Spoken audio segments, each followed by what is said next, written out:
Tantor Audio presents Making You Mine by Elizabeth Reyes. Narrated by Tanya Eby. Prologue. The Hangover. It took a few minutes for the blurry room to come into focus. That's when Salvador Moreno realized he wasn't dreaming. The agonizing throbbing in his head was real. He turned his body slowly and very cautiously so as to not further the strength of the pounding. Something jerked in his stomach, and his mouth began to water. Oh, shit. He froze, willing the nausea to go away. After a few moments, it did. He glanced around, assessing his predicament. Two things were clear. He was buck naked, and he wasn't home. Then it dawned on him. The bachelor party. No, he wasn't home. He wasn't even in California. He was in none other than Sin City, Las Vegas. Sal sat up, inching his way to the side of the bed, careful not to stir up trouble in his stomach. He blinked hard when he saw them. As if it would make them go away, he blinked again. Still there. A pair of panties. A very sexy pair of black panties. They adorned the floor just off the side of the bed. Panicked, he tried to remember what happened the night before, but everything was a blur. One thing he did remember was that he and his buddies weren't supposed to leave the casino. Not with the amount of bars and clubs readily available here at the Hard Rock Cafe where they were staying. They could party their asses off without ever having to step foot outside the casino doors. The only thing he recalled was the first few hours of drinking at the bar, then at a nightclub.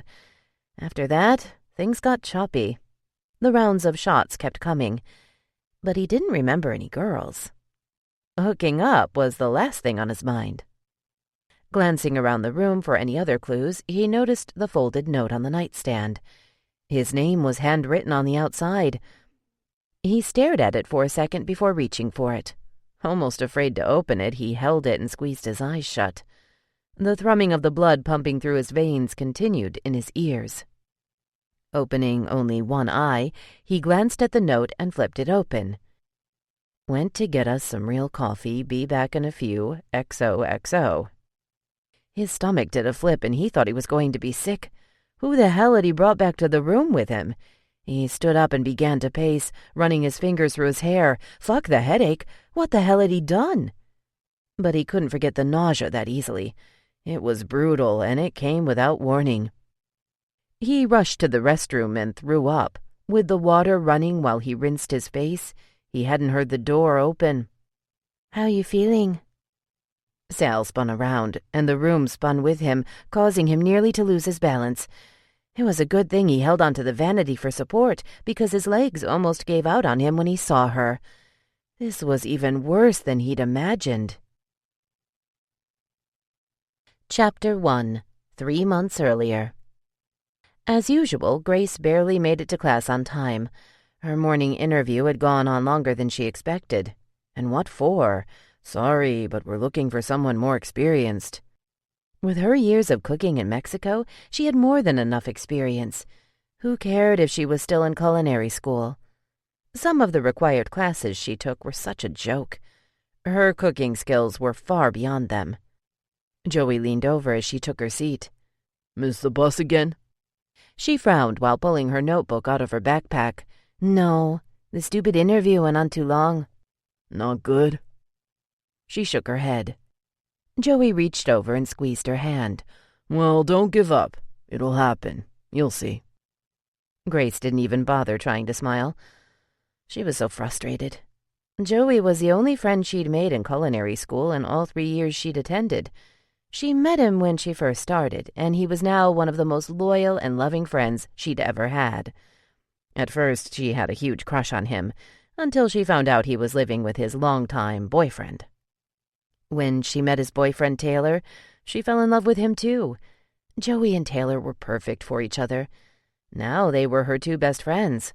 Finally, she'd found friends her age to talk to and hang out with since she'd moved here from El Paso. Just 2 years after she graduated high school, her mom met a trucker from California. Within a month they were married, and Grace and her younger sister Rose were hauled out to live in California. Neither had been happy about it, especially Rose, who was just about to finish middle school at the time. Since then, her mom had divorced and remarried. She was on a roll with the truckers. Grace was now determined to make a name for herself and get her and her sister out of her stepfather's clutches. She put on the reading glasses she'd bought at the drugstore on her way to class and turned to Joey. "What do you think?" "Since when do you need glasses?" "I don't, but I'm hoping they'll make me look older.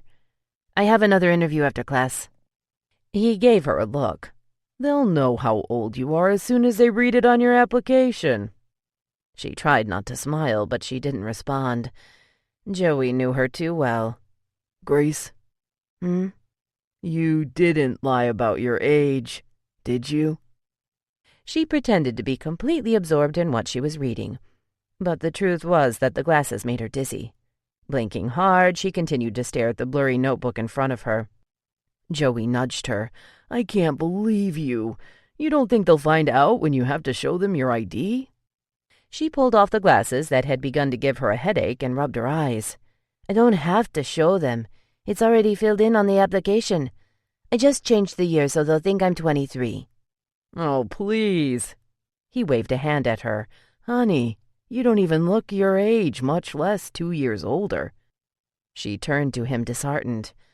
"Really?" "That's a good thing. Why would you want to look older?" "Because so far at every stupid restaurant I've applied to, the manager has taken one look at me and dismissed me. Like there was no way I could know what I'm doing.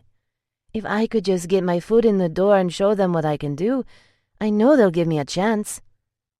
She pulled her long hair up in a bun and put the glasses back on. "How's this?" He smiled. "Adorable, but 23? No way." Her shoulders dropped. "Well, I don't care. I think I can do this." She lifted her chin. "I'll walk in there with confidence. All I need is one chance to prove myself. Then I can tell them the truth about my age, and it won't matter." Joey shook his head and started writing in his notebook. "Where are you applying now?" She leaned over and whispered, "Moreno's in La Jolla." "Why are you whispering?" He whispered back without even looking at her. Grace glanced at the girls in the front of the class and continued to whisper. "Because," she gestured to the girls with her pen, "they're always going on and on about the guys that run the place." She rolled her eyes. "The 3 dreamy brothers. I don't want them to hear and think that's the reason I'm applying there." Joey turned to her. "Why are you applying there? That's like 30 minutes away by a car. Even longer for you since you'll be taking the bus." "Are you kidding me? Do you know what working at a restaurant like that would do for my resume? It's totally worth the time it'll take me to get there." Joey smirked. "Are you sure the dreamy Moreno brothers are not why you're going all the way out there?" She rolled her eyes again and immediately regretted it. With the glasses on, it gave her a headache. She pulled them off, squeezing the bridge of her nose. "Trust me, I'm not looking to get swept up by some Mr. Suave. The way they talk about them, that's what they sound like. With only one left on the market, I'm sure he's quite full of himself. Probably loving all the attention, too. No thanks." "Sounds like you've been doing a lot of listening." "No," she said too quickly, then smiled at him and admitted, "Well, yeah, but only since I heard them mention how young the brothers are and how they run the show now, not their parents. I figured maybe they'll be more open-minded than some of these older, unbending jerks I've interviewed with." Joey raised his eyebrows. "Good point." Grace smiled. Maybe she actually had a chance this time. She could only pray. Time was running out. She needed a job now, but she refused to settle for the only ones she could get. After class, Joey insisted on taking her backpack home so she wouldn't have to walk into her interview with it. He said he'd drop it off at her apartment later. He felt bad about not being able to offer her a ride, but he had another class he just couldn't miss. He squeezed her tight as he always did, wishing her good luck, and she made her way to the bus stop. Sal sat in the back room of the restaurant, skimming through the applications from the past week. All of the interviews had been such a waste of time. Alex walked in and dropped a file on the desk. "Stop being such a hard ass and hire someone already. We need the help. Sal picked up the file and pulled out the papers. I'm not hiring just anyone, Alex. They don't have to be the best, but we do have standards. Ever since they made extensive renovations to their family's Mexican restaurant, including adding a second floor and expanding the bar area, business had been booming. They could barely keep up. In the restaurant business, customer service was crucial. It could make or break you. Sal knew this, but everyone he'd interviewed that week was grossly unqualified. Word was already getting out that the second generation was taking over the restaurant. They had a reputation to keep up. I thought you had school today. I do. Alex rushed by him, digging through one of the drawers in the desk. I left a book I need here last night. Technically, his younger brother Alex had taken over the restaurant, but ever since Alex had gone back to school, Sal had offered to help out. Sal had plans to open up a few more restaurants. His youngest brother, Angel, and his wife ran the second restaurant over on the marina. Sal was more of an overseer of both. He'd finally gotten his master's in business management and had big plans for the family restaurant. For now, those plans were temporarily on hold. That was just until Alex could finish school. In the meantime, he was meeting with potential investors and looking into any and all possible options. As big and threatening as Alex looked on the outside, he was soft when it came to his employees. Sal knew better. They had to hire quality. In a way, he was glad Alex was too busy to do the interviewing himself. Alex grabbed the book and rushed out of the office. I'm out, Sal. I'm late. Hire some cooks already. You're killing me. Sal nodded, waving him away. His next interview was probably out front waiting for him. He stood up and walked out the office. He read her application and frowned when he saw the age. Grace Zendejas, 23. Great. And she was applying for the head chef position. Yeah, that was going to happen. There were only customers out front. Sal glanced at his watch. It was 10 after 2. Her interview was set for 2. Strike 2. Punctuality was a must. If this girl couldn't even make the interview on time, how was he supposed to take her seriously? Everyone else he'd interviewed had either been on time or early. Sal stopped at the refrigerator behind the bar and pulled out an energy drink. He'd just taken his first sip when he saw the young girl walk in the front door. He could only assume this was his next interviewee.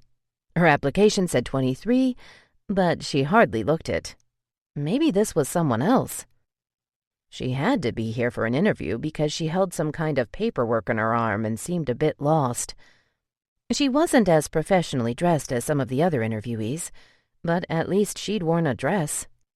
A loose, unflattering one, but it would do. Her hair was in a tight bun and she wore glasses, the dark-rimmed kind, that only teachers and older women wore. He jotted 3 words down, trying too hard. Even though she was late, she didn't seem to be in much of a hurry. She strutted in as if she owned the place. The hostess at the front turned to Sal after the girl stopped to ask her something. Sal nodded and waved her over to a corner booth.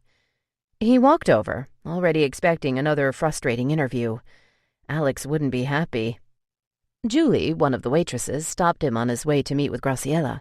"Real quick, can you make sure I'm off next Friday? I forgot to put in my request." I'm pretty sure Alex already made that schedule. She squeezed her hands together in front of her. "Please, I need that day off. My best friend is going to kill me. I was supposed to request the day off a long time ago." Sal frowned but nodded. If he scheduled you, I'll change it, but next time don't forget. Julie squealed and hugged him. Someone behind them cleared their throat loudly. Sal turned around. Seeing her this close made her young age even more noticeable. He glanced back down at her resume. No way was she 23. She took the initiative. "Hello?" She held her hand out. "I'm Graciela Zendejas." She was average height and average looking all around except for the big brown, perfectly almond-shaped eyes. He smirked at her attempt to mask her accent. Though she rolled her eyes, she did a good job of toning down the accent, but it wasn't entirely gone. "I'm Sal Moreno." He reached his hand out and took her firm handshake. My parents own this restaurant, Graciela. He rolled his R's pretty well, if he did say so himself. Is it okay if I call you Grace? No, I prefer Graciela. Her immediate and curt response took him by surprise. Okay, Graciela. Have a seat. He couldn't help notice what perfect posture she had, and how she held her shoulders so high even when she sat. Her chin was up a bit as well. Sal glanced down at the paperwork and read the experience she had. She'd written paragraphs about her experience cooking with her grandmother, but valid restaurant experience? Not much. Okay, he smiled. So it says here you'd like to be considered for the head cook. Yes? She nodded. But you don't have a lot of experience, and you're still in culinary school. I have a lifetime of experience, Mr. Moreno. She pronounced his last name just as his parents did, rolling the R and short E as an end rather than the long E as an eat like he pronounced it, and had grown accustomed to hearing it. My grandmother owned a restaurant in Juarez, and I worked there since I was a child. She held her chin up a little higher, as a cook. Sal had to glance away from the big dark eyes that peered at him accusingly as if he just insulted her. I see. He examined the rest of her resume. I was talking about professional experience. Mr. Moreno. Call me Sal, he said, without looking up from her resume. Her icy demeanor was beginning to annoy him. Mr. Moreno, she continued, ignoring his request, my grandmother's restaurant in Juarez was one of the most renowned restaurants for years, and she trusted me in the kitchen, even when I was 10, because she taught me everything she knew. Sal glanced up at her, noticing how her eyes seemed to have darkened even more. That's great, Ms. Zendejas. Knowing it would be inappropriate, not to mention illegal, to ask, he emphasized the Ms. and waited for her to correct him. Her expression remained rigid, though he was certain because of her age that she was a Ms. and not a Mrs. For some reason, he was relieved that she didn't correct him. Maybe it was because he found her obvious contempt for him somewhat amusing. He wasn't used to women being put off by him. It's just that for head chef, we're looking for a little more experience than... Than a lifetime? Well, Grace. Graciela. Sal pressed his lips together, breathing in through his nostrils, and nodded. I'm sorry, Graciela. Our restaurant is quite renowned in San Diego County. I've heard plenty about your restaurant. I only apply where I'd be proud to work. Moreno's has an impeccable reputation for serving only the most authentic dishes. I think I would bring my experience as a lifetime chef. Graciela, you're only 23. As much as I would love to accept your experience in cooking at your grandmother's restaurant as a lifetime of experience, I just can't justify hiring a culinary student as a head chef. Give me a chance. I promise I won't disappoint you, Mr. Moreno. Sal frowned, flipping over to the next page in her resume. You have a bartender's certification? Yes. She sat up again with a sharp arch of her brow. But that's not what I'm applying for. Sal glanced up at her. She looked so determined and angry. Well, I have openings for bartenders. We need them immediately. He went back to reading her resume because her dark, piercing eyes were beginning to distract him. You have a lot more experience in that area. I could consider you as a bartender, and maybe when things got slow, I could get you in the kitchen to help out. I could cook something for you so you can see for yourself. The detail of her eyes was becoming increasingly distracting. She wore no makeup. He was just beginning to take in the mesmerizing way her lashes draped over them, when her eyes suddenly crossed completely, as if to stare at her nose. She took her glasses off and squeezed her eyes shut. You okay? Her eyebrow lifted again, and she put her glasses back on. Yes, I'm fine. He shook off the distraction. Ms. Zendejas, I have no doubt by your passion that you're a good cook. Unfortunately, we need cooks with working experience in a fast-paced environment like... Have you ever been to Juarez, Mr. Moreno? She spoke almost through her teeth. Sal wondered if she'd ever looked into interview etiquette. Did she really think her constant interruptions were going to buy her points? Yes, I have, actually. It doesn't get more fast-paced than that when it comes to preparing Mexican cuisine, Mr. Moreno. Can you stop calling me that? Unlike his brothers, Sal had never been short on patience, but something about her refusing to call him by his first name had begun to get to him. Graciela slid out of the booth. Sal hurried to slide out of his side and stood up ready to face off with her. "Will you be considering me for the position?" As a head chef? No. But I do need a bartender. If looks could kill, he'd be a stinking corpse. "When can I expect an answer?" Well, I'll have to discuss it with my brother, but I'll get back to you. "Thank you." With that, she spun around and walked away. Sal tried not to, but he couldn't help take in her long legs and the behind that swayed just under the soft fabric of her dress. As annoying as she was, he had to admit she'd managed to intrigue him. Aside from her eyes, nothing else really stood out about her looks. In fact, he probably wouldn't have looked twice if he passed her on the street. But in a weird way, her spunk had amused him. He sat down to examine her resume a little further. It didn't take long to find a small but significant inconsistency about her age. He knew it. The disappointment came as a surprise. Strike 3. Chapter 2. The bus rolled through the picturesque streets of downtown La Jolla and out into the beat-up neighborhood of Chula Vista. Grace stared out the window, mentally going over her last interview. She'd thrown the stupid glasses away as soon as she walked out. Wearing them that whole time had been torture. Her headache had just begun to subside. She exited the bus 2 streets before her usual stop.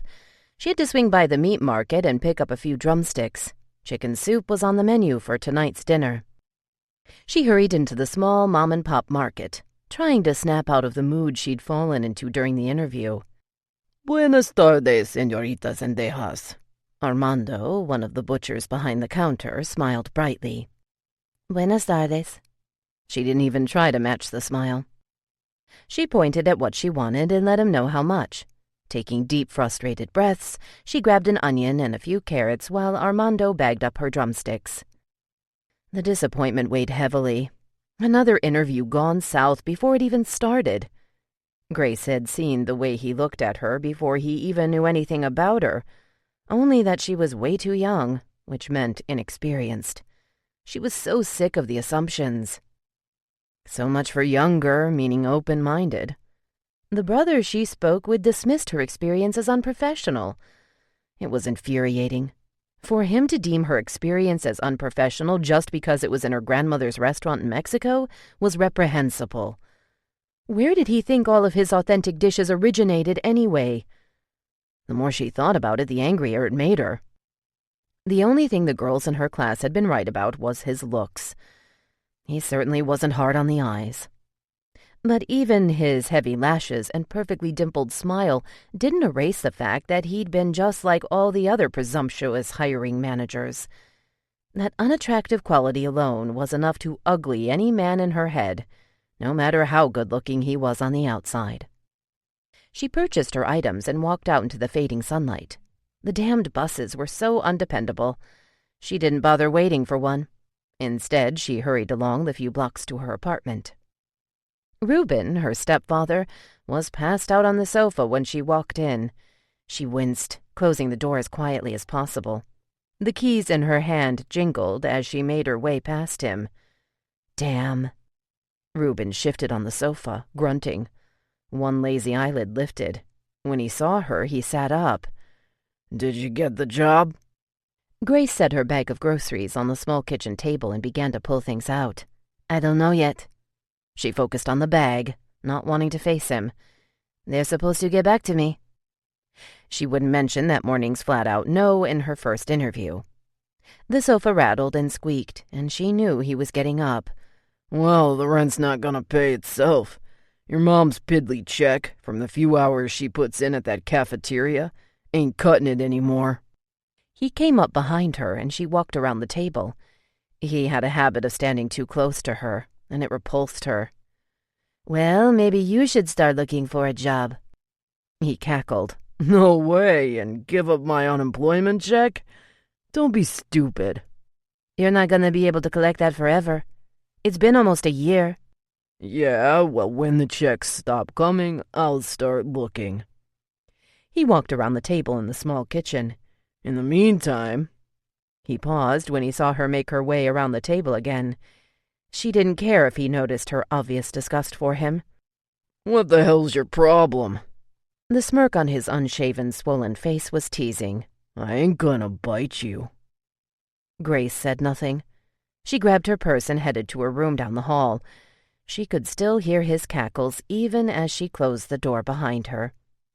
The small room she shared with her sister was a complete contrast to the rest of the apartment. While the front room and kitchen were always a cluttered mess, her room was immaculate.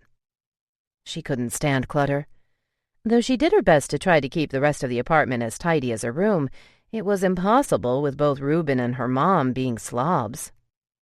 A few stray rays of paling sunlight seeped in through the blinds as she walked to the closet. Lately, she'd been checking and double-checking the wooden box tucked up behind her sister's stuffed animals. In it was all the money she had, money she'd worked long and hard to earn. She'd sooner trust a stranger than her own stepdad. He'd be out of money soon, and just like before he started collecting unemployment, he'd come sniffing around her room. Reuben knew she'd been saving up for years to move out. She was this close to moving in with Joey and Taylor. They had an extra room in their apartment and could use the help with the rent. She was more than anxious to, especially since her younger sister Rosie confessed to her that their stepdad had been giving her the creeps. The depraved animal had been sizing up a 15-year-old girl. It was disgusting. Joey had actually offered to let her sister stay with them as well for only Grace's share of the rent. Then, of course, she lost her job. Knowing she had no choice but to stick around, Grace had decided they'd tell her mom about her stepdad. She took a deep breath, trying to shake off the pain of her mother's reaction when they'd told her. She dismissed them immediately, calling them both liars and accusing them of hating Reuben to the point they'd make up outlandish accusations. When they tried to argue their case, she tried to make them feel guilty by crying and saying they were ganging up on her. That was months ago, and both she and Rosie had agreed not to bring it up again. It was pointless. Their mother was intent on keeping Reuben around, at least for now anyway. Her mother hated work of any kind. The only reason she'd taken the job at the school cafeteria was because it was only 2 hours a day. But Grace knew the minute her mother was able to, she'd quit. Her only chance of that was if Reuben, or any man, would be there to support her. So until she found a replacement for Reuben, he wasn't going anywhere. Grace had already threatened to move out just before she lost her job. Now she was forced to suck up her pride and hang around at least until she could afford to not only get her own place, but to take Rosie with her. Her mother wouldn't object to Rosie leaving. She'd never made it a secret that both Grace and Rosie were nothing but a burden to her, especially after their dad died. She'd just tucked the box back behind the stuffed animals when the bedroom door opened. She flung her hands behind her, not wanting whoever it was to see where they had been. "What happened with the job?" Her mom was done up again. Grace knew she was making every effort to find a replacement for Reuben already. Reuben was husband number 4 since her dad died. But since Reuben was laid off and showing no promise in finding another job anytime soon, her mother had gone on the lurk. Grace recognized the signs immediately. The sexier clothes, heavier makeup, and perfume. Yep, Reuben had 1 foot out the door already. "They said they'll get back to me?" Her mom stepped all the way in and closed the door behind her. "Have you applied as a bartender anywhere?" Grace looked away without answering. "Graciela, I asked you a question." "Not really," she said, pulling a bag out of the closet. "But it's on my resume that I'm certified." "It damn well better be. I didn't pay for that bartending course for nothing. Why haven't you applied? I thought you said as soon as you turned 21 you would." Her mother crossed her arms. "Your birthday was over a month ago." Grace sat down on her bed and pulled her notebook out of the bag. "The restaurant I applied to today has openings for bartenders. They said they'd call me. Reuben yelled out from the front room. "What's for dinner?" Her mother peered at her. "Come on, Miss Chef. Show us what you got." Grace closed her notebook and stood up. Just before opening the door, her mother stopped and turned to her. "Just so you know, I quit my job today. I couldn't stand that damn manager. Things are gonna get really tight around here, so I'd stop being so picky about where you apply if I were you." Friday nights were especially busy lately. The TGIF specials that Moreno's offered for happy hour brought in enough business to carry over into the late hours.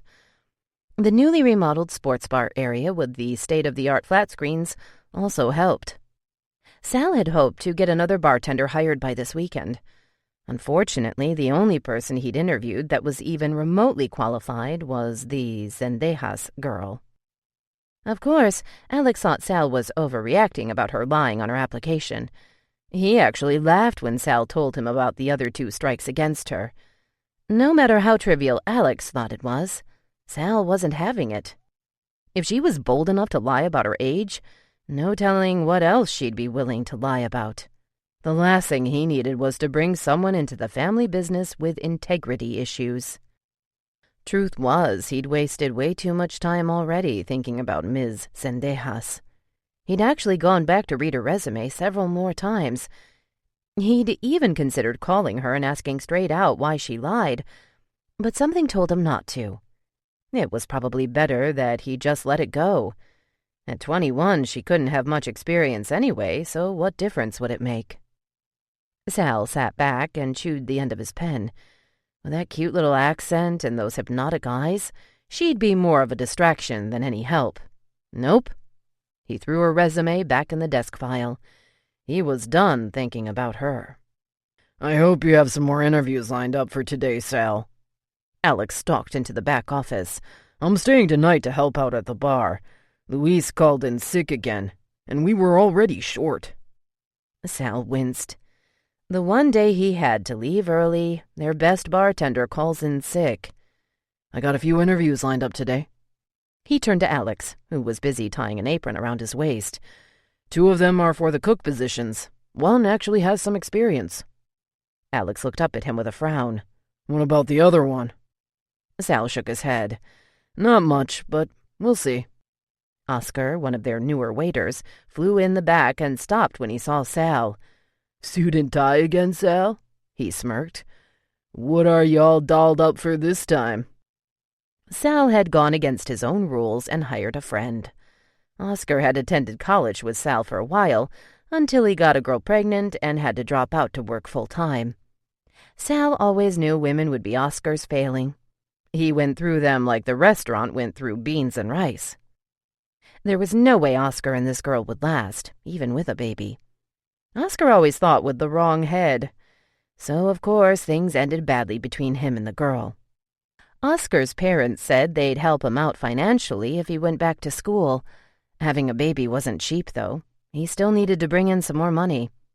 That's when Sal stepped up and offered to let him work at the restaurant part-time. "I got a meeting with some investors today." Oscar continued to gawk, amused. So that's what's up with the power suits these days." "Nah," Alex added with a smirk. "I think he just likes intimidating potential new hires." Oscar started putting on his apron. "Yep, I was totally intimidated when he interviewed me." Alex chuckled. Sal rolled his eyes. "Shouldn't you 2 comedians be out there already? I thought we were busy." Oscar pretended to crack a whip. "See what I mean?" He grinned at Sal. "I'm getting all intimidated again." Oscar and Alex walked out of the back office, but not before adding a few more wisecracks at Sal's expense. By that afternoon, Sal had finally hired a new cook, but he wasn't entirely sure about it. There was one potential bartender, but the idiot had forgotten to bring his certification. Otherwise, Sal might have had another one ready to hire. He knew Alex was getting desperate for help. The guy's resume looked great, but then so had Graciela's. Sal frowned before dropping the files on the desk in the back. He grabbed his cell off the desk and rushed out. "Did you hire anyone?" Alex asked as he rushed by him. "We got a cook," Sal winked, walking backwards, "and maybe a bartender, but he needs to bring in his credentials. I'll get back as soon as this meeting is over to help out." Alex didn't exactly look thrilled, but the relentless scowl softened. Any business owner would feel giddy about the amount of cars Sal saw waiting to make a left turn into their parking lot. But Sal was beginning to worry about being able to handle the kind of business they were generating. The investors he was meeting with today had mentioned the possibility of opening several more restaurants. He was having a hard enough time getting qualified employees for one restaurant. How in the world would he staff several more? 3 days had gone by since her interview at Moreno's, and still no call. Grace could kick herself for not jumping at the offer of the bartending position. She was too wound up to appreciate the opportunity Sal had offered. This was the closest she'd been to possibly getting her feet into a kitchen at a restaurant of that caliber. She thought about calling, but decided it was best if she spoke with him face to face. Maybe even apologize for her attitude that day. She'd been so frustrated from all the rejections everywhere else that she let it out on him. The restaurant was not surprisingly busy when she arrived. She'd heard so much about it over the years, but she'd never had the pleasure of eating there herself. The hostess, who obviously didn't recognize her from the day of the interview, motioned for her to give her a second. She was busy getting a large group to their table. Grace glanced around, looking for Sal. The restaurant was amazing. She was so riled up the day of the interview, she'd hardly had time to take it all in. The dramatic arches and all the artwork that adorned the walls reminded her so much of Mexico. It was genuinely true to the culture, unlike some of the cheesier restaurants she'd been to. The decoration was tasteful and not overdone. As she wandered through one of the archways into the main dining area, she was drawn to one of the painted murals on the brick wall. An older Mexican woman making handmade tortillas. Immediately it brought a lump to her throat. She missed her grandmother terribly.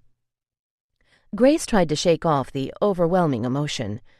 She hadn't allowed herself to become emotional over her grandmother's or her father's deaths in years, and this was definitely not the time or place. The sudden dread of not being able to hold it together made her spin around and head back to the door. In her haste, she didn't even see the waiter behind her and collided with him. "Whoa, sorry, are you okay?"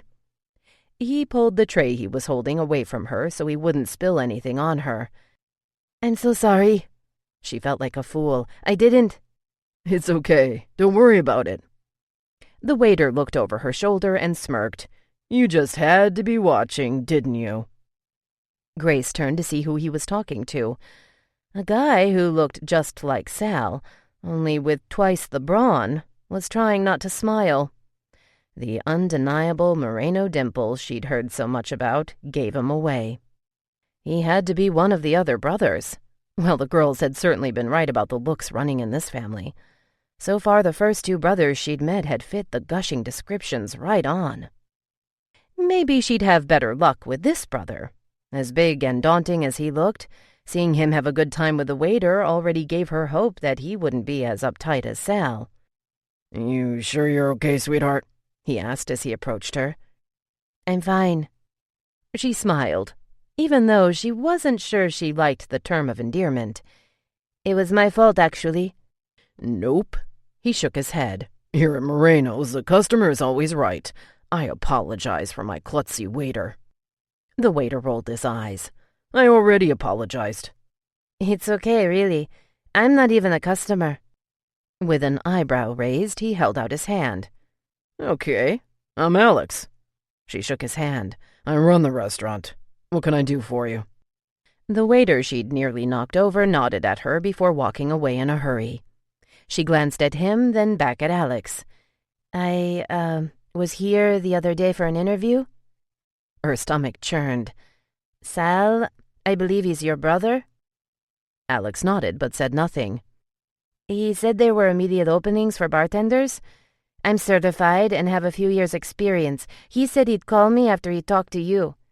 I was just wondering—" Alex's lips curved into a slow smile. Yeah, he mentioned something like that. Is it okay if we talk over here? He motioned toward the bar area. She nodded and followed him through the busy restaurant. Alex turned back as he walked. What was your name again? Graciela, she said quickly, then added, Zendejas, Graciela Zendejas. He smiled even bigger. Yeah, you're the one. What does that mean? She tried not to sound as defensive as she felt. You're the one he mentioned, he said, taking a seat at the bar. Humor danced in Alex's eyes, making Grace wonder just what the hell Sal had mentioned. She crossed her arms in front of her, feeling her cheeks warm. Alex didn't seem fazed at all by her glaring eyes. Instead, he smirked, leaning an elbow on the bar. Tell me something. How does someone who just turned 21 have any experience in bartending? Grace didn't flinch. With her arms still tightly wound in front of her, she shifted her weight and responded, I used to live in El Paso. The bartending age in Texas is 18. She lifted her chin, trying not to think about the fact that they caught the age difference. I've also done a lot of bartending over the border in Mexico. For once, he stopped smirking, and she seemed to have his attention. So you really know how to bartend? Yes. Grace felt an ounce of hope creep in. Can you make mojitos? She almost laughed. I've been making them since I was a kid. He stood up off the stool. You're kidding. No? Her eyes followed him as he walked around the bar. I can make anything you want me to. Come here. He pulled out a few glasses out from the cabinet. She did as he asked and walked around the bar. Alex reached into the small fridge under the counter and pulled out a peach. Make me a peach mojito, a Cadillac margarita, and a pina colada. He stepped back, eyeing her. This time he crossed his big arms. Grace glanced at the large tray at the bar with everything else she'd need for garnish and smiled. Coming right up. Within a few minutes the drinks were ready, and she waved her hands over them. There you go. Alex tasted them one by one without a change in his unreadable expression. When he finished tasting the last and most important one, the mojito, he smiled. She'd heard about the peach mojitos from Moreno's. They were supposedly the best in town. When can you start? Her mouth fell open, but she regained her composure as quickly as she could. She couldn't, however, help the silly smile. Are you serious? Hell yeah. He took another sip of the mojito. This is damn good. After another sip of the margarita, he eyed her. But first, you have to explain why you lied about your age on your application, or my brother is gonna have a cow. She took a deep breath. Mr. Moreno. What? He scoffed. Call me Alex, will you? He must have seen the apprehension in her eyes, because he added with a smile, revealing those deep dimples again. It is my name. Okay, Alex. If you're impressed by the drinks I just made, I promise you my cooking will impress you even more. She leaned against the counter. The problem is, no one ever takes me seriously because of my age. She glanced down at her feet, not wanting to make eye contact. I was going to come clean about my age, I swear. I just wanted to have the chance to prove myself first. She crossed her arms again. Since I wasn't applying for the bartending position, I totally forgot about my birthday on the bartending certificate. When she glanced up at Alex, she was expecting to see disapproval. Instead, he smiled. Well, if your cooking is anywhere near as good as your bartending skills, I'd be willing to give you a chance. Her hands flew to her face and she stood up straight. Really? I can't hire you as a cook, sweetheart, he added quickly. My brother's gonna have a hard enough time with me hiring you as a bartender. But once you're in, I'll give you a shot in the kitchen. I'm actually curious now. Grace fought the inappropriate urge to hug him. Thank you so much. Any chance you can start today? Yes. She didn't even know what the pay was, but she felt ecstatic. I can start now. After giving her a shirt with the restaurant's logo and an apron, Alex excused himself to call his wife. He handed her off to Melanie, one of the other bartenders, to show her around. This was completely unexpected, but Grace was determined to make him proud. She had to. Finally, she had a chance to get in the kitchen for a worthwhile restaurant, and her only hope of ever getting her own restaurant someday. Chapter 3. The meeting didn't go at all as Sal hoped. It seemed the investors were interested in only one thing, using the Moreno name, and the reputation that came with it to open up more restaurants. The second restaurant, which was run by his youngest brother Angel, had been an instant hit. There was no doubt in the investors' minds that all other restaurants with the name would follow suit, as long as they picked out the perfect locations. However, they weren't interested at all in talking about the management of the restaurants or staying true to the menu. There were already talks of changing food suppliers to cut down on some of the costs in the food. Sal had nearly called the meeting to an end right there. As far as he was concerned, the food and the service were the main ingredients in running a successful restaurant. Anything else was a distant third. This was one of the reasons why he'd decided against going with a big franchising deal. The investors wanted to change a lot of things, including the menu, mostly to cut corners. They called it good business. Sal called it selling out. He rushed to get back to the restaurant as soon as the meeting was over. He was feeling a little irritated about how the meeting had gone and wondered if maybe he was thinking too big. Maybe instead of opening up several restaurants all at once, as the investors wanted, one at a time would be best. Getting Angel's restaurant going had been quite a challenge. In the end, things worked out fine, but they never would have been able to give it the attention they had if there were several other restaurants opening at the same time. The back door to the restaurant swung open just as Sal pulled up and parked. Oscar waved at him as he threw a bag of trash in the back bin. Sal got out in a hurry. How'd it go? Sal said, loosening his tie. Not too good. He hurried into the restaurant behind Oscar. How's it going in here? Real busy? Yeah, as usual, but the new bartender is really kicking ass. New bartender? Oscar turned back to look at him. Yeah, Alex hired her today. The girl knows her drinks. Then he added with a grin, not to mention she's got a real nice rack. As soon as they came around the corner and into the view of the bar, Sal saw her. Miss Zendejas was handling herself just fine behind the bar. A long, thick ponytail replaced the tight bun in her hair, and the glasses were gone. Unlike the day of the interview, she smiled brightly as she made several drinks at one time. Alex said something to her as he walked behind her, and she laughed. Sal's irritation hit another level as he stood glued to the spot. As soon as her eyes met his, the smile disappeared. Finally, he took a few steps toward the bar. Alex smirked when he saw him. "Can I see you in the office?" Sal said as he walked by them. Graciela seemed ready to address him when he glanced at her, but Sal turned his attention back to Alex without so much as a nod. The last thing he wanted was for her to notice that her presence alone had somehow affected him. The worst part was it had nothing to do with her lying on her application. Seeing the way she'd carried on with Alex, then her obvious distaste when she saw him, annoyed him in a way he couldn't even begin to understand.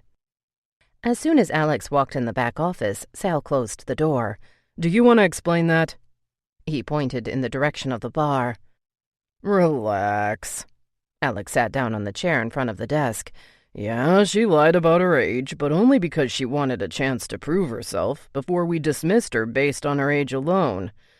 Which," Alex raised an eyebrow, "you have to admit, you did."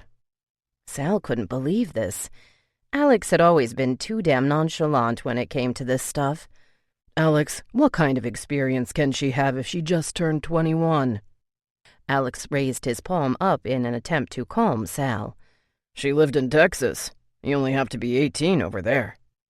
Unbelievable. "And you confirmed this with—" "I did better. I had her make me some drinks, and she made one of the best mojitos I've ever had. She's a natural, Sal, and she's fast." "Alex, you can't hire someone just like that. We gotta do a background check, a drug screen." "Dude," Alex chuckled, "can you chill for a second? I can almost guarantee you that little girl has no criminal record. She's a sweetheart. We can still get all that stuff done later. But I needed someone tonight, and Gracie was nice enough to start right away. Sal felt every hair on his body stand at once. Gracie? Yeah. Alex stood up. Listen, now that you're here and with Gracie on duty, I think I'm gonna head out. Valerie wasn't feeling too hot this morning when I left. I want to make sure she's okay. For a second, Sal stopped thinking about Graciela and was immediately concerned. Alex and his wife were expecting twins. She was in her 8th month. The doctors had warned that as petite as she was, the babies could come early. They'd already had one scare a few weeks ago. Something wrong? I don't know. She was just feeling extra tired in the morning. I made her stay in bed, but you know how she is. Alex frowned. Her dad and stepmom are over at the house now. I'd just feel better if I were there with her. Go ahead. I can handle things for the rest of the night. Take care of her and those babies. After Alex left, Sal kept himself busy in the office for a while. A half-hour later, he forced himself to do the inevitable, go out into the restaurant and face Graciela. He walked out just in time to catch Oscar laughing it up with her. She finished a drink and set it on the tray Oscar held.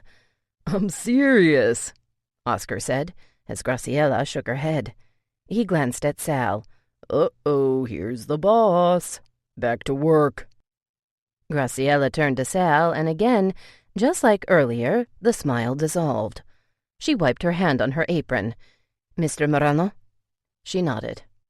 Look, he said, more annoyed than ever, if you're gonna work here, I'm gonna have to insist that you call me Sal. Is that all right? She nodded again, then looked away. Okay. Okay, what? He felt like a jerk acting so bossy, but damn it, he wanted to hear her say it. She glanced at him and lifted a perfectly arched eyebrow. Okay. Sal. Julie was already at the bar. Graciela turned her attention to her and listened for the next order. Sal stood there for a moment and watched her work. She was fast, and she certainly knew what she was doing. While Melanie, one of the other bartenders on duty, seemed to take a little more time measuring her drinks and making sure of accuracy, Graciela flipped bottles over without hesitation and put drinks together like a pro. It reminded him of some of the older cooks they had who never used any measurements or read any of the recipes Sal printed up for them. They just put everything together by memory, and it was always perfect. When she was done with that round of drinks, she glanced at Sal. Her eyes were bigger than he remembered, and that dress she'd worn the day of the interview had done the curves she now revealed absolutely no justice. I'll need a few minutes with you when you get a chance, he said. Alex gave me the paperwork I need to fill out. I can fill it out for you on my lunch.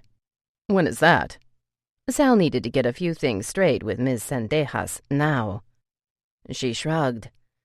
Alex said I could take a half hour whenever I felt like it. I'm not really hungry yet. Sal took a deep breath.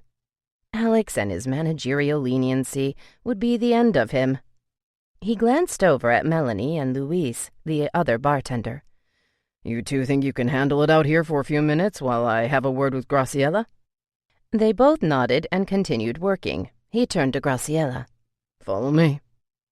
He didn't wait for a response. He simply turned and headed for the office.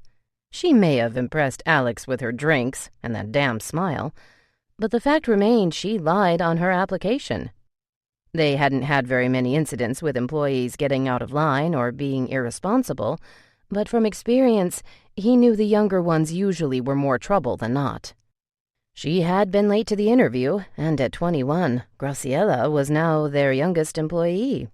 He highly doubted Alex had explained any of the rules to her. As usual, he probably welcomed her on like family, just like he treated the rest of the staff. He waited until she was in the office before closing the door behind her.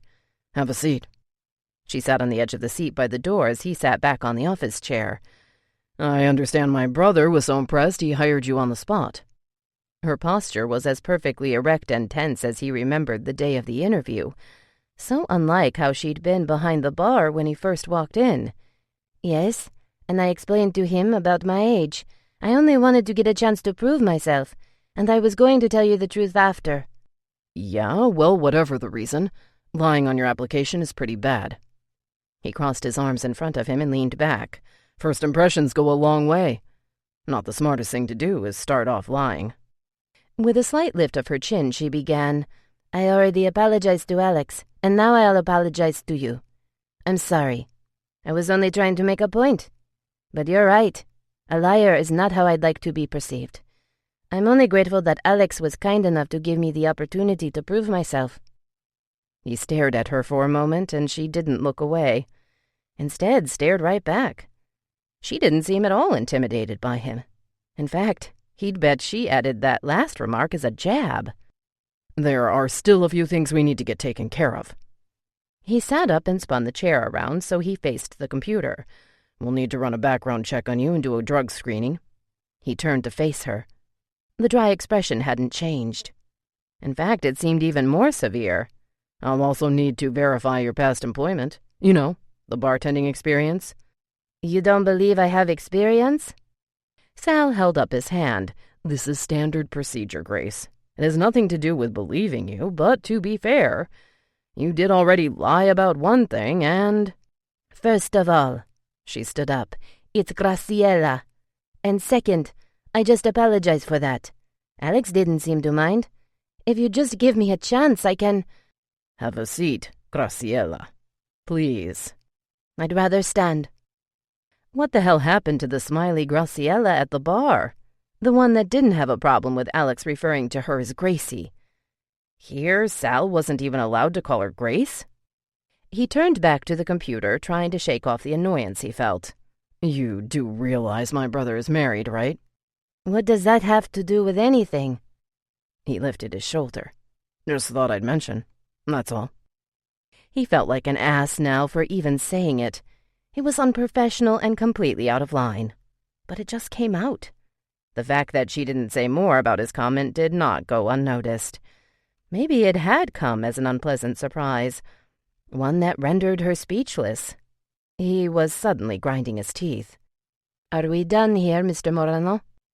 Sal turned around. No, we're not, and I thought I asked you to call me Sal. For the life of him, he couldn't understand why his words came out so harsh. The expression on her face was that of obvious aversion to him, and he couldn't say he blamed her. He was being a total dick. This was so out of character for him. In a tone completely opposite to his, she asked, What else do you need from me, Sal? It was almost condescending. I'll need references. No, he didn't. What the hell was he doing? They'd never once asked for references from any of the other employees. References, like from past employers? Yeah. Sal glanced at her. She chewed the corner of her lip. The disdainful expression was now replaced with a look of concern. If you can get them, he added, feeling guilty. It's not a big deal. The restaurant I worked at last went out of business, and the manager there moved back to Mexico. My other jobs were all in El Paso, but... That's fine. Don't worry about it. Sal gave her all the information on where to go to get the drug screening, and she went back to work. Even after sitting in the back mulling over why the hell he'd behaved as he did, he still couldn't figure it out. He finally chalked it up to his already dire mood from the meeting with the investors, and then the surprise of finding out Alex had gone ahead and hired her, even though he knew Sal's apprehension about her. Hired her on the spot, no less. He sulked in the back for hours, getting the inventory sheets ready for that weekend. By closing time, he couldn't stand it anymore. He needed to talk to Graciela. The more he thought about it, the worse he felt about his behavior. His comment about Alex had been completely uncalled for. The restaurant was closed now, and everyone was cleaning up when he walked out into the bar area. Melanie and Graciela were laughing about something as Melanie wiped down the bar and Graciela filled the dishwasher. That time again, ladies. We're almost out of here.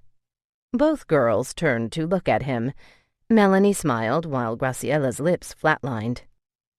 Graciela continued to put glasses in the dishwasher. Melanie's attention was taken by Oscar, who brought her more receipts to put in the closing drawer. Sal took advantage of Melanie's distraction and walked past her, coming to a stop next to the dishwasher. Graciela glanced at him but said nothing. Look, I wanted to apologize for how I acted earlier. That's not me." She stopped what she was doing, but only for a moment, and nodded her head. "No need to apologize. I know lying on my application was wrong, and I get it. You don't trust me. But I'm okay with it. I know I can prove myself to you and Alex. And I will." "You don't need to prove anything, Grace. Graciela." Her perpetual glare finally eased up a bit. "You can call me Grace." Feeling he'd made a small but significant bit of progress, he smiled. "Thank you, Grace. You don't need to prove anything. Just show up and do your job. That's good enough for me." She chewed the corner of her lip as she had earlier in his office. This time he noticed how perfect her lips were, like the kind you see in drawings. The top one perfectly arched, the bottom soft and round. Not wanting her to notice him staring at her lips, he brought his eyes back to hers. Just like the day of the interview, she wore no makeup, and now that she was finally not glaring or crossing her eyes at him, he could appreciate how pretty they were. "Alex said he'd give me a shot in the kitchen." She glanced away. "I said that too, remember?" She looked back at him, the corners of her lips lifting. It wasn't the same as the smile he'd seen on her face earlier when she'd actually laughed at whatever Alex said to her, but it was a start. Something behind him suddenly got her attention, and talk about a smile.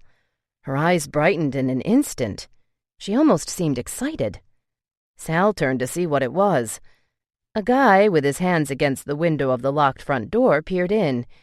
He smiled also when he saw her, and he waved a hand holding keys. "I'm all done here. Can I go now?" Sal turned back to Grace, who was already undoing her apron. "Sure." She rushed to the back room. Within minutes, she walked out, purse in hand. Sal followed her to the door to unlock it. The second Sal opened the door, she was in the guy's arms. "Thank you so much for coming, Joey." Joey squeezed her tight. "Of course, sweetie. Anything for my Gracie." The guy was clean-cut and a bit too generous with the cologne. It wasn't until he let go of Grace and she turned to say goodnight that Sal noticed how tight he was gripping the door handle. His knuckles had nearly gone white. The guy glanced at him and smiled. Sal managed to smile before closing the door and locking it. He walked back to the office, trying desperately to shake off the ridiculous, unsettling tension he suddenly felt. This entire day had been a roller coaster of emotions. From his frustration about the less-than-qualified applicants that morning, to the meeting going wrong, to finding out Alex had gone against his wishes and hired Grace. Everything he felt when he saw Grace again was understandable. But what he felt now was infuriating because it made no sense. No sense at all. Chapter 4. "Holy cow, Gracie, is that one of the married ones or the single one?" Joey clicked the button on his keychain, causing his car to chirp and headlights to blink. Grace walked around the car and opened the door. "He's the single one, but he's kind of a jerk." "What do you mean?" Joey said, climbing in the driver's seat. "Those bitches weren't lying when they said the Moreno brothers were hot. That is one hot poppy, girl. How bad can he be?" Gracie wouldn't admit how breathless she'd been when he first walked in and stared her down, looking amazingly sexy in his suit. "Bad," she frowned as she put her seatbelt on. "He obviously wasn't happy about Alex hiring me. Apparently, he'd made up his mind about me already. He even went as far as to insinuate that I flirted with Alex to get the job." "No, he said that?" "Well, not exactly, but he made a stupid comment. 'You do realize Alex is married, right?' That says a lot about his brother if he really thinks the only reason he hired me was because I flirted or something." Gracie crossed her arms in front of her. The more she thought about it, the madder it made her. "You have no idea how hard it was for me to hold back what I really wanted to say. If I didn't need this job so bad—" Joey rubbed her knee. "Let's focus on the positive. You got a job at one of the most upscale restaurants in La Jolla, of all places. And you said they're going to give you a shot in the kitchen, right? This is what you've been waiting for." Grace smiled. Joey always had a way of making her see things in a different light. You're right. This is my opportunity. Joey wanted her to come over and hang out with him and Taylor and a few other friends. But Grace knew Rose was home alone with her stepdad. Her mom let her know earlier that she was going to meet a few friends for dinner and might be home late. Grace knew what that meant. She was on the prowl. Dinner equaled drinks at a bar, looking for potential sucker number 5. To her surprise, not only was her mom home, they had company. Rose gave her a look as soon as she walked in. A man in a suit who looked 30-ish sat on the sofa holding a beer. The place had actually been cleaned up. Reuben stood behind the sofa. He was showered and shaved for a change. Her mom rushed over to her. "Oh, here she is now." Grace smiled, glancing at the man, who smiled as he stood, then back at her mom. "Grace, this is Mr. Fuentes." "Call me Frank," he said, reaching his hand out.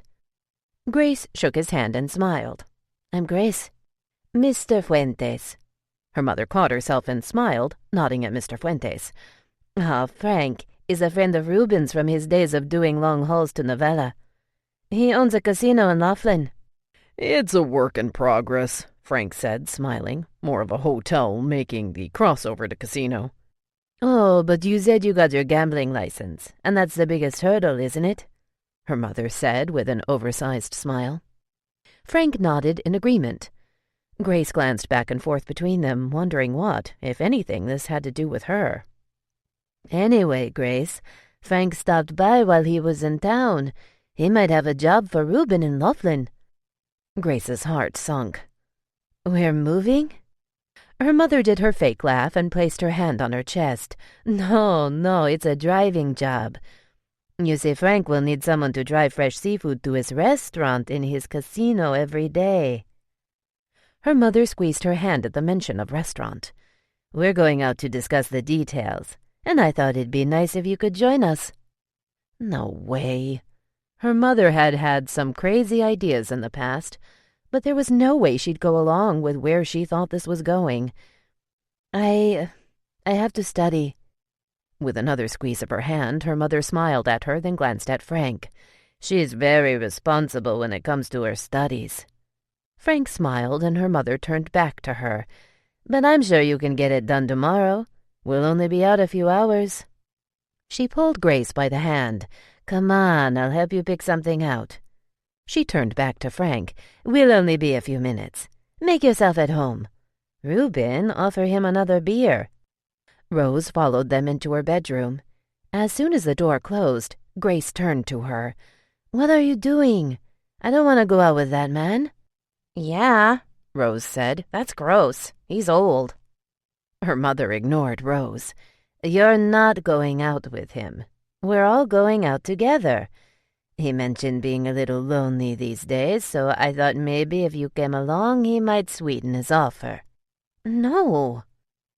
Rose plopped onto the bed and crossed her legs, watching them both. "Graciela, for Christ's sake, it's only dinner, and you won't even be alone with him. Is that too much to ask? You're doing your family a favor." Her mother opened Grace's closet. "Where is that dress you wore for your cousin quinceañera?" "I thought you said this was just dinner. That dress is way too fancy." Her mother was unbelievable. Of all the stunts she'd pulled, this one took the cake. Even though she said it was just dinner, Grace had a feeling there was more up her mother's sleeve.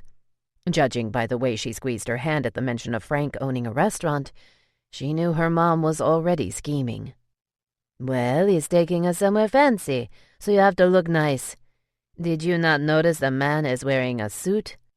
Exasperated but aware she wasn't going to win this battle, she walked over to the closet and pulled out the dress. "Isn't it a little late for dinner?"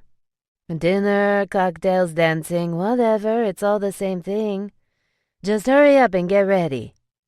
Her mom walked out the room, but not before mouthing, "Te apuras." Yeah, she was in a real hurry to go out with this guy. Grace turned to Rose, who looked at her sympathetically. "At least you won't be alone." Suddenly Grace remembered and smiled. "I got a job today." "You did?" Her sister's smile matched her own excitement. Yeah, at Morano's in La Jolla. Rose's blank stare didn't surprise her. Unlike Grace, her sister wasn't up on all the area's best restaurants. She didn't read Fine Cuisine magazine and follow the reviews religiously like Grace did. It's one of the best Mexican restaurants in the San Diego area, in all of Southern California, if you ask me. That was saying a lot, especially since Los Angeles was only 2 hours north of them. Really? So you're their chef now? Grace chewed the corner of her lip. No, I'm bartending. But they said they'd give me a chance and let me cook sometime.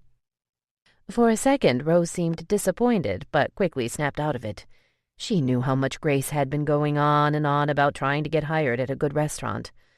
She only had a couple more months of school before she graduated with her culinary arts degree. With her foot already in the door and with the opportunity to prove herself, she was sure she'd make head chef in no time. I knew you'd find a job eventually, Grace. You're an awesome cook. Abuelita taught you well. Grace felt a dull pang in her heart at the mention of her grandmother. Rose's cell phone beeped, and she looked down at her hands. That phone may as well have been surgically attached to her hands, the way Rose kept it by her at all times. Mom says to tell you to hurry. With a roll of her eyes, Grace began changing. Her own phone was in her bag in the front room. No doubt her mother had already tried her phone. Can you believe her? Of course, this is so typical of her, Rose said, lying down, putting her hands behind her head. She had a point. Her mother would stop at nothing short of prostitution and drug dealing to make an easy buck. Even then, Grace didn't completely rule those two out. She'd seen how her mom dressed on a few occasions when she was just going to dinner with a few friends. She was surprised Reuben let her walk out looking like that. Grace didn't bother with makeup. Aside from some lip gloss and a little mascara sometimes, she never wore the stuff. She wasn't starting now. The dress she wore was one her mother had picked out. Grace didn't mind the length, but it was tighter than she was used to, and a bit low in the front. Frank didn't even attempt to hide what he thought of her in the dress. The bulging eyes and goofy smile said it all. Her mother smiled in delight. You look lovely, Grace. Don't you think, Frank? He stood up from the sofa. Stunning, he said. Reuben took advantage of the invitation to ogle and eyed her up and down with his own perverted smile. Grace had never felt like such a piece of meat. It was degrading, and she glared at her mom. Her mother ignored the glare and gathered her things. After her mother played the concerned mom in front of Frank, telling Rose not to answer the door for anyone and giving her instructions of what to do in case of an emergency, as if this were the first time Rose had been left alone, they were out the door. Frank drove them in his brand-new Cadillac to a jazz bar on the marina. He said the last time he'd been out here he went there and the music was fabulous. Maybe it was that Grace had had such a long day, but the slow music was making her sleepy. Add a glass of wine to that, forget about it. She caught herself nodding off twice. Thankfully, no one noticed. When the song ended, the musicians excused themselves for a break. Your mother tells me you're a culinary student. How's that going? Grace nodded. I'll be done in a few months. He leaned over to her. The music that played on the sound system was almost as loud as the live music. He paused to take a drink, and Grace took the moment to scrutinize him. He wasn't unattractive by any means. He was tall, thin, and dressed well, but he was at least 10 years older than her. That, however, wasn't reason enough to dismiss him. She knew better than anyone not to judge people by their age. The fact that he was a friend of Reuben's was what made her question him. Anyone who considered Reuben a friend was suspect as far as she was concerned. He noticed her scrutiny and smiled. What are your plans once you finish? I'm already working at a restaurant. She glanced at her mom, who eyed her, almost as if she was hoping Grace wouldn't say anything wrong. My hope is to move up once I've completed my courses, then eventually open up my own restaurant. She didn't feel the need to go into any more specifics. Luckily, she didn't have to. Her mother immediately started in, asking Frank about his casino. Grace endured 2.5 hours of Frank telling them about how his uncle had left him the hotel he was now running, and every detail about his journey and turning it into a casino. Her mother cackled at anything that even remotely sounded like a joke or quick wit. By the end of the night, Grace was both physically and mentally exhausted. She could hardly believe her mother invited Frank in at the end of the evening for another drink. Thankfully, he said he had a long drive home in the morning and declined, but he did say he'd be back to visit again soon. Wonderful. Her mother had another thing coming if she thought Grace would go through another night like tonight. She plopped in her bed with her already snoring sister. With a day like the one she'd had, she was out within minutes.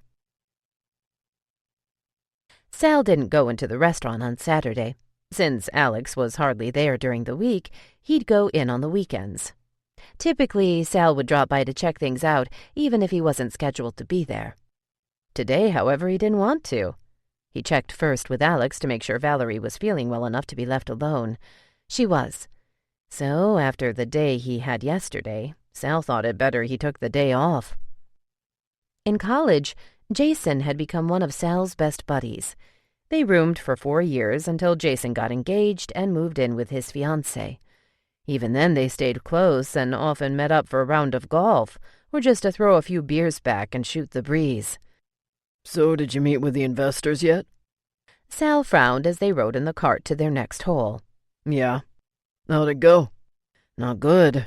I'm beginning to think this whole branching out thing may not be such a great idea. What?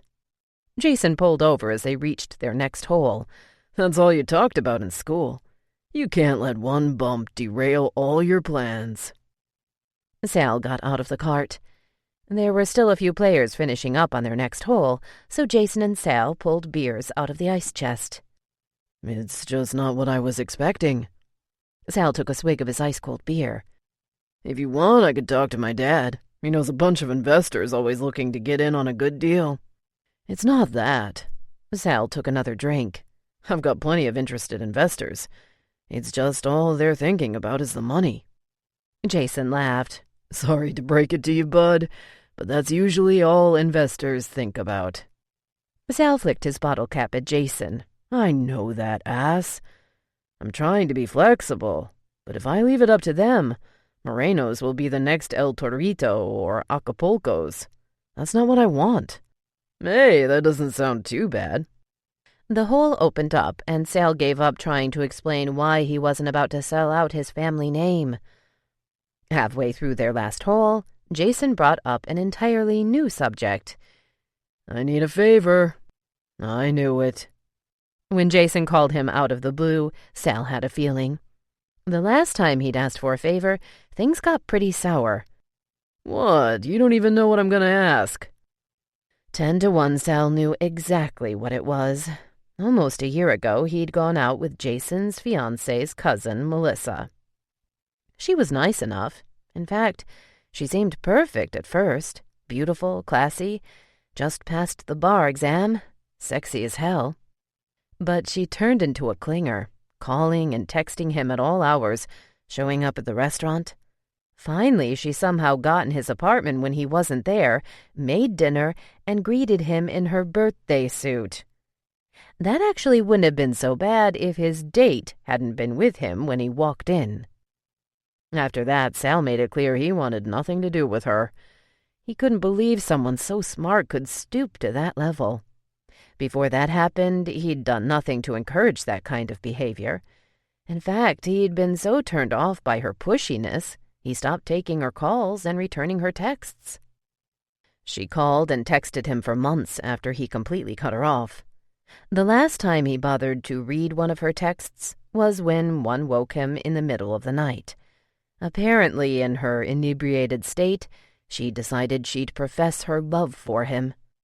They'd only gone out a few times, and he slept with her twice before she started to annoy the hell out of him. Love? He remembered laughing, before rolling back to sleep. I'm afraid to ask, Sal said, taking a practice swing. Hear me out, okay? Sal peered at him, bracing himself. Melissa? Hell no. Come on, can you at least listen to what it is first? Sal shook his head. No, no, no, no, no. He positioned himself to take a swing at his ball, then turned back to Jason. No. Dude, Kat's driving me fucking crazy. All Melissa wants is a chance to apologize to you in person. We'll be there. You won't be alone with her for a minute. Sal continued to shake his head, then stopped only long enough to take a swing. He turned back to Jason and shook his head again. The girl is a whack job. It took me long enough to get rid of her. You think I want to start that shit all over again? I told Kat you'd say that, but she says Melissa understands you're not interested and she's okay with that. All she wants is a chance to apologize. This has been going on for months, Sal. Melissa's mom has even started calling Kat's mom about it. Then Kat's mom calls her. Then who do you think has to hear the crap? I'm begging you, man. Just a couple of hours. I'd do it for you. For a moment, Sal considered it. He took a deep breath and looked up at the sky. The next thing he heard was Jason on the phone. He said okay. Sal jerked his attention back to Jason, eyes wide open. What? Jason put his finger over his lips and smirked. Then he put his hand over the receiver. Is tonight okay? I didn't say I would. Sal took off his glove and threw it at Jason. Tonight's fine, Jason said, laughing. Sal put his hand on his forehead. Fuck me. All right, honey, you're welcome. Yep, I'll tell him. Sal glared at him when he hung up. Kat said she loves you. He grinned. She's my fiancé, and you know what? I'm okay with that because right now I love you too. When Sal didn't say anything, Jason added, I'll buy you lunch. Sal still didn't answer. Come on, how bad can it be? We'll go to DJ's, play a little pool, have a few beers. She'll apologize and everyone will be happy. Done. Just like that. You're my hero and my fiancé loves you. Beautiful. I want steak and lobster for lunch. Steak and lobster it is. Jason patted him on the shoulder as he walked over to take his shot with a grin. Somehow Sal was hoping for a less enthusiastic response. Chapter 5. Sunday morning they were doing their weekly inventory. Somehow for years his parents had managed everything on paper. Incredibly, they were very accurate, but now that there was software for everything, it should have made things easier, though at times like today, things could get really screwed up. He was already in a bad mood before he even got to the restaurant. The night before with Melissa had gone well. Her behavior was very impressive, but he'd been fooled by that before. She apologized while Jason and Kat played pool. They even had a somewhat intriguing conversation. She was the epitome of the perfect girl he once thought her to be. That is, until that morning when he got a call from Jason. You're gonna be mad. What? She has your sunglasses. Sal knew what that meant. Tell her she can have them. That's the first thing I said when Kat heard the message she left, but she already said she's going to drop them off today at the restaurant. Kat tried calling her, but she's not answering. So I'm just giving you a heads up. Here we go again. Melissa was notorious for leaving things in Sal's car or his house, her way of forcing another meeting. He should have known. He hadn't even noticed his sunglasses were missing. All he could hope now is that she'd drop them off and he'd be done with her. But Melissa didn't work that way. Grace arrived at noon, adding to his already growing aggravated mood. He didn't understand why he felt the way he did around her. He was over her lying about her age, and she'd passed the drug screening and background with flying colors. Yet being around her made him feel anxious. Tired of going over numbers, Sal decided to walk out and check on things in the dining room. He saw Grace peeking into the kitchen. He smiled when he realized she appeared to be trying to be sneaky. He took slow, quiet footsteps so she wouldn't hear him. She turned and saw him when he was only a few feet away and flinched. Sal had to stifle a laugh. "I was just, Checking out the kitchen? Well, yeah, I wanted to... Come on, I'll show you. He settled for a big smile instead of laughing. She was already blushing. You haven't had a chance to acquaint yourself with the restaurant. There's a lot you haven't seen. She followed him through the busy kitchen. Her caught with a hand in the cookie jar expression was now replaced with a look of pure awe. Her eyes opened wider with everything he showed her. Seeing how excited she got over something as simple as a kitchen was more than amusing. Sal couldn't wipe the smile off his own face. The new stockroom had been added the previous year when they bought the place next door and expanded the restaurant. When they got to it, he stopped and his eyes met hers. You ready for this? She nodded, reminding him of his younger brothers when they were kids, and he showed them a new card trick or new stunt on his bike. They were always so easily impressed. He slid the door open and motioned for her to go in first. Sal had a lot to do with the design. The old stockroom was all over the place. To Sal, organization was key, but it also had to look good. Like the rest of the restaurant, it was designed to feel old, like the Mexican homes in the old country. The wood used for the shelves was new, but painted so that it gave them a weathered look, as were the containers of spices. They had every spice in there needed for Mexican cuisine. Even the floors had been painted with a texture that made it feel as if they were standing on dirt. He also made sure there were sitting areas and an old collapsible wooden cot, like the ones he and his brothers would sleep in when they visited their grandfather's ranch in Mexico as kids. It was really meant to give the room an even more authentic look, but Pablo, one of the older cooks that still came in a few times a week, was known to nap on it. Grace walked around, taking it all in. Those eyes of hers practically twinkled. Her fingers caressed the antique-looking barrels that contained rice and beans, as if she were touching a work of art. She turned back to him. "This is amazing." It was the strangest thing. Every time he looked at her, he noticed something new he hadn't noticed about her before, like her perfectly manicured nails when she caressed the barrels. Instinctively, his eyes were on a ring finger. No engagement ring, but that didn't mean anything. She could just take it off for fear of it falling off while she worked. He frowned, annoyed at himself that his thoughts would even go there. She caught him frowning, which only irritated him further. This is relatively new. We added this whole side of the restaurant last year. This whole restaurant is nice, but this... She glanced around. This is special because it's like a treat for the employees. Everyone was real excited about it when it was unveiled. I wasn't really expecting that. I just wanted something more organized than the one we had before, and I don't like employees feeling like this is just a place of work. My parents always made it a point to make the employees feel at home, as if they were family, so I wanted even the stockroom to feel homey. He looked around. Something they'd enjoy every time they came to work. I will. She smiled at him, making him squeeze the doorway. I heard you're planning on opening more restaurants. How many? Sal hadn't really thought of an exact number. He just always thought more. I don't know. Maybe 4, 5 more? Really? Why so many? She didn't wait for him to respond. She was still taking in the old wooden canisters for the different spices. Personally, I would want just one. I'd live to perfect it. It would be my baby. She turned to look at him. But then there are 3 of you, and you have a sister, right? Yeah, but she's a writer. She writes for a magazine, and she's working on a novel. She's content with just coming in and working a few days out of the week. She's not looking to run her own restaurant.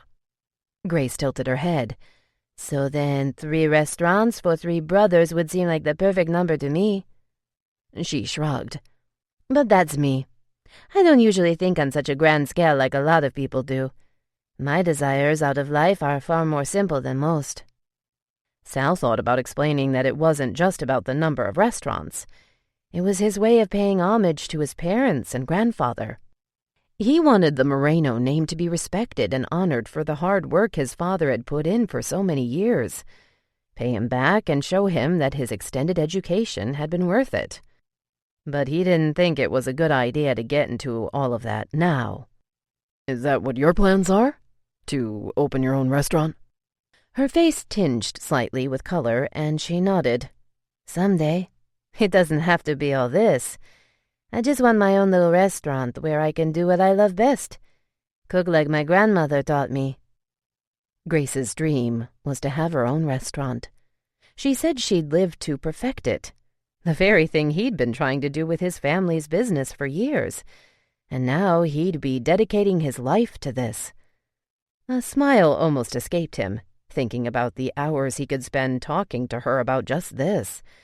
But he sensed a change in her mood and thought better of asking any more. After a full tour of the stockroom, he took her upstairs to show her the banquet rooms. Only one was in use today, so they skipped it. Her eyes didn't disappoint when he opened the door to the remaining part of the huge room. It's one big room with dividers, he said, pointing at the ceiling. We can break them up into smaller rooms. Adding to her expressive eyes, her lips parted slightly, distracting Sal for a moment. Has anyone ever had an event that would use the whole place? Sal chuckled. My brother Angel's wedding. She stopped looking around and turned to Sal. It was this big? Yep, a little over a year ago, and let me tell you, this place was packed. You're kidding. You guys know that many people? Sal shrugged. The majority of them were friends and business acquaintances of my parents they've met over the years through the restaurant. We also had a lot of family come over from Mexico. All the weddings I've ever been to have either been in someone's backyard or didn't even have a reception. Sal stood at the door as she walked across the room to admire the mural on the wall. Who did these paintings? They're beautiful. A friend of the family's. He did the ones downstairs, too. She turned to him. Something changed in her eyes. The one of the old lady? Yeah, all of them. She seemed to stare out into space for a moment, then looked back at the mural. He's very talented. Again, there was a shift in her disposition. The excitement she'd exuded throughout the tour of the restaurant was gone. She walked back toward him. Thanks for the tour. I should get back to work now. Something wrong? Her eyes met his for just a moment. No, not at all. You have a beautiful restaurant. I just hope I get the opportunity to show you what I can do in the kitchen soon. She walked past him and out the door. Once back in the office, Sal tried to concentrate on the inventory, but his thoughts kept going back to Grace. Then he overheard her laughing with Melanie, and damn it if it wasn't the cutest laugh he'd ever heard. When he was finally done, he went out into the dining room. Brunch was still in full swing. Alex was talking to a couple of women in a booth, and he flagged him over. Both women turned to see who Alex had flagged down and smiled when they saw Sal. Sal, you remember Tracy from high school, don't you? Sal hadn't the faintest idea. Before he could say anything, Tracy stood up and threw her arms around his neck. Oh my God, you guys haven't changed at all. You're just like I remember. She pulled back and smiled. He still didn't have a clue who she was, but she was attractive. That was for sure. She'd slipped her hand in his after the hug, and she didn't let go. This is my cousin, Susie. Susie held out her hand and smiled. Sal shook it, wondering if he could bluff his way out of this. Yeah, it's been a while. He glanced at Alex, who smiled as if he knew Sal didn't have a clue. He probably didn't either, the ass. I'm only in town for a few days. I don't live out here anymore. Tracy turned to Alex. I know you're married now. Then turned back to Sal. Maybe you and I can get together and hang out. Those last two words, coupled with the twinkle in her eyes, had a certain connotation he'd heard all too many times. Alex excused himself when he got a call. The idea wasn't a bad one, but he doubted he could bluff the entire night. Not that he thought admitting the truth now would revoke the invitation. He pretended to consider it and continued to make small talk when he got the distinct feeling he was being watched. He remembered Melissa would be stopping by, and he wondered if she was already there somewhere. Casually, he scanned the restaurant when he noticed Grace staring in his direction from behind the bar. She specifically stared at Tracy, who was still holding his hand. The moment her eyes met his, she averted her stare and walked away from where she'd been standing. "Good job today, Gracie," Alex smiled, putting his hand over the receiver on his phone. "Thank you." She smiled back. She'd walked in the back office at the end of her shift to get her things and overheard him talking to his wife. He was so sweet and forever worrying about her well-being that Grace couldn't stand it. Why couldn't she ever meet a guy like that? He winked at her and continued with his conversation. "I know, baby, but the doctor says you have to—" Grace sighed.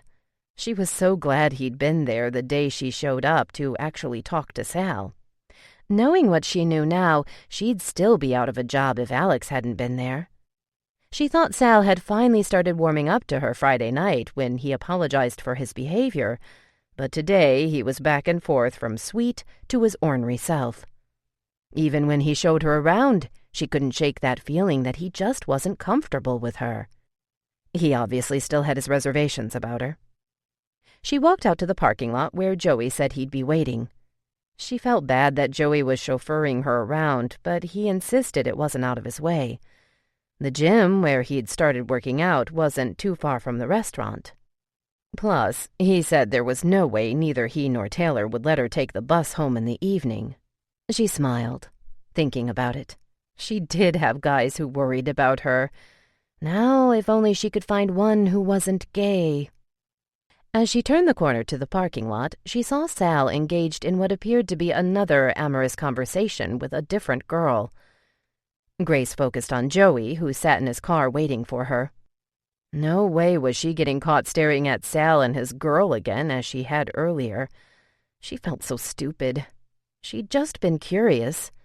Not only was Sal completely out of her league, older, wealthy, beautiful, and from what Melanie had told her, he'd just earned his master's in business, he also didn't like her. Grace had wanted to see what it took to impress a man like Sal. He seemed smitten at the time, but obviously not enough, because here he was already with another lovely candidate vying for his attention. Grace opened the door and got in Joey's car. "I can't believe you get to look at that papacito all day long. You lucky girl, you." Grace shrugged. "What good is looking?" Do I detect something in that tone?" "No, you don't." She put her seatbelt on as they drove by Sal and his girl. Sal's eyes were on Joey, and then he glanced her way. She waved and he waved back. "He's my boss, Joey. And remember, I told you, I don't think he likes me." "Still?" "Yes, still. I've only worked with him 2 days. He wasn't here yesterday." The disappointment she'd felt when she realized he wouldn't be there at all yesterday had come as a surprise. While she felt so much more at ease, knowing she wouldn't have his scrutinizing eyes there, his apology Friday night had left her hopeful that she'd been a little closer to showing him what she was made of in the kitchen. Unfortunately, the vibe she'd picked up several times from him today was still a negative one. "He'll come around, sweetie. You'll see. There is no way anybody can be around you for too long without falling in love." Grace didn't know about all that, but she knew better than to argue with Joey. "So, you have to come over tonight, Grace. George is coming over with some old-ass movie he says we have to watch. I'm gonna be dying." George was Taylor's much older ex-boyfriend. Grace had only met him once, but Joey had told her all about him. She still didn't get how Joey could be okay with his boyfriend's ex hanging around. But according to Joey, he was fine with it. George was 35 and into men his own age now.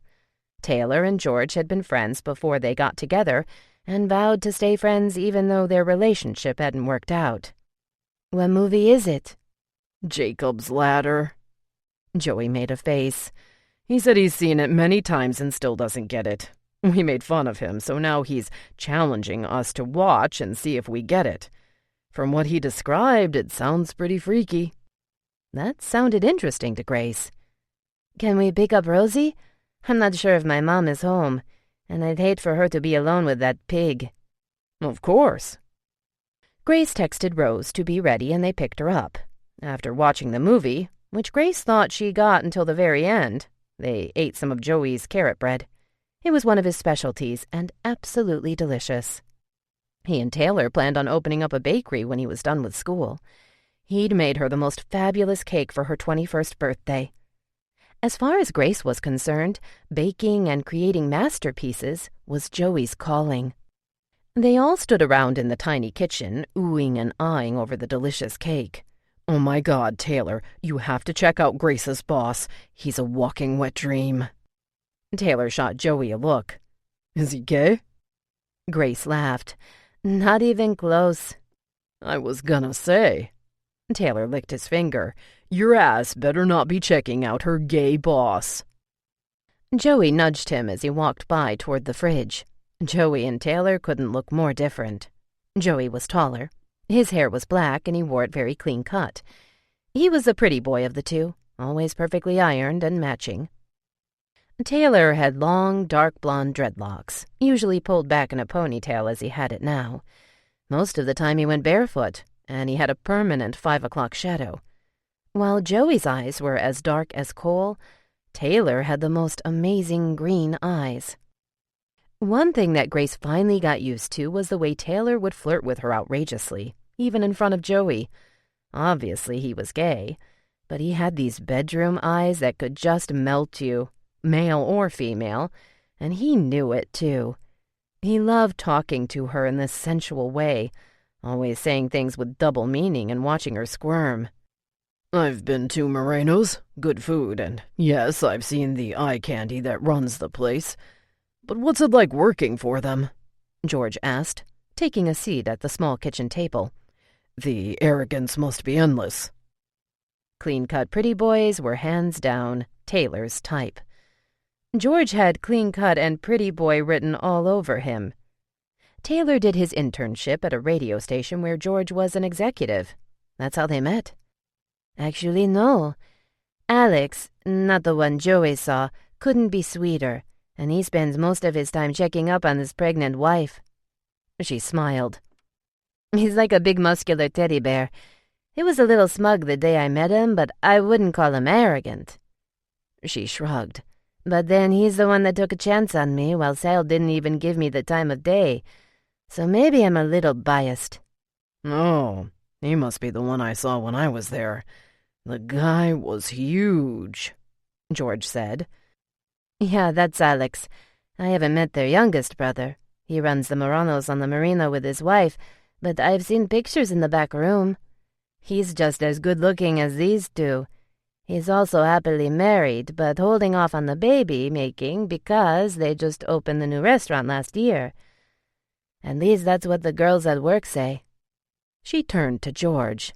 Sal, on the other hand, the only one still single, is as expected, a chick magnet. Just today, he had 2 all over him. From what the girl tells me, they've seen him with plenty of girls. None he ever sticks with for long. But I haven't really picked up on any arrogance." George chuckled. "Smart guy. If it were me, I'd be working my way down the line, too." Grace smiled, though she wasn't feeling it.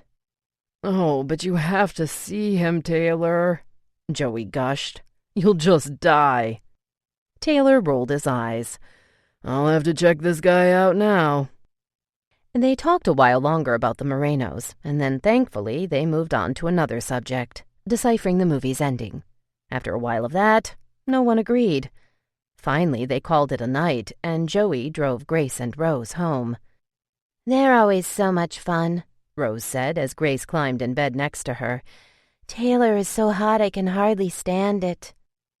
Grace smiled, and even as she lay there thinking about her evening with Taylor and Joey, thoughts of work came back to her, most notably Sal.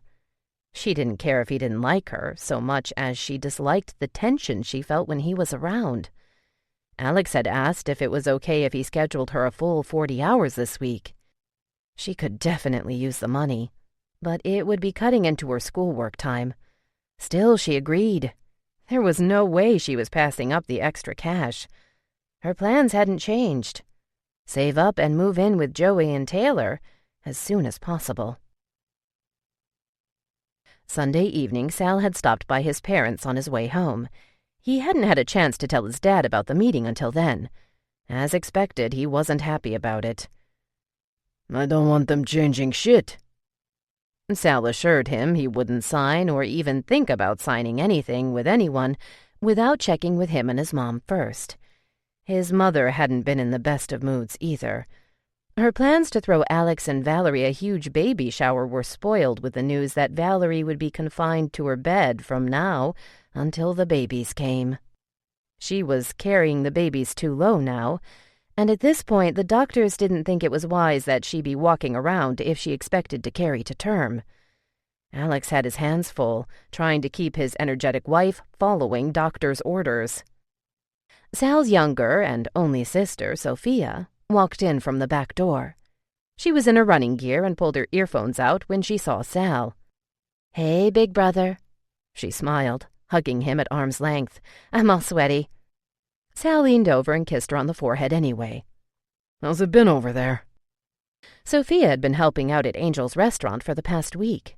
They'd been short-staffed, but she'd be back at Alex's this week. Not a moment too soon, either, since Sal could tell already Alex's days were numbered. It would only be so long before Alex couldn't stand not being home with Valerie to monitor her every move. As it was, he was on the phone with her every 10 minutes. "Busy," she said, grabbing a water out of the fridge. "They're gonna have to hire more help. I heard we got a new bartender. Is he any good?" Sal almost frowned. He'd managed to squash any thoughts of Grace, at least for a few hours. "He's a she," he said. "And yeah, she's good. Fast." After draining nearly half the bottle of water, Sophia wiped her mouth with the back of her hand. "Really? Good. That's what we needed." He was at his parents' house until well after 9. So many things crowded his mind. Another meeting with the investors was on the agenda this week. Sal had to decide if he was going to go forward with this or go a different route. In Valerie's delicate state, he wouldn't be able to count on Alex for much soon. He was looking at taking the restaurant on full-time, at least until Valerie had the babies. There was no way he could commit to anything that would take him away from the restaurant until after the babies were born. Even then he couldn't imagine Alex wanting to leave Valerie and his babies too soon. Then there was the matter of getting more qualified help as soon as possible. He'd want to be there if Angel was going to do any hiring. That guy was worse than Alex when it came to being soft. It amazed Sal how two hard-asses like his brothers could be so soft when it came to their families and employees. Most annoyingly on his mind, Grace. He still didn't get it. He was a grown-ass man with too many plans to be thinking about this. How was it that this little 21-year-old culinary student trying to prove herself to him was beginning to get under his skin? Chapter 6. Every day Grace went to the restaurant, she prepared herself for the unease she felt being around Sal. She wondered how long it would be before she was comfortable around him.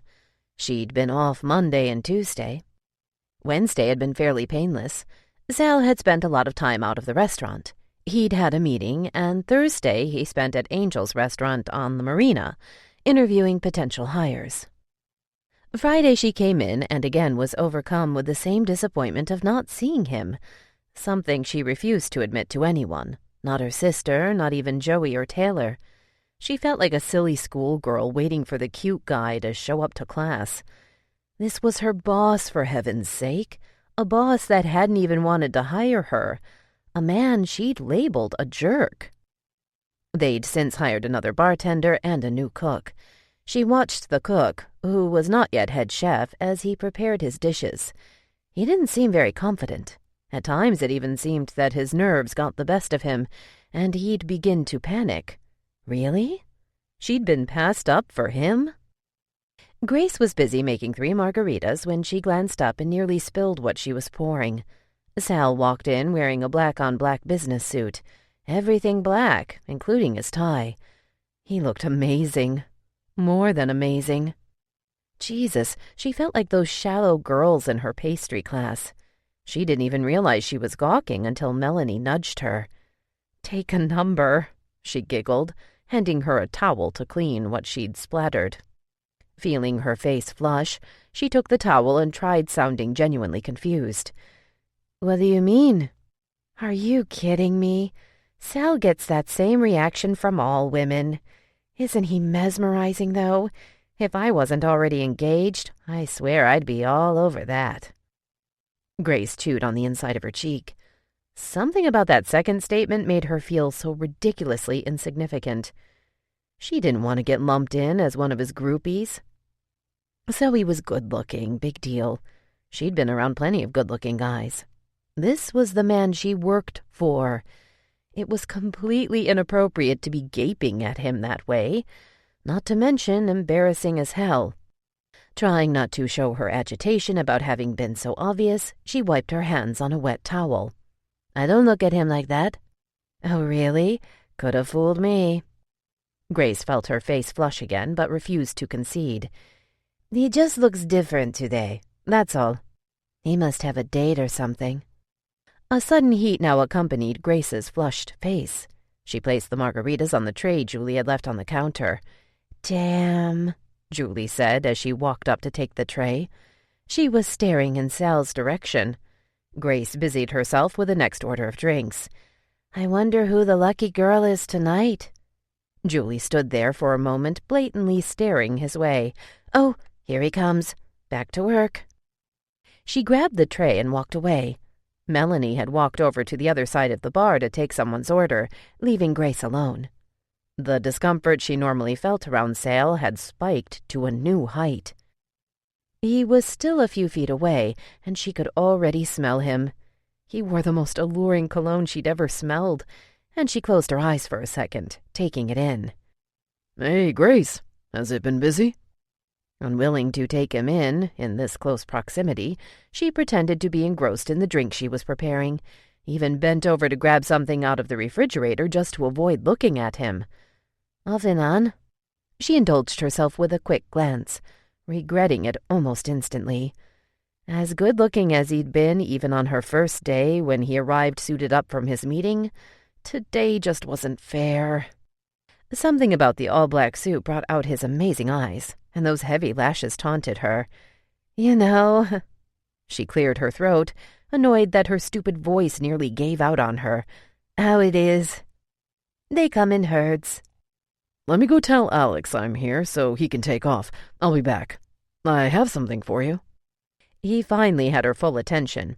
Not that he hadn't from the moment he walked in, but she allowed herself now to really look at him. He smiled that beautiful smile of his and began to walk away. "I'll be back." Panicked and not having a clue what he might have for her, she rushed over to the bowl with the peppermint candies. She stuck one in her mouth and glanced at herself in the mirror behind the bar. Of course, she had one strand of hair sticking straight up like a cockatoo. Damn it, why hadn't anybody told her? Grace was still fixing her hair when she heard Alex's voice coming from the hallway to the back. Sal was with him when they turned the corner and walked toward her.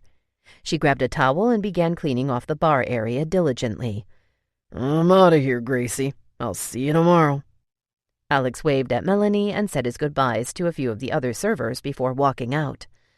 Sal walked over to her, holding a baseball cap.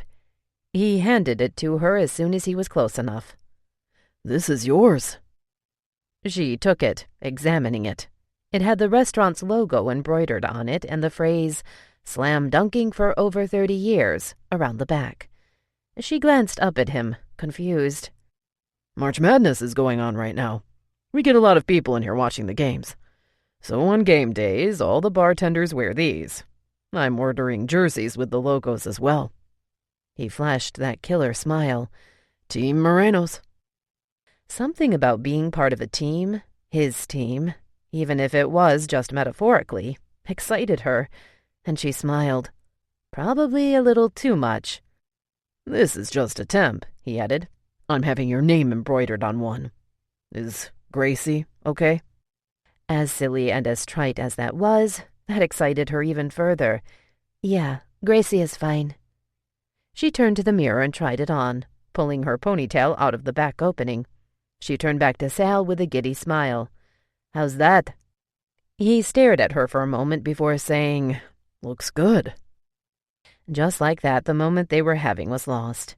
She'd finally felt at ease with him, even if it was only for an instant over a silly cap, when that hardened look she was so familiar with now washed over him. He glanced over her shoulder. "Melanie, you still have your cap from last year?" "I think so. It's somewhere at home."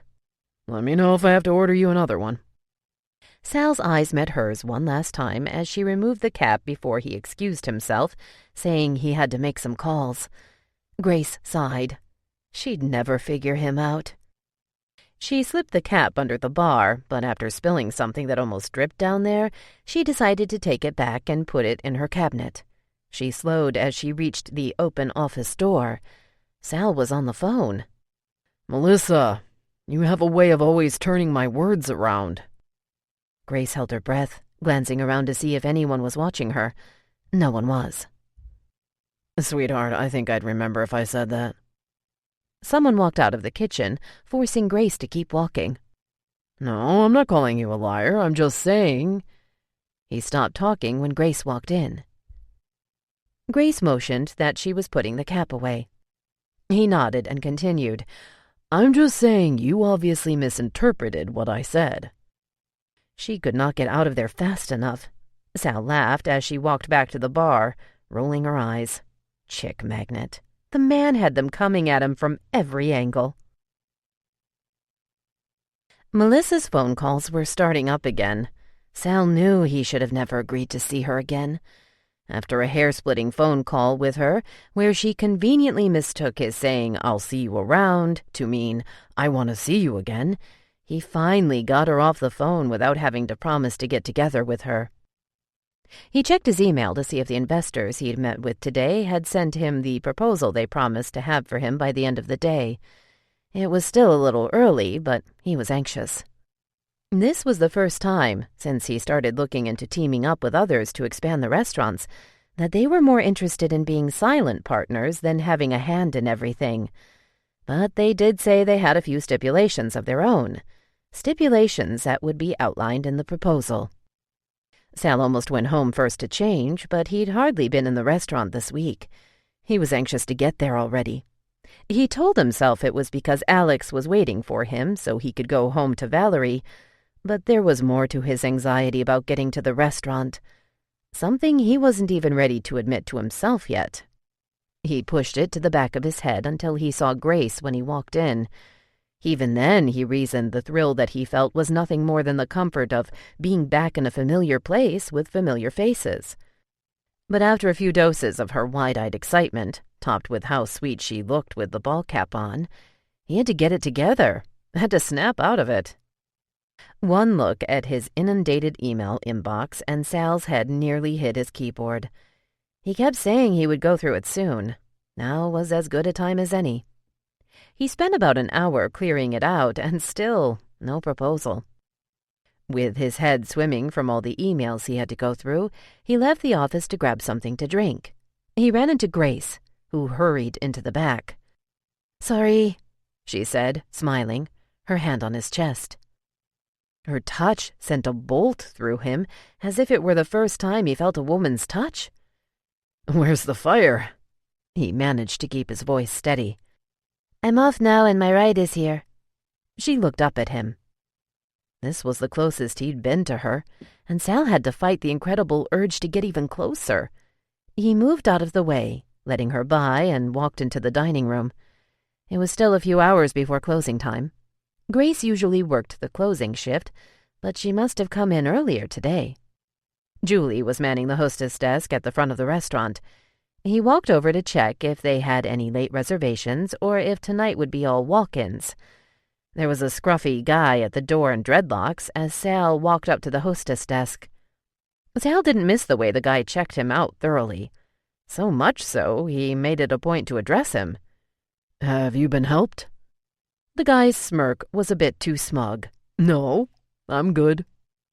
What the hell did that mean? Sal looked him over for a second before deciding he was probably meeting someone and turned to Julie. He glanced at the night's reservation list when he heard the guy purr, Hey, beautiful. Sal looked up just in time to catch the guy wrap his arm around Grace's neck and kiss her temple.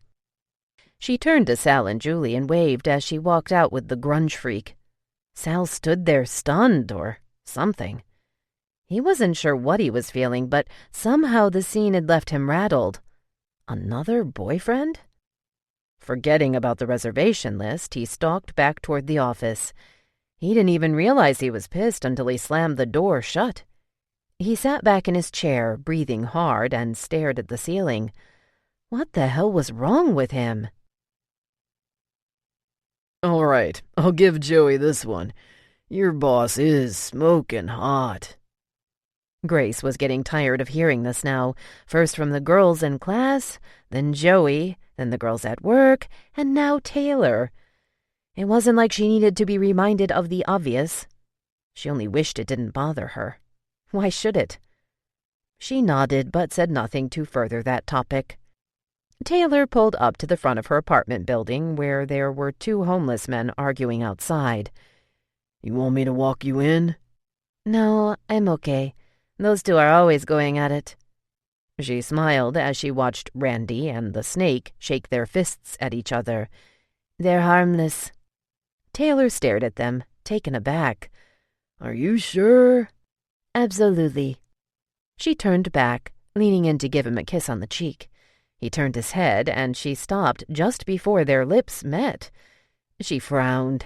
Same old trick. Taylor smiled. One of these days you'll fall for it.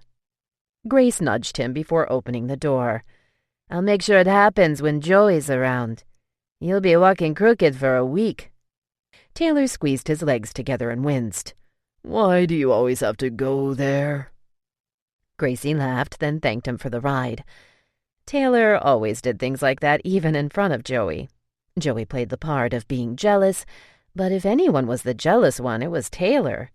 She'd seen it once, and it hadn't been pretty. Yet, for as much as Taylor flirted, she'd never seen so much as a spark of real jealousy from Joey. He knew Taylor would never actually do anything. As was the norm at her place, Reuben lay sprawled out on the sofa, beer cans and a bag of chips on the floor. Her mom peeked in from the hallway. Psst! Grace lifted her hand in the air and mouthed, "What?" Her mom motioned for her to come over and put her finger over her lips. Grace closed the door as quietly as possible. Reuben continued to snore like a bear. She held her keys tight in her hands so they wouldn't jingle. They made it to her room, and her mom closed the door behind her. Frank wants to see you again. What? Grace felt sick to her stomach.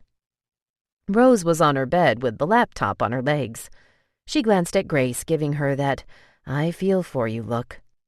He called earlier today and said he really enjoyed the time he spent with you and he'd like to do it again. I was just thinking... No. Grace was done doing these things for her mom. If Reuben gets the job, he'll be gone most of the week. Grace and Rose's eyes locked. One of the things that gnawed at her most of the day was wondering how much time Rose had to spend locked in her room for fear of walking out into the kitchen or living room and being harassed by Reuben. What does me seeing Frank again have to do with Reuben getting the job? Her mother frowned. It's not a done deal yet. Spending another evening with him just might seal the deal. A calculating smile spread across her face, and she turned to Rose. Won't it be nice when Reuben starts working, and he's only home late in the evening and gone before we're all up? Another glance at her sister, and she knew what Rose was thinking. If guilt was a facial expression, Rose wore it on her lips like a tightrope wire. As much as she hated the idea of going on a fixed date with this man, it was totally worth it if it meant getting Reuben out of the house. She turned back to her mother, who didn't even try to hide her anticipation, and sighed. When? Her mother nearly jumped. Sometime next week. Remember, I have work and school. Yes, yes. Her mom reached out and held her by the shoulders. We'll work something out. She crushed Grace into a hug. Ay, mija, thank you so much. You won't regret this. Grace closed her eyes, taking a deep breath. She already did. Chapter 7. Saturday morning, Sal went through the online applications for employment at Angel's restaurant. Angel had given him the go-ahead to take over the hiring. Like Alex, he didn't care much for scheduling or conducting interviews. Sal called back the few he'd consider. To his surprise, they were all available for an interview that very afternoon. He scheduled the interviews at Angel's location and was out before Grace's shift started. The menu at Angel's restaurant was almost identical to Alex's, but the one difference was that they were on the marina competing with a bunch of seafood restaurants. Therefore, they boasted a lot more seafood specials, and no restaurant on the marina was complete without the lobster-filled aquarium at the entrance. Sal stopped as he walked in to assess the lobsters in the aquarium. "Hey, Sal." Sarah, his sister-in-law, walked over and hugged him. "You look all spiffy." She tugged his tie, smiling. Sal kissed her forehead. "Interviewing today. How's everything here? Where's Angel?" Sarah gave him a look. "You didn't see him out there?" "No." Sal turned back to the door. "Some of the other restaurants are offering dinner cruises. There are a lot of sightseeing and touring reps that have been coming around leaving their brochures. But it sounds complicated to me. Angel thinks it's a good idea for the summer." Sal thought about it. In theory, it was a good idea. But getting one of those boats to meet code regulations with the health department would be a bitch. "Maybe appetizers and drinks. I don't know about a full-blown dinner." "The Surf Club is already doing it. Angel went over to talk to them about it the other day, but he said they didn't offer too much information." Sal walked toward their back office with Sarah. This was where he spent most of his time when he was here. "Yeah, they're not going to. Angel's better off asking the cruise services." "Well, that's where he is now. It makes me nervous. Anything goes wrong and we'll be responsible." Sarah was right. Maybe he could get Carlos, his godfather and the family's longtime attorney, to look into the details. "I'll look into it." "Good." Sarah smiled. "So, how many people are you interviewing today?" 3, a cook, a waiter, and a bartender. He took the seat at the desk. "I heard about your new bartender. Oscar was over here yesterday. He said she's really good." Sarah smiled. The way he went on and on about her, I think he may have a crush. Sal pretended to be into what was on the computer screen, but he had to ease up on the mouse in his hand when he heard a cracking noise. "Hey, dude." Angel walked in. He kissed Sarah as she walked out. Sal glanced at him in time to see Angel pat her behind. "I hope you're not going to do what you've been doing at Alex's place." Sal turned to him with a frown. "What's that?" "Be all picky and shit about the hiring. I just need help. We keep getting swamped, especially on Sundays." "You have to be picky, Angel. You can't just hire anyone." "Yeah, but," Angel said, taking the seat next to the desk. "You don't understand, Sal. People start getting pissed when the service is so damn slow, and we're moving as fast as we can. The last thing I need is for the word to get out that the service sucks." Sal stared at him and scratched his forehead. "That bad, huh?" "Yeah, I had a few people walk out last week." "Shit, why didn't you tell me?" "I'm telling you now." Sal turned back to the computer and clicked on a different screen. "I'll see if I can get a few more people in today to interview. I didn't realize how bad it was." Angel sat back, pulling the pencil out from behind his ear. He tossed it in the air in front of him. "Oscar told me about the new bartender over there." He grinned, said she's real good, in more ways than one. How the fuck would he know? Angel stopped tossing the pencil. "Easy." Sal gulped hard but refused to look at Angel. "He said she knows what she's doing and she's fast. He didn't say anything bad." He tossed the pencil up again. "But he did say her cute accent goes with her personality." What did that even mean? Sal wouldn't ask. He clenched his teeth and continued scanning through some of the other applications he'd dismissed that morning. "What's more crucial right now, waiters or cooks?" "Both," Angel said. "But I'm short on waiters. I have one on maternity leave, and Sophie's going back to Alex's today. I can have her stay and help if you need her." No, we should be okay today. I have one back from vacation, and Debbie, who was out sick most of the week, came back yesterday. I just need some new hires now, so they'll be good and trained for the summer when things really start kicking up. I'm on it. Did Sarah tell you about the dinner cruises? Yeah, I'll have Carlos look into it first. I'm sure there's a lot of red tape involved. Angel stood up and put the pencil behind his ear. Some of the restaurants are thinking maybe booze cruises, just on the weekends. Sal laughed. I'll tell you right now, you're probably looking at a small fortune on the insurance alone for something like that. Well, ask Carlos anyway. I will. Sal spent the rest of the day interviewing.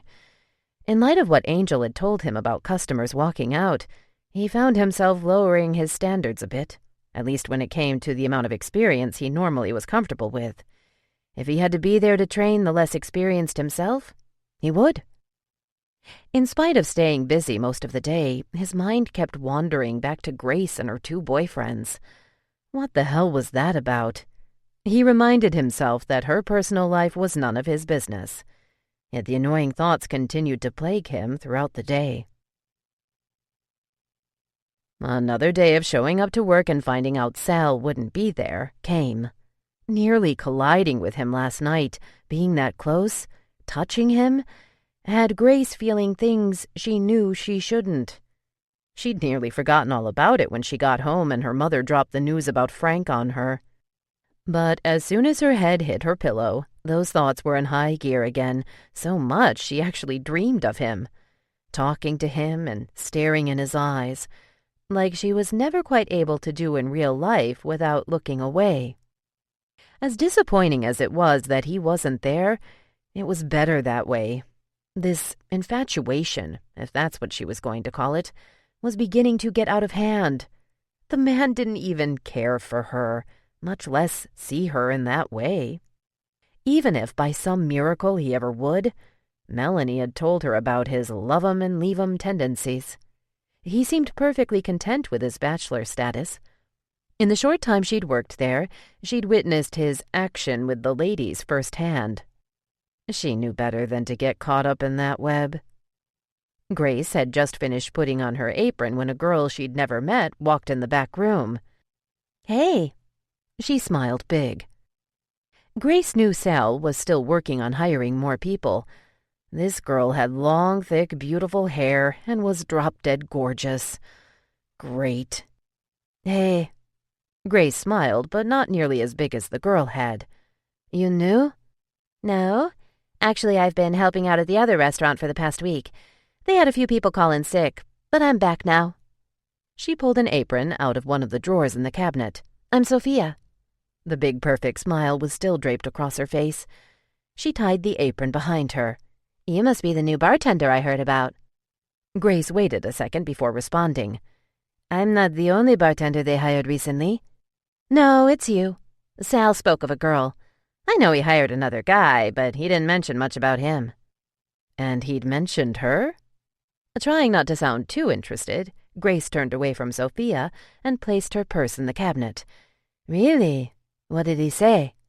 "That you're good, and he said you're fast, which, let me tell you, we need fast, especially on the weekend." Sophia pulled her ball cap on. "Sweet 16 starts this weekend. You'll see what I'm talking about." "Sweet 16? March Madness?" Sophia looked at her as if she were from another planet. "The last 16 college teams standing start battling it out this weekend. It's gonna get busy in here." Grace was still thinking about Sal talking about her. Sophia said he'd hardly mentioned the other bartender. She shook it off, grabbing her cap out of the cabinet, and began putting it on. "So, is Alex closing today?" That was one way of finding out if Sal would be there later or not. It was only either him or Alex who ever closed. "No, he'll be in for a few hours, but I'm closing." "You?" "Yeah." Sophia smiled at her. She leaned over the desk and typed something into the keyboard of the computer. Ugh, Sal has to be so damn anal about everything. Does he really think anyone has time to take their lunch and breaks when he schedules them? She turned to Grace. "Seriously, he does all this?" She motioned to the screen, and no one even bothers to look at it. Alex walked in. "Hey, Gracie. Soph, you're back." He leaned in and kissed the side of her head as Sophia continued to type something, then laughed. "Don't tell Sal I did this." Alex peered at the screen and smiled. "He's gonna know it was you." "Doesn't he get it, after all these years?" She turned to Grace. "He still prints out recipes for the cooks that have been cooking here for years. I can just imagine the stuff he laid on the new cook." Alex laughed. "Oh, yeah. Poor sap has his homework cut out for him." "Homework?" Grace finally spoke up. Alex sat down. "Just wait, Gracie. You'll see when you get in the kitchen. Sal's too much. I'm surprised he hasn't been writing you about the Moreno way of making drinks." Sophia turned to Grace. "He hasn't given you the whole speech yet about the way things work around here?" Grace shook her head.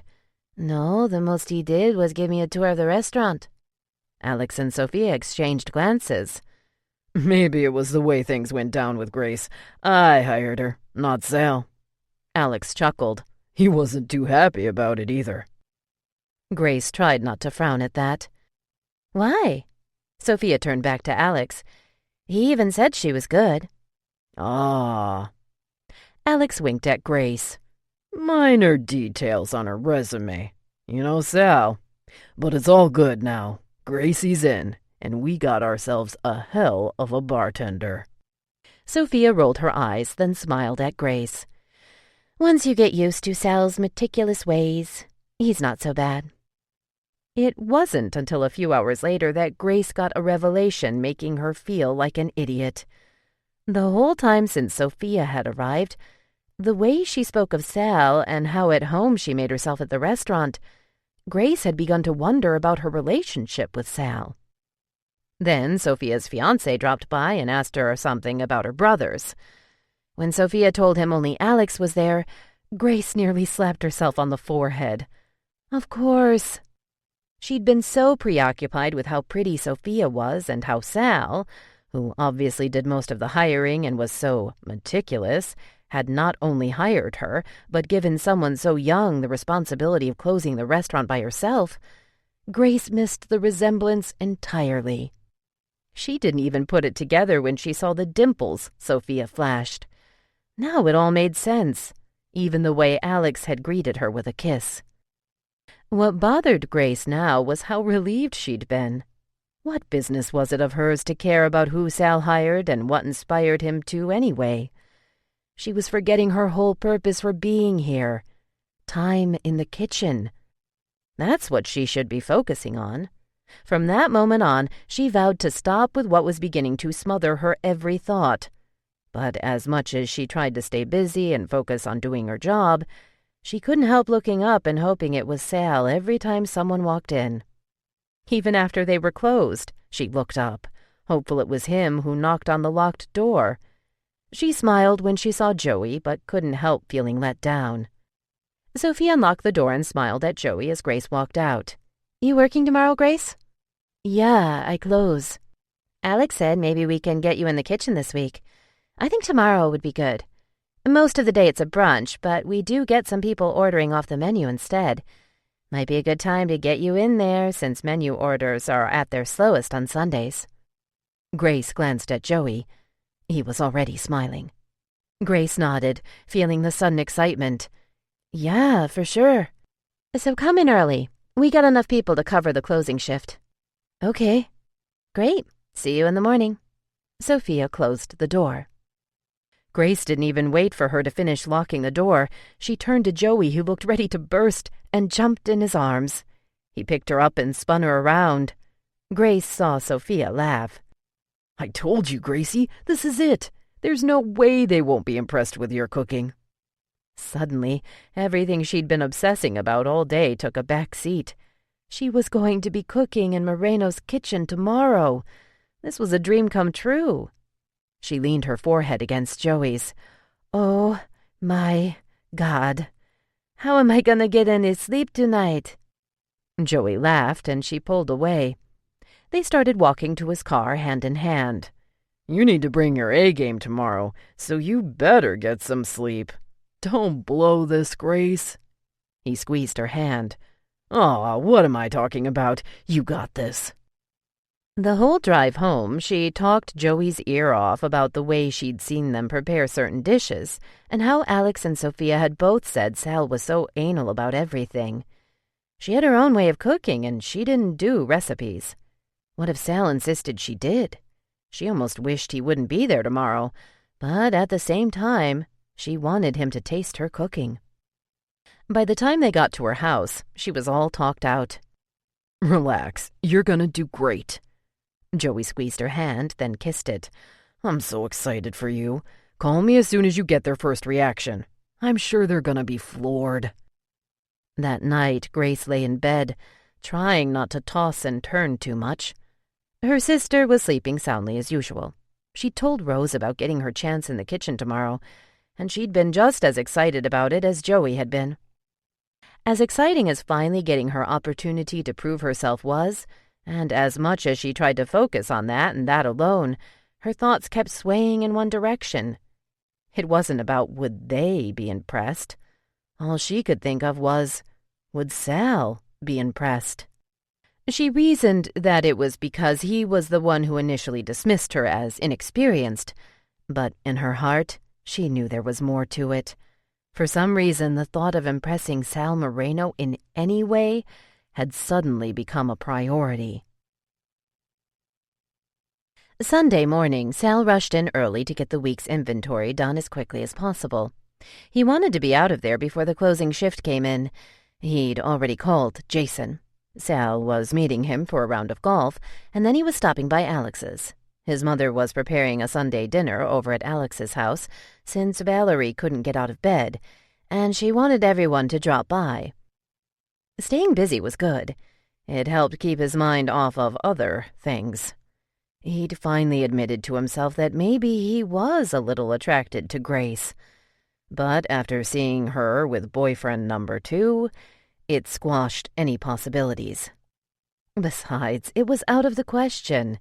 She was too young for him, and she was an employee. It would never work. He was stupid to have even considered the thought. He sat back, staring straight ahead at the cabinets against the wall. It was just a physical thing. Even though at first he hadn't been very impressed by Grace, after being around her, he noticed a few things about her that could be construed as attractive. Her big, innocent eyes, the curves he hadn't been privy to on their first meeting because of the unflattering dress, the way there was no hiding her excitement even over the smallest things, a ball cap, and that laugh. There was no way he could hear it and not smile. Alex walked into the back room. "What's with the cheesy smile?" Sal straightened out. "I was just thinking about something." He spun his chair around to face the computer. "Are Angel and Sarah gonna be there tonight?" Sophia walked in. "I heard Dad on the phone last night, so they better be." She giggled. "Is Grace here yet?" Sal turned around. "No, she's closing." "Well, she was," Sophia said, grabbing an apron out of the drawer. "I told her to come in early. We're going to give her a shot in the kitchen. I figured Sunday is a good day for her since—" "Wait," Sal said, feeling uneasy. "Who okayed this?" Alex laughed. "What do you mean? We said we were going to give her a shot, so we're giving her a shot." Sal couldn't care less about her in the kitchen at this point. He'd figured this attraction thing would go away with a few days of not seeing her. He'd planned it. Damn it. Easy peasy. Monday and Tuesday were her days off. If he scheduled a few more interviews Wednesday and Thursday at Angel's, it would be almost a week before he'd have to be around her again. He would have been home free by then. They'd thrown a wrench in his plans.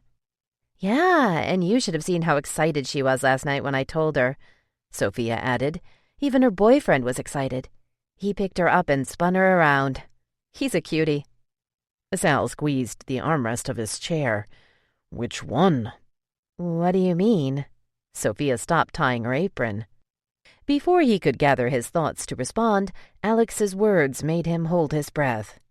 "Speak of the devil." In walked Grace. It had only been one full day since he last saw her, and it felt like forever. Her hair was down. All this time he'd been witness to her hair in a bun or in a ponytail. Now it was down and hung loosely around her face, adding yet another thing he hadn't noticed about her before. How damn sexy she was. Of course. Chapter 8.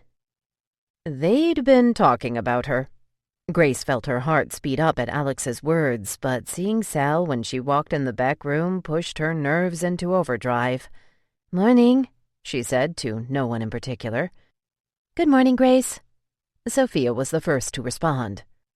"Ready to show us your stuff?" Alex said with a smile. He turned back to Sal. "I'm curious about this. If she's even half as good at cooking as she is at putting drinks together, I think we got ourselves a cook." "Good morning, Grace," Sal said. His stoic expression said it all. He didn't share the same enthusiasm as his siblings about testing her cooking skills. He looked at Alex. "You'll have to tell me about it. I'll be leaving in a little while." "What? You're not going to stick around and see what she can do?" Sal's eyes met hers for a lingering moment. Then he added to her disappointment, "Nah, I'm meeting someone in a couple hours. I'll get a chance to another time." With that, he turned around to face the computer. "You'll have to put your hair up, though, Grace," Sophia said, as she pulled her own hair up. "Oh, I was going to. I just wore it down so it could dry on my way here." Grace started digging in her bag for the band she used to pull her hair up in a ponytail. She gulped, trying not to think about Sal's aloof demeanor. Her throat actually constricted, making her swallow hard. How could a few cold words from him actually make her feel like choking up?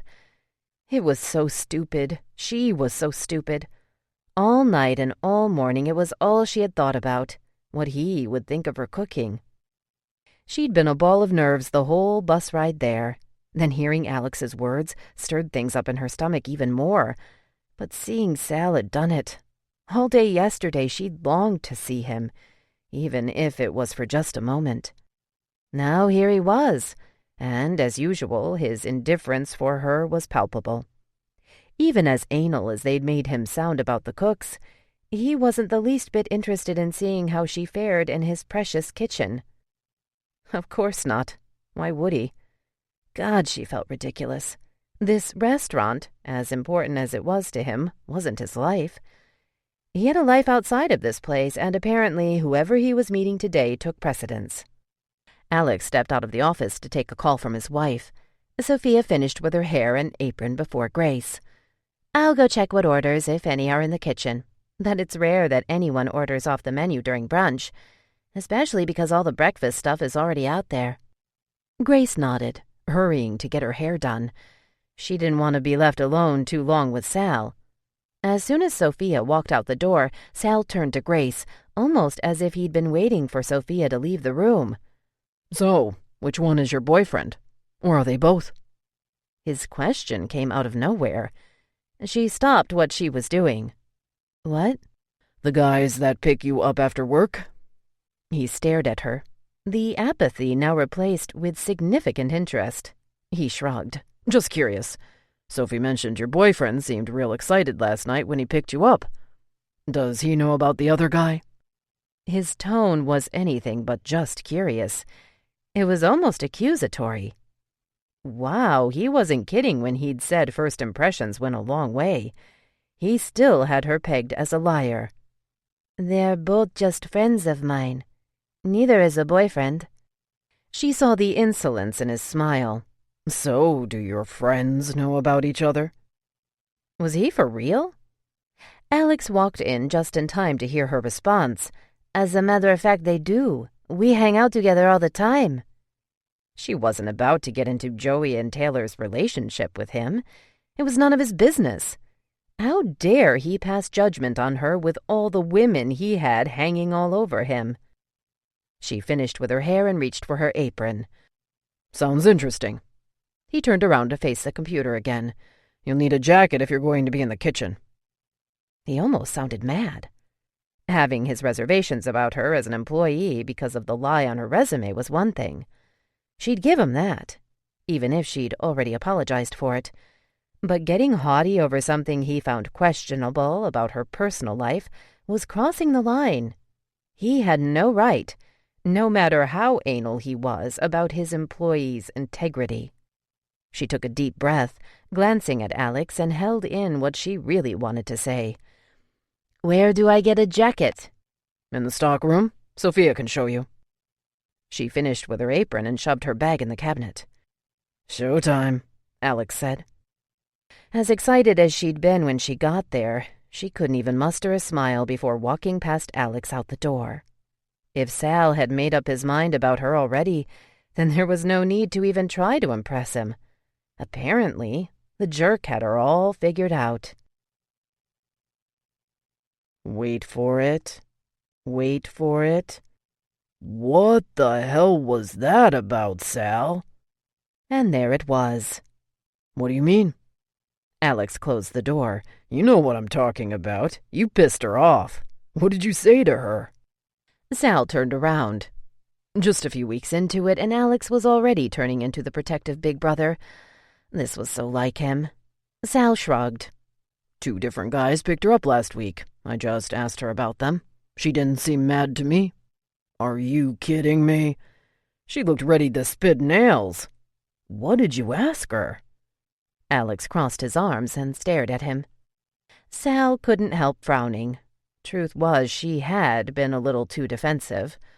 All I asked was if they knew about each other. What? Alex looked even more disgusted. Since when do you get all involved? I don't. I was just curious. Bullshit. That's straight out nosy. No wonder she was so pissed. So I'll apologize. It wouldn't be the first time. I didn't think she'd be so bothered by it. What's going on, Sal? What is it with you and this girl? You still ticked off that I hired her even after you said she'd struck out? Sal stood up. He was done having this conversation. Nope. I just asked her something that apparently rubbed her the wrong way. I'll go apologize, and then I'm out of here. He walked to the door, aware that Alex was still staring at him. He opened the door and glanced back at him. Alex continued to stare at him, but the scowl softened. Then suddenly he smirked. You're into her. What? Sal did his best to appear incredulous. You're into Grace. Sal shoved the door closed. No, I'm not. Yeah, you are. Alex laughed. Why else would you ask her about the guys picking her up? You jealous, Sal? I'm not you idiot. Alex laughed even more now. Oh, this is great. Sal's got the hots for the new hire. Will you shut up? Sal peeked through the door to make sure no one was within hearing range. She's attractive. I'll give her that. But you know I can't get involved with anyone that works here. Why not? Sarah worked here before she and Angel got married. That's different. He couldn't believe he was even discussing this. They were already involved when she came to work here. Man, you must really be into her to ask her something so ballsy. So what did she say? Is she really seeing 2 guys? No. Sal was letting Alex get the best of him. He needed to regain his composure here. She said they're just friends. Alex laughed again. I see. So that's when you asked her if they knew about each other. Good one. I would have asked the same thing. Sal wasn't sure if he and his brother sharing the same mentality when it came to reacting to women was a good thing. It was never in his nature to just react. That was Alex and Angel, not him. But the question had just slipped out before he even knew it, just like his comment about Alex being married, her first day on the job. Now he was going to have to apologize again. I was out of line, Alex. Not really. Sophie said the guy picked her up and spun her around last night. Sal worked his jaw. As much as that annoyed him, it still came down to one thing.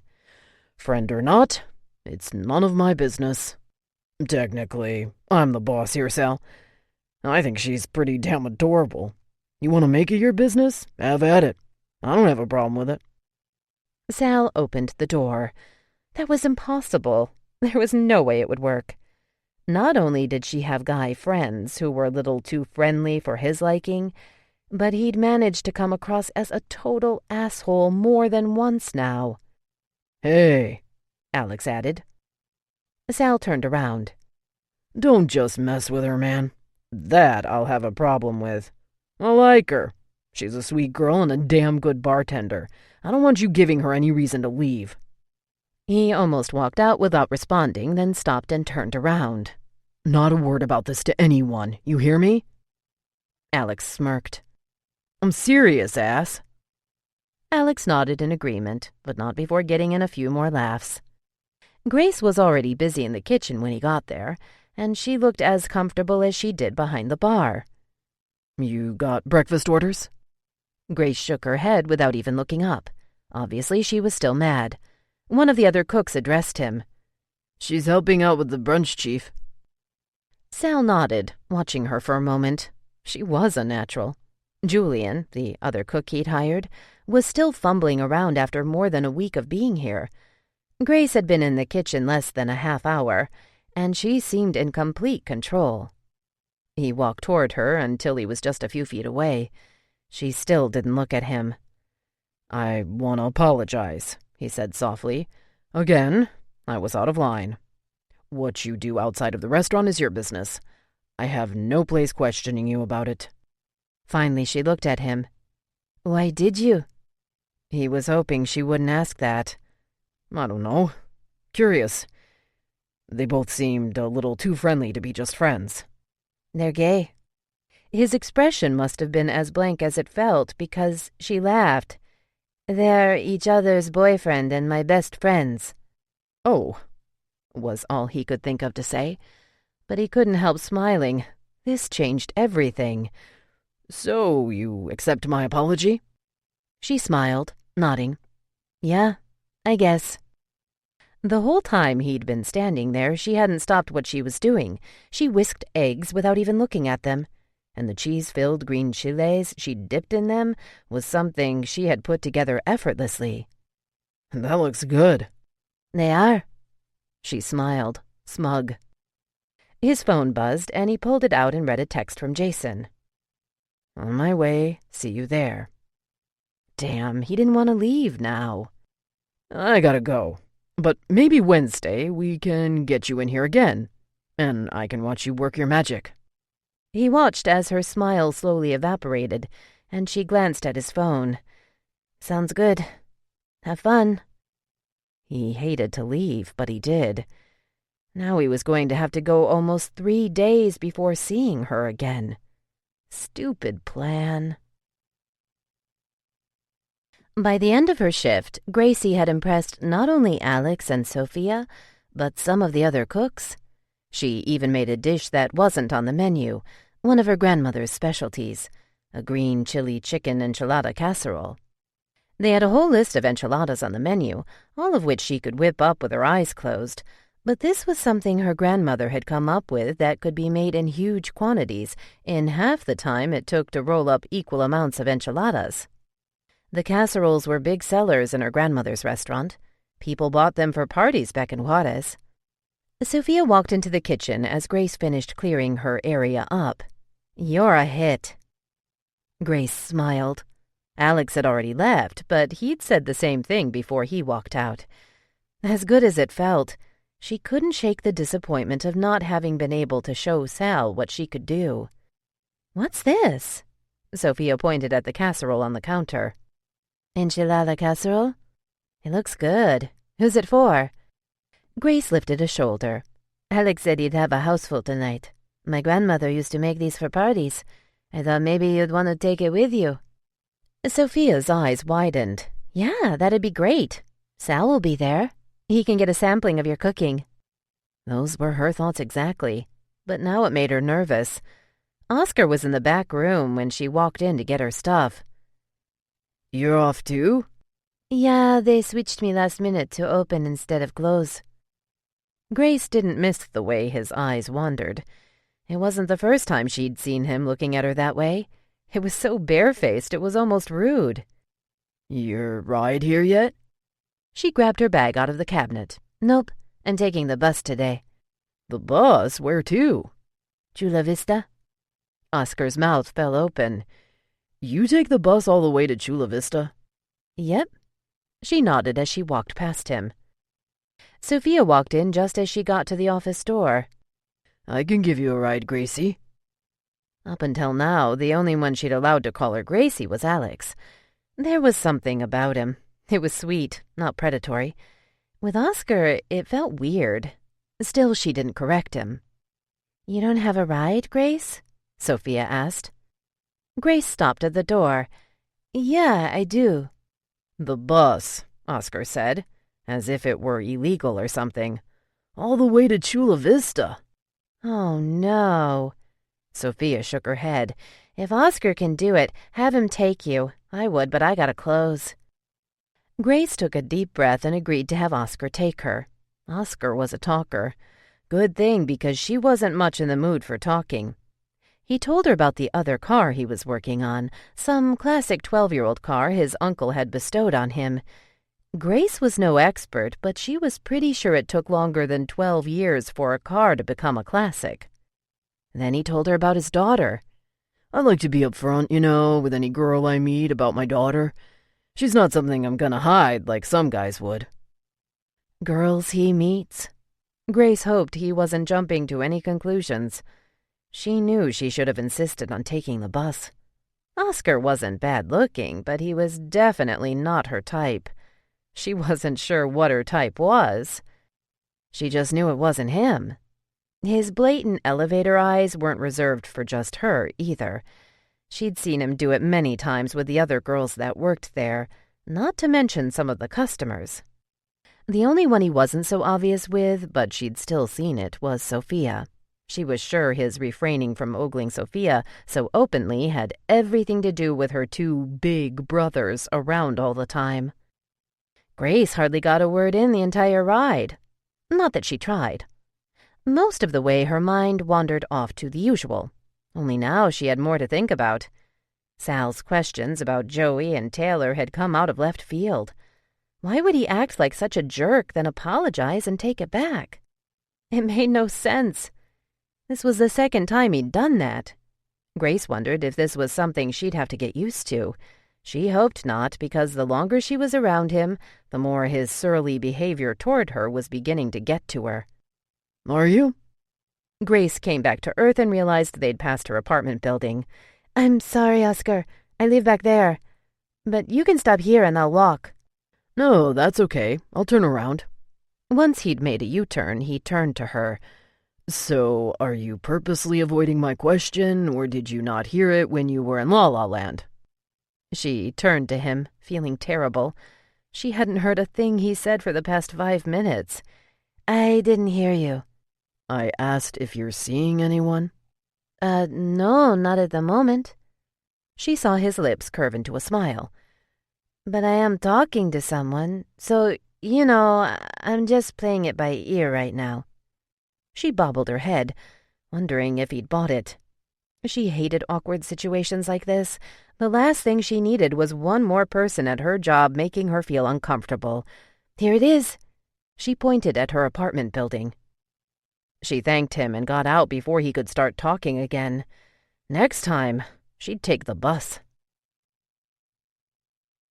Chapter 9. Sal finished his round of golf with Jason. The entire time he'd thought of Grace. He kept thinking about the expression on her face when he'd asked her about the guys who picked her up. At first blank, then defensive, then downright heated. He was one to talk about first impressions.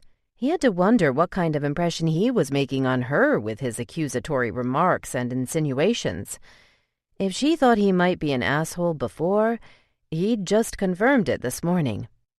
They reached the parking area. Jason turned to Sal before they went their separate ways. "Thanks for another good one. You sure everything is okay? You were real quiet today." Sal nodded. "I'm good. I just got a lot going on at the restaurants. Anything I can help with?" "No, nothing bad. Just been real busy." "All right, man. Jason tapped Sal's fist with his own. "I'll see you next time." Then he stopped. "Oh, hey, almost forgot. I talked to Spence the other day. He's thinking Vegas for the bachelor party." "Really, Vegas? I thought you didn't want anything big." Spence can be persuasive. It won't be anything crazy, just a little gambling, drinking, and hanging out with the guys. You better be there." "When is this?" "In a few weeks. I'll let you know." "I'll be there." Sal hadn't taken but 2 steps when any thoughts of Jason were obliterated, and Grace was on his mind again. It was almost annoying. Alex's house was, as expected, loud and overflowing with food. Why his mom thought all this noise and company would make Valerie feel better was beyond him. But Valerie had managed to somehow get Alex to let her move from the bedroom to the front room, where she lay in the oversized reclining chair. Sal walked over to greet her as soon as he walked in. "Hey, sweetheart. How we doing?" He rubbed her huge belly. She gave him a half smile. "I just want all their little parts to finish growing already so they can take these babies out." Every time he saw her, she was much bigger than the last, but he wouldn't tell her and make her feel worse. "Almost there, Val." He kissed her forehead. God, he felt sorry for her. She looked so damn uncomfortable. Alex doted over her, bringing her another pillow, and Sarah stood behind her, massaging her neck. His mom had made too much food as usual. It was overkill. Sal leaned on the island in the kitchen, trying to decide what he'd try first. Sophia walked in with a tray, and the first thing out of his dad's mouth was, "More food?" "Yeah, our newest cook made it." Just like that, she had Sal's undivided attention. Eric, her fiancé, walked in behind her and waved at everyone. "You got another cook?" Angel sounded almost annoyed. "Didn't you just hire one last week?" "Actually, this is the bartender Alex hired last week," Sophia said, setting the tray in front of Sal. "She's just as good in the kitchen." Sal glanced at Alex, who was smirking. "Try it, Sal. Alex and I had some of her cooking today. She's a keeper." Alex finally moved away from Valerie and made his way to the kitchen, smiling. "Yeah, a keeper, Sal." Real discreet. Sal didn't even look at him. He grabbed a fork and took the foil off the top of the tray. "What is it?" "An enchilada casserole." It looked good. Sal put a forkful in his mouth. It was good. Really good. He nodded, not wanting them to see just how excited he was about this. Of course, this was just one dish. But damn, one thing was for sure. She could cook. Pretty good. He knew Alex wasn't buying his nonchalant act. Alex took the fork from him and dug in. After chewing for a second, he spoke with his mouth still partially full. "This is going on the menu." He turned to where Angel was sitting. "Angel, try this." They were all standing around now, digging in, and Alex took a plate over to Valerie, when there was a knock on the door. "Come in," Alex yelled. Isabel, Valerie's best friend and roommate before Valerie married Alex, walked in. "Oh, honey," she said as soon as she saw Valerie and rushed over to her. She obviously hadn't seen her in a while. Romero walked in behind her. "Damn, you're big." Alex shot him a look that shut him up before he could say anything else. Sal couldn't help laughing. Both Romero and Sophia's boyfriend Eric had grown up with Sal and his brothers. They lived right up the block from them. Since they were Angel's age, they were closest to him, but they'd always been like extended family. Romero and Isabel met at Angel and Sarah's wedding shower. It was almost funny how fast Isabel had brought womanizing Romero to his knees. They were married within months, something Sal hadn't been able to fathom, but was now beginning to understand. After eating, the girls all huddled around Valerie, chatting, including his mother, who hadn't acted too impressed with Grace's cooking, but was on her second helping of the casserole. The guys all stepped outside to the backyard, minus his dad, who nodded off on the sofa after overeating as usual. They all stood under the patio. Alex had upgraded to a bigger house after he found out Valerie was pregnant with twins. This one was twice the size of his old one and had a pool and jacuzzi. Since Valerie was an agent and managed her own real estate office, she'd gotten them a good deal. "Say it, Sal," Alex said after passing out beers. "I hit a home run hiring Grace." The way he said it, Sal got the double meaning loud and clear. "Who's Grace?" Romero asked. "It's one dish," Sal said, "and Sundays are slow for specialty stuff off the menu. We still have to see what she's like under pressure." "Who's Grace?" Romero asked again. "Dude, I saw her today. Things picked up after brunch and she handled it beautifully. That jerk-off you hired could barely keep up with her." "Who the hell's Grace?" "The new bartender at the restaurant." Eric answered Romero for them. "Sophia said she's real good. Not just at bartending, but cooking, too." Sal took a swig of his beer, ignoring Alex's smug grin. His brother was loving this. "But that's a hell of a commute she's got," Eric added. "Sophia said all the way to Chula Vista and on the bus." Sal stopped before taking another swig. "She gets picked up, though." "No, well, not today. Soph said she almost took the bus until one of the guys offered her a ride." Sal squeezed his bottle. "Which guy?" "I don't know. She just said one of the waiters." There were only 2 male waiters on the payroll, and Oscar was the only one scheduled today. Sal exchanged glances with Alex. The smug grin was gone. He was sure they were thinking the same thing. Oscar was a cool dude to hang out with. A guy's guy. He was funny as shit even, but he didn't know the first thing about treating women respectfully. He said they were only good for one thing. He openly joked about it. It was all in fun, so long as he didn't disrespect anyone at the restaurant. So far, he hadn't. Sal took that swig of beer he'd held off on. The beer didn't go down as smoothly as his first swig. He'd get things straight with Oscar first thing tomorrow. This was the first time Grace had a job where she didn't look forward to her day off. To most people, that would be a good thing. That meant they liked their job so much they loved being there. But Grace knew it was more than just the job. She had to tell someone about this already. She needed someone else's perspective on it, someone who would tell her to snap out of it. The very notion that she could somehow interest Sal in any way was ridiculous, and someone needed to put her in her place. 2 people who came from different worlds hitting it off was not unheard of, but when one of them was clearly uninterested and had much to keep him preoccupied in the way of feminine companionship, the other should accept it. It just wasn't happening. She needed to stop before she fell even deeper, especially since she was sure her experience with men in no way measured up to any of the women he was used to dating. Still, Grace was falling fast. She could feel herself becoming delusional.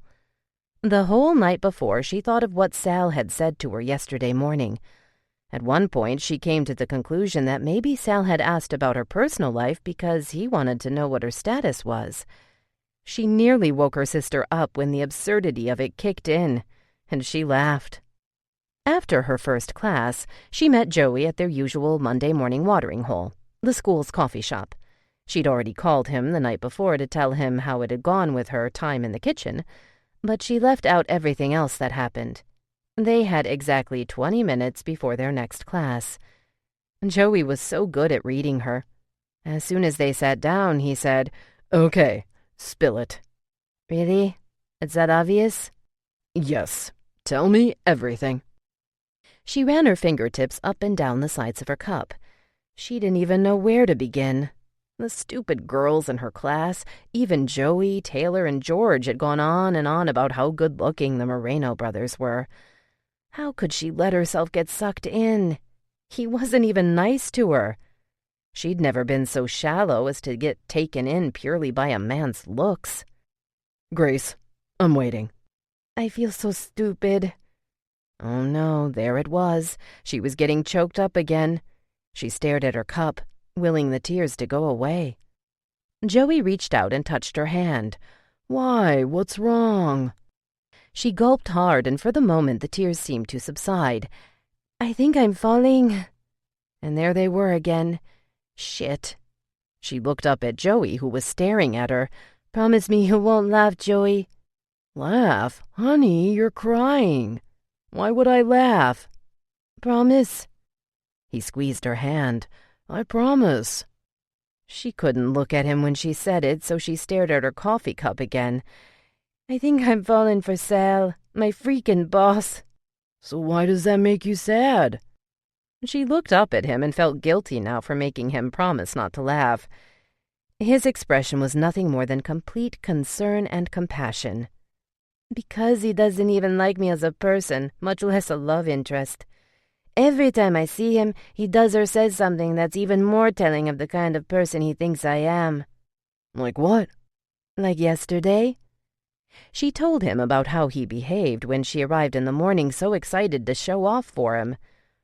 When she finished telling him about Sal's comments on him and Taylor, his reaction surprised her. "I wish you hadn't told him we were gay." "Why?" "We could have had some fun with him." Grace drank some of her coffee, feeling much more in control of her emotions now, and so happy she'd told Joey. But she was confused. "How so?" "For some reason it bothered him, right? But it's none of his business. It might have been fun to lay it on extra thick every time one of us picked you up." Grace rolled her eyes. "No, I wouldn't play those kinds of games. The point is, he doesn't think very highly of me, obviously. And here I am falling for him? How dumb am I?" She shook her head. "Tell me to get over it, Joey. Tell me what an idiot I am."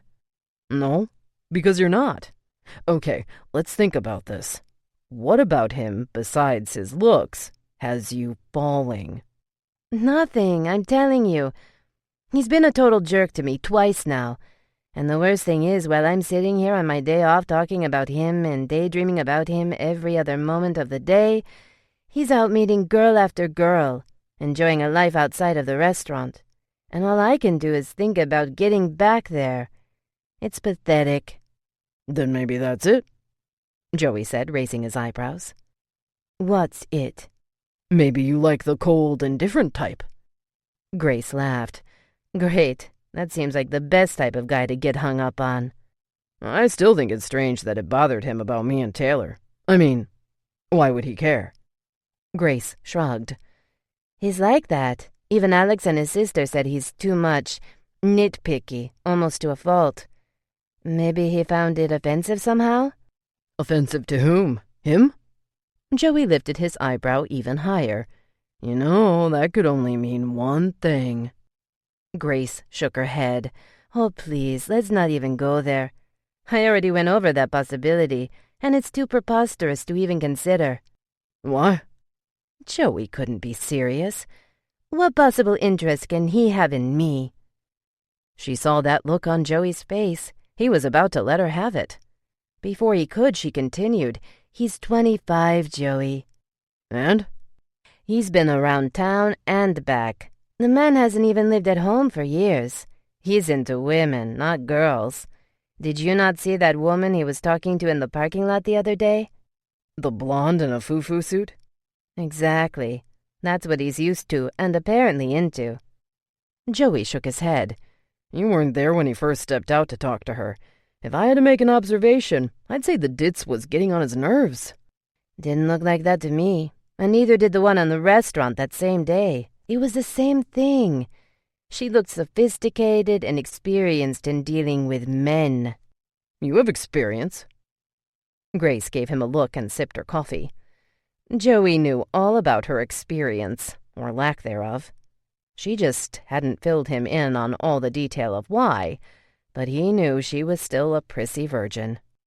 "Okay, but what planet are you from that you think a virgin wouldn't appeal to a man?" "I didn't say that. All I'm saying is he has all these beautiful, sophisticated women throwing themselves at him. Why on earth would he be interested in the little bus-riding wannabe cook from Chula Vista?" Joey put his hand on her waist. Grace was in for it now. "Oh, no, you didn't. No, you didn't just put yourself down because of this guy."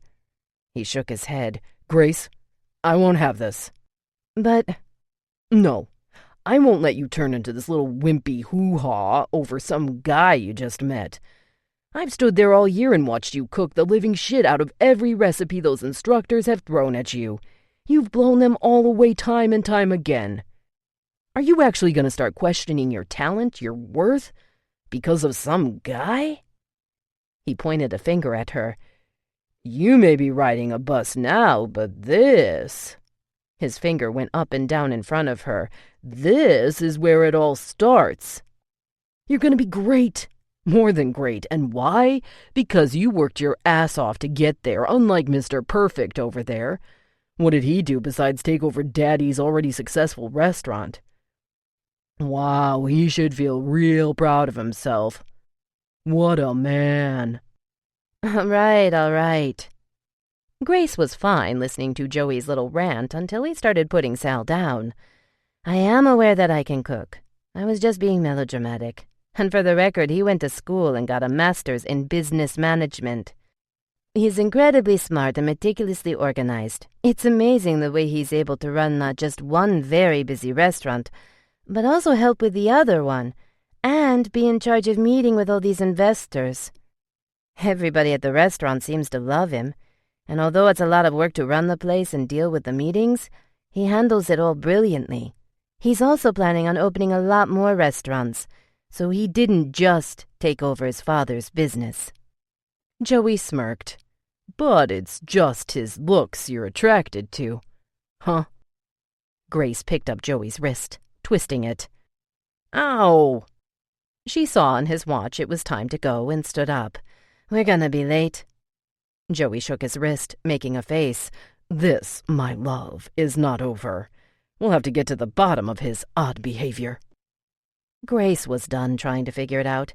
There was only one thing short of quitting her job, which was out of the question, that she needed to do. Get over it. She knew it was much easier said than done, but at this point, she had no other option. Sal had a few stops he had to make before going into the restaurant Monday morning. He'd finally had a chance to go over the proposal in its entirety. For the most part, everything seemed okay, except for a few minor details, like the possibility of television commercials, in which neither Sal nor any of the Morenos would have a say. Another detail was that Sal's original vision was to keep all the restaurants relatively close by, preferably in San Diego County. The proposal stated they wanted to leave the possibility of branching out into other big cities like Los Angeles, which wasn't too far, but there was even a mention of Vegas and New York. It was already a pain having to go back and forth from the two restaurants, and they were only a half-hour away from each other. Granted, it was all dependent on how well the local restaurants did first, but leaving it out there as a possibility was a bit nerve-wracking. His brothers would all have to be in agreement before he signed anything. Just because the restaurants were out of town, or state even, didn't mean Sal would be okay with someone else making the decisions. As long as the Moreno name was on the line, he and his brothers would have final say on everything. That would mean a lot of traveling. His mother had a huge breakfast waiting for him when he arrived at their house. Ma, I told you I was just going to be in and out. Oh, you can eat just a little, she said, planting an overflowing plate of eggs, chilaquiles, and the ever-present beans and rice on the table. Sit. His dad was already eating. He also motioned for him to have a seat. Sal sat and started going over the proposal with his dad. All the while, his mother kept adding things to the table. Tortillas, red salsa, green salsa, fresh Mexican cheese. Sal knew better than to argue. He'd just smile back at his mother, who seemed so happy to be serving him. In a way, he felt guilty for not letting her indulge him more often lately. It's what the woman lived for. Sal explained all the need-to-know stuff to his dad about what the investors were asking. All his dad really cared about was the food and how things were run in general. Everything else wasn't worth trying to explain. His dad was anti-technology, so any explanation of the marketing and internet use for the catering part of the business would be a waste of time. It amazed Sal he'd gone the years he did without any type of computers until he and his brothers were old enough to insist he get with the times. But he did mention New York and Vegas. What? You plan on never having a family? Sal stopped mid-chew, raising his eyebrow. What do you mean? Your mother and I are too old to be going back and forth to New York or even Vegas. This is gonna be all you and your brothers. You see how Alex is now about leaving Valerie, and he's only 15 minutes away. He shook a tortilla at him. You don't think you're going to have a pregnant wife someday? Sal frowned and kept chewing. He'd managed to keep Grace out of his mind all morning, and now his dad went and mentioned a pregnant wife. As ridiculous as the thought was, the first thing that popped in his head was Grace. That's a big if, Pop. What? You don't want babies? His mom stared at him horrified. Sal turned to her. No. Why not? Her shrill voice went up a few notches. Mom, I do. I meant Vegas and New York are a big if. But you do want kids. Yes, Mom, I want kids. Normally, Sal would have laughed at the turn the conversation had taken, but his parents had inadvertently shoved Grace back into the spotlight of his thoughts, something he'd worked all morning to shut out. After about another 20 minutes of going over things with his dad and his mother casually slapping more food on his plate a few times, he finally got out of there. Between last night's dinner and today's breakfast, Sal was really going to need to get in the gym more often this week. With his mind on his parents, the proposal, and working out, he was finally clear of any thoughts of her. Then he got a text from Oscar. Hey, Chief, not sure who's the boss today. Just letting you know I'll be a little late. I'll explain when I get there. Even this brought on thoughts of Grace. Chapter 10. Alex was already at the restaurant when he got there. Romero was there too, eating a burrito. He often stopped by to grab a bite before work or even during. Since he had his own security firm, he could come and go as he pleased. He hadn't been around in a while. Sal's phone buzzed just as he reached them at the bar. He frowned when he saw who the text was from, then raised his eyebrows when he read it. What's that look about? Romero said with a mouthful. San Diego State made it to the next round of the playoffs. Sal lifted his phone in the air. Extra tickets for Saturday's game. You're shitting me. Romero wiped his mouth. Who has extra tickets? Yeah, that's the catch. Some chick I'm having a hard enough time getting rid of. If I take her up on this, forget about it. She'll be dropping by here and calling nonstop. You have any idea what those tickets go for, Sal? Alex asked. How many does she have? Maybe you can buy them off her. Dude, I don't even want to ask. This is the one I told you about that got into my apartment in Los Angeles. Remember? Alex laughed. Oh, that chick? Yeah, I rarely respond to her texts. Well, don't go with her.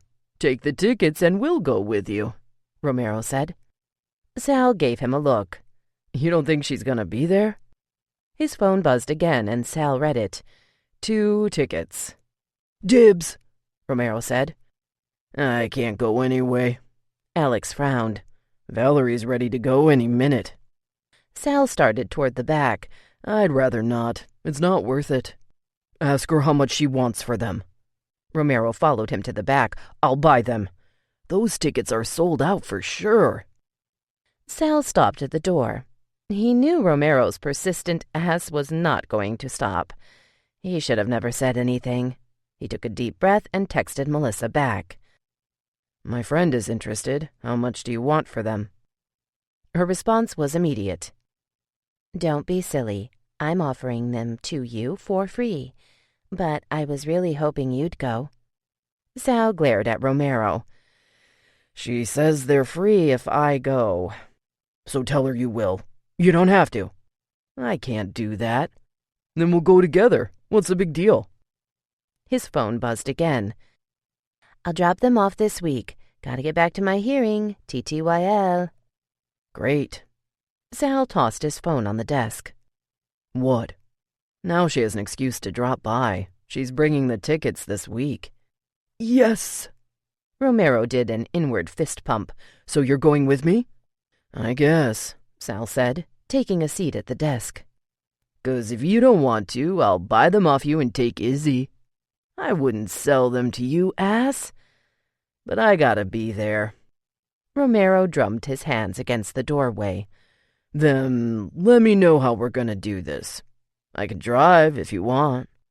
Sal nodded but didn't even bother to look back at him. Romero walked out and Sal could hear him boasting loudly. Guess who's going to San Diego State's finals? Sal shook his head, annoyed. Over the years, Romero had been the cause of many things gone wrong. It was only fitting that this, too, was his fault. Oscar walked in just after 4 in the afternoon. Sal eyed him as he strolled through the restaurant and into the back room. He finished the interview he was doing and hurried to the back. Alex was in there with him. He turned to Sal when he saw him. I was just telling Alex about my daughter. She was in the emergency room all morning because her fever was so high. What's wrong with her? Sal asked. Ear infection.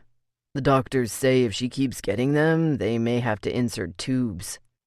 Alex winced. Tubes? Yeah, it's actually kind of common. When the ear doesn't drain, it gets infected, so if they insert tubes, it helps them drain. Doesn't that mess with her hearing? Alex frowned, standing up. No, but the infections could, so it's better to get the tubes in than to risk hearing loss from the constant infections. This is the 3rd one she's had this year. Damn, Sal said. Is she still in the hospital? You didn't have to come in, you know. She's home now.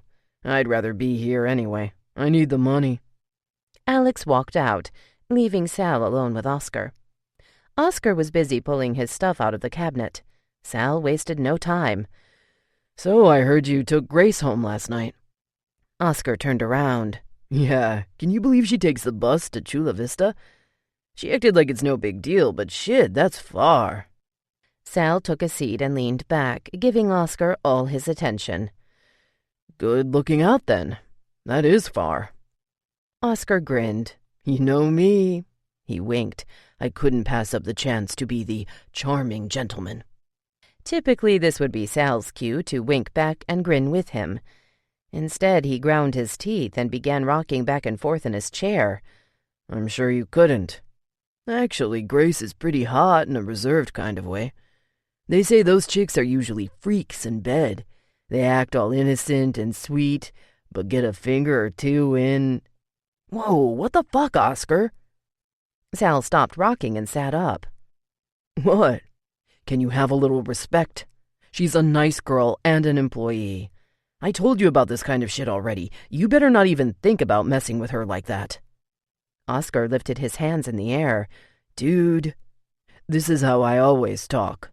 What's wrong with you? He stopped and peered at Sal. Wait, are you who she's talking to? What? Sal was trying to calm himself. He didn't mean to go off on Oscar, but hearing him say that stuff about Grace made him want to rip his head off. She mentioned she's talking to someone, and now here you're getting all crazy on me. Oscar grinned. You son of a bitch, you are talking to her. You should have told me. Alex leaned his head in the doorway. You're still back here? Come on. It's bad enough Sal's taking forever to hire people. The one useless waiter he did hire is back here chatting it up when we got a full house. Oscar laughed and started out the door. He turned back to Sal, who was now lost in thought. Hey man, peace. He held up 2 fingers. I know now, so don't worry about it.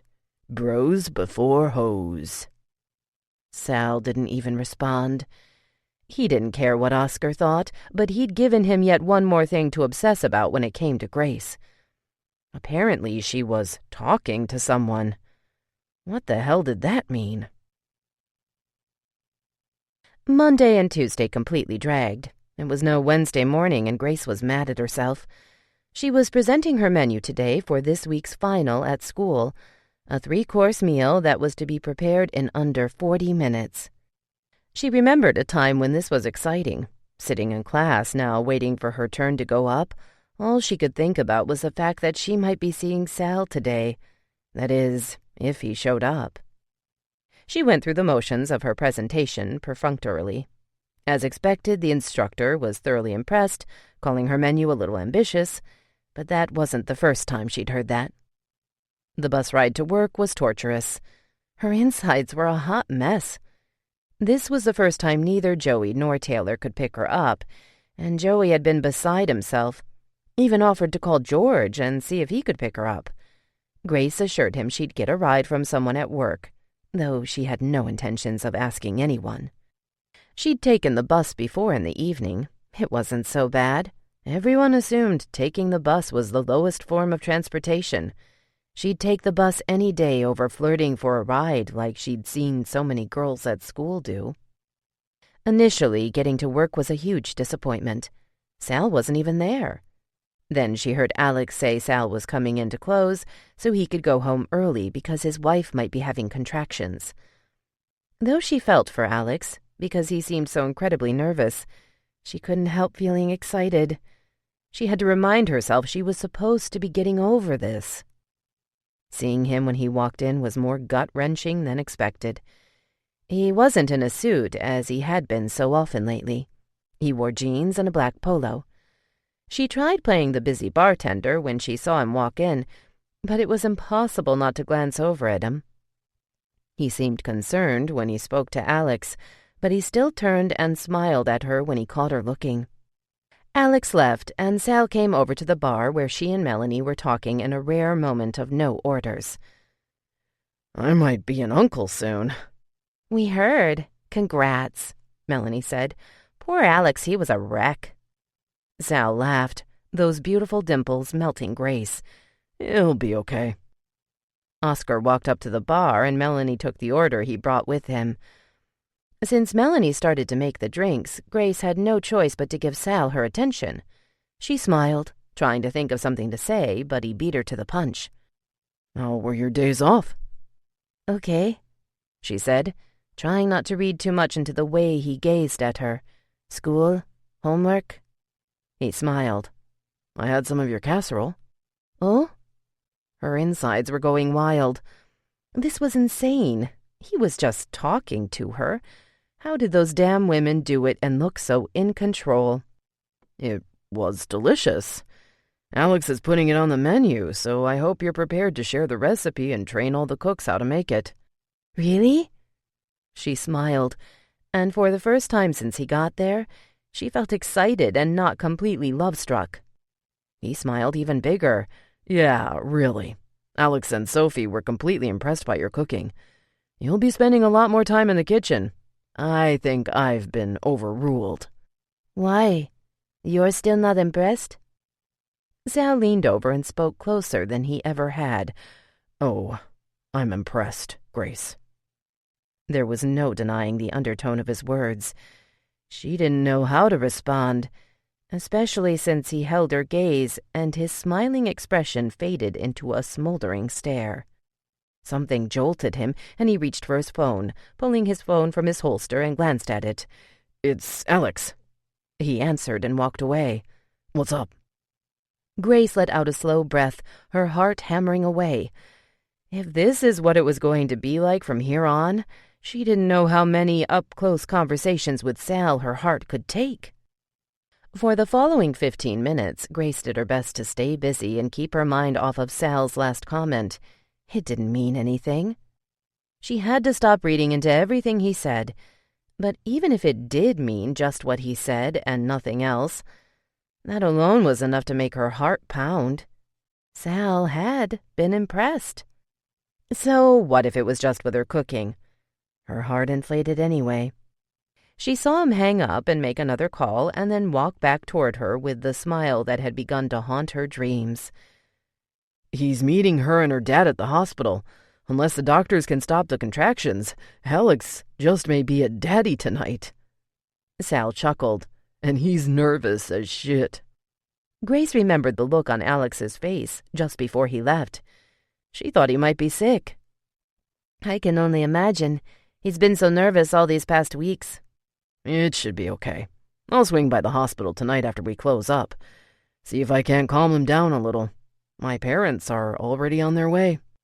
Oscar approached the bar, wiping the smile right off of Sal's face. Before Oscar even said anything, someone from the kitchen called Sal. He excused himself, and Grace started on the order Oscar rattled off. "So, how come you didn't tell me?" Tell you what? "You know." He motioned toward the kitchen. "About who you're talking to." Grace glanced back at the kitchen, then met Oscar's eyes again. I don't know what you're talking about. "Oh, I get it." He smiled wickedly. "You two are keeping it on the down low." He picked up the tray with the drinks Grace just put on them.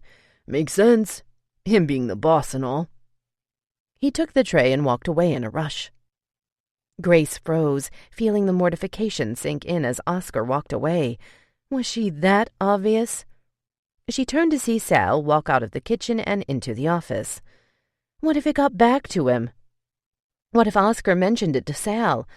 Melanie had told her that Oscar and Sal went way back to Sal's early college days.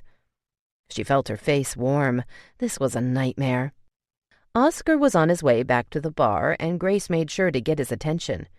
He walked over to her side of the bar. "What's up?" Where, She wiped off the counter, avoiding eye contact, and cleared her throat. where would you get the idea that me and Sal are? Oscar laughed. "He told me." Grace stopped wiping and looked at him. "But don't sweat it. I won't say anything to anyone. I need a pitcher of Bud and 2 mugs. What do you mean he told you? She took a step back to grab a pitcher out of the freezer, but never once took her eyes off Oscar. Oscar shrugged. "Look, I'm sorry. He didn't say it was a secret. Maybe I wasn't supposed to tell you he said anything." Grace began pouring the beer into the pitcher. What exactly did he say? "He just asked about me taking you home the other day." Oscar looked away from her, scratching his head. "He got a little pissy and just made it clear that you were off limits." She finally had to take her eyes off him when she felt the cold beer on her hand from the overflowing pitcher. Damn it. "Here he comes. Don't tell him I told you." Grace glanced back at Sal, her stomach completely in knots now. Pissy? She cleaned up the pitcher and put it on Oscar's tray along with 2 chilled mugs. She caught the exchanged glance between Oscar and Sal just as Sal reached the bar. "Any word on them babies?" Oscar asked, picking up the tray. "Looks like they'll be here tonight. The doctors can't seem to stop the contractions. The whole crew is down there except Angel, who said he might close down early and head to the hospital. I might do the same. So you guys may get to leave early tonight." "I'm off in 10 minutes anyway," Oscar said. Sal glanced at Grace. "You're closing, right?" Yeah. Suddenly, she couldn't look him in the eyes. "I'll let you know." He glanced around the restaurant. "Looks like it's slowing down." He checked his watch. "Yeah, more than likely I will." He headed to the front, and Oscar walked away, leaving Grace there to try to make sense of what Oscar had said. Off limits? She hoped to catch Oscar before he left, but she got caught up by a sudden rush, and before she knew it, he was gone. Sal began closing up as soon as the last customers were out just after 7, so she, at least, wouldn't have to stand at the bus stop after 8. Melanie rushed out, and Grace was pretty sure there was no one else left in the restaurant besides her and Sal. Oscar's words still rang in her ears as she pulled the apron off her head. "He got a little pissy and just made it clear that you were off limits." "Your ride isn't here yet?" Grace nearly jumped, hearing Sal's voice as he walked into the back room. She placed the apron in the cabinet and pulled out her purse. No, they're not coming tonight. Sal stopped what he was doing at the desk and turned to her. "So, how are you getting home?" The bus? She smiled but saw the look on his face. I take it all the time. He shook his head. "I'll take you home." No, really, it's okay. Her heart sped up at the very thought of being alone with him in a car. I don't know why everyone acts like it's such a terrible thing. You have to go be with Alex, remember? Poor guy's probably falling apart over there. She laughed, nervously making her way to the door. Gracie. Unlike when Alex called her that, hearing it from Sal made her heart flutter. I can take you. I insist. But what about Alex? What if you miss the babies being born? It's not like I'm going to be in there when they're born anyway. I'll see them after. But... I'm taking you, Grace. He grabbed the keys off the desk and turned off the monitor. You ready? The smile nearly did her in. She nodded, smiling back. It was just a ride, damn it. So why did she feel ready to swoon? Chapter 11. Most of the evening, hell, most of the last few weeks, Sal had contemplated what, if anything, he should do about his obvious growing attraction to Grace. Alex said he'd be okay with it, but things would definitely be awkward for the other employees. Then there was a possibility of things not working out. What then? Would he be okay being around her once things were over between them? He shook his head. The most glaring obstacle now was the fact that she was talking to someone. He'd been tempted more than once to ask Oscar exactly what she'd said and how the subject even came up.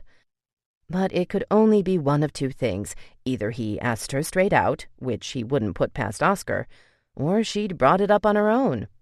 She'd revealed very little about herself except that her friends were gay, and that was something he sort of forced out of her with his completely out-of-whack accusations. After setting the alarm, he finished locking up. Grace waited for him just outside. Are you sure about this, Sal? It's completely out of the way. Not really. She's at St. Mary's. Sal clicked the car doors open with his keychain. Don't worry about it. He opened the passenger side for her. I'm taking you home, so get in. He saw her take a deep breath just before getting in the car. Sal had just turned the car on when he got a text from Sophia. She just delivered the first one. It's a girl. OMG, good luck. Alex will go gray before he's 30. LOL. Sal smiled, feeling a little choked up. She had the first baby. He turned to Grace. A girl. The doctors had known for months the gender of both babies, but Valerie insisted on it being a surprise, so they had no idea. But the one thing they did know was the babies were identical, which meant only one thing. Alex would be the father of 2 baby girls. Whoa. Gracie smiled bigger than he'd ever seen her smile, and she put her hand over her mouth. Really? You're an uncle? How exciting. Congratulations. Thanks. It feels weird. He texted Sophia back as it sunk in. A new addition to the Moreno clan, and there would be another one any minute. You want to come with me to the hospital? Her smile disappeared and she blinked. Oh, I wouldn't want to intrude. It's just family, right? Sal backed the car up. You're an employee, which, if Alex has anything to say about it, means you are family now. The apprehension in her face didn't disappear, but Sal headed to the hospital anyway. The next text came about 7 minutes later. When he got to a red light, he read it. Second baby just born, and they're all doing fine. I'm crying. Auntie is so going to have to come to their rescue when they discover boys. He laughed.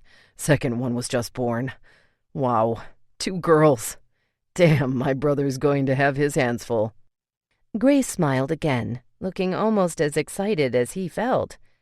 Oh my gosh, I had cousins in Mexico that were identical twins. They were boys and loved confusing people. Only once they spoke, you could tell the difference. One was so much shyer than the other, so no matter how much he tried to act like his brother, he never did quite pull it off. Yeah, well, Alex has it coming. I can see it already. They're gonna drive him crazy. Sal shook his head. You have any brothers or sisters? Just one, a younger sister. Really? How much younger? She's 15. Sal turned to her when he came to a stop again. That's a pretty big gap. Are you too close? Very. Sometimes. She looked out the window on her side. Actually, many times, it feels like it's just me and her against the world. That piqued Sal's interest. It sounded a bit personal, but he knew so little about her, and she brought it up, so he asked, "How so?" Ever since my dad died, it's been just her, me, and my mom. She continued to look out the window, a sign to Sal that the subject was not one she was comfortable with. Yet she continued, Until my mom remarried, that is. But even before then, my mom's always been difficult. So we've always stuck close together. There's nothing we can't get each other through. Sal knew it was a risk, but again she'd brought it up, not him. How long ago did your dad die? She finally turned away from the window, and their eyes met for a moment before she stared straight ahead. I was 11. That's when we moved to the States. My mom didn't want to be in Mexico anymore. Since she was born in El Paso and was a U.S. citizen, she knew she had a better chance of getting a higher-paying job this side of the border. They pulled into the hospital parking lot. You said your grandmother owned a restaurant in Juarez, right? Does she still? He saw her eyebrows pinch, and he knew he'd hit a nerve. Shit. She had to sell it when my mom said we were moving to El Paso. She was my dad's mother, and aside from him, we were all she had. So she gave up the restaurant to follow us. Sal parked the car and turned to her. But Juarez is right over the border. Why didn't she just keep it and visit you guys? Grace shook her head, and Sal saw that her eyes glistened. She was getting older. My dad had pretty much been running the restaurant for years. She couldn't do it without him, and my mom wanted nothing to do with the restaurant. Grace opened the door and got out. When Sal got out and faced her over the hood of the car, he saw her wipe away a tear. Hey, I'm sorry if I brought up a sore subject for you. No, I'm sorry. This is supposed to be a happy day. Let's just not talk about this anymore.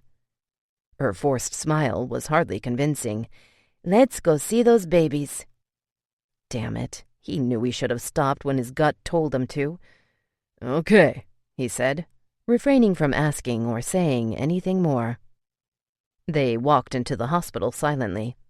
When they reached the waiting room where everyone was, he saw they surrounded a very red-eyed Alex, still in scrubs. Sophia turned when she saw Sal. Her eyes were all misty as well.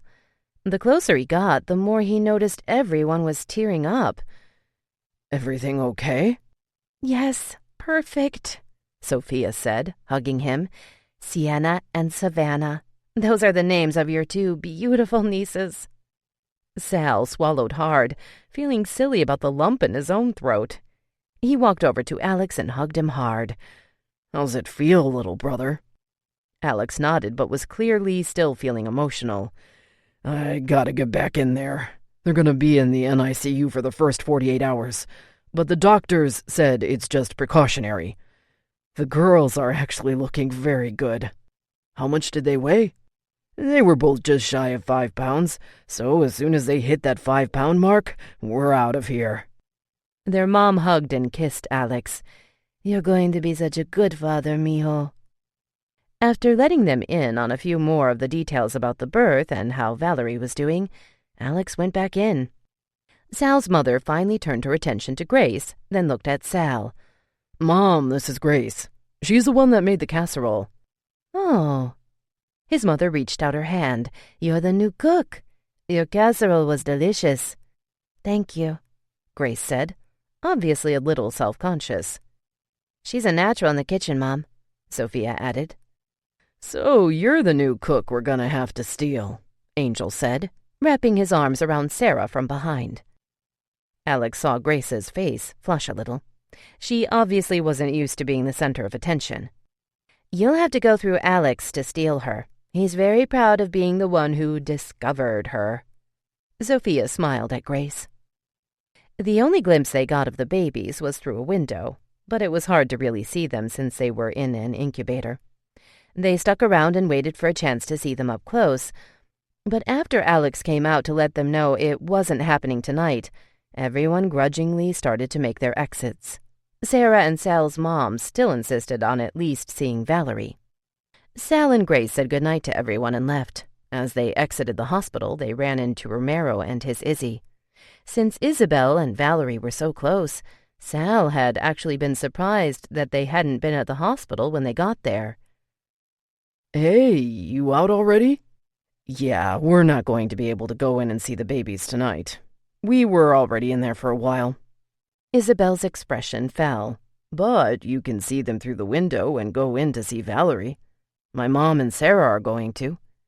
Isabel smiled and glanced at Grace. "This is Grace," Sal said, then added, "one of our newer employees at the restaurant."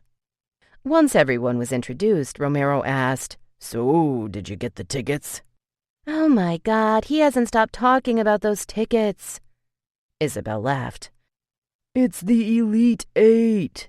Romero looked at her as if she were the crazy one. Sal started down the stairs of the front entrance, shaking his head. "Not yet, but I'll get them this week." He turned to Grace, who was a couple of steps behind him, and felt the crazy urge to put his hand out for her to take, but he didn't. She crossed her arms in front of her when they reached the bottom. "Alex looked so happy. Who would have thought such a big lug could get so emotional? But I guess seeing your baby for the first time will do that to you. And this was a double whammy for him." "Oh, yeah." Sal turned just as the wind blew a wisp of her hair across her face, and she used her tongue to move it away from her lips. He nearly lost his train of thought. "That guy's always been a softie on the inside. As hard as nails as he is on the outside, when it comes to Valerie and his baby girls, they're all gonna have him wrapped around their fingers." "That's sweet." She smiled, making Sal glad she'd forgotten about the conversation when they arrived at the hospital. "As intimidating as he looked that first day I met him, I could tell right away he was a sweetheart." Sal pressed his lips together, remembering how he'd immediately noticed how comfortable she'd been around Alex that first day he hired her. Sal had always been far more guarded about showing his true feelings than either of his brothers. Those two wore their hearts on their sleeves whether they were bursting with happiness or enraged. Sal was always too worried about being professional, even in his personal life. They reached his car and he looked over the hood. "So, were you surprised we were brothers?" "No, you look so much alike." "I mean, because I know you weren't exactly thinking I was a sweetheart when we first met." She stared at him from across the car, and he opened the door and got in. "Actually," she said as she got in and put on her seatbelt, "I meant to apologize for that. I remember you saying something about first impressions, and I know I made such a horrible one. I walked in there with this huge chip on my shoulder because I'd been shot down so many times already by other restaurants. You must have thought I was such a bitch. And then you find out I lied on my application. I don't blame you at all for not calling me back." Sal drove out of the parking lot, taking in what she just said. "I'm glad you came back." He turned to look at her. "Really glad. What do you say we start over? I've already forgotten about that day, and I understand why you lied now. If you can forget what an ass I've been, we can start fresh." He was beginning to really love that sweet smile of hers. "Deal." The rest of the way they talked about one of her favorite topics, cooking. She told him a little bit about her school, but never once mentioned seeing anyone. He hoped for an appropriate moment where he might bring it up, but there never was one. By the time they reached her place, he knew all about how she'd met her best friends, Joey and Taylor. He was especially glad that they were in a happy, committed relationship, because he'd heard of guys that swung both ways, and the way she gushed about them, he would have had his doubts, gay or not. "Thank you so much for letting me tag along with you to the hospital. I can't wait until they're old enough so we can bring them into the restaurant and I can hold them." She tilted her head to the side. "And thank you for the ride. You really didn't have to." "Get used to it. If you don't have a ride at night, I'll make sure someone gets you home. I don't care what you say. The buses are dangerous, Gracie, especially at night." He got away with calling her Gracie earlier, and he liked it. She smiled again, not correcting him. He might never go back to Grace now. "If I have to, I will." She opened the door and got out, but leaned her head in the door. "You can't make it your job to get me home." "You want to bet?" She shook her head, but the smile escaped her. Good night, Sal. I'll see you tomorrow. Sal sat in his car until he saw her walk all the way into the apartment building.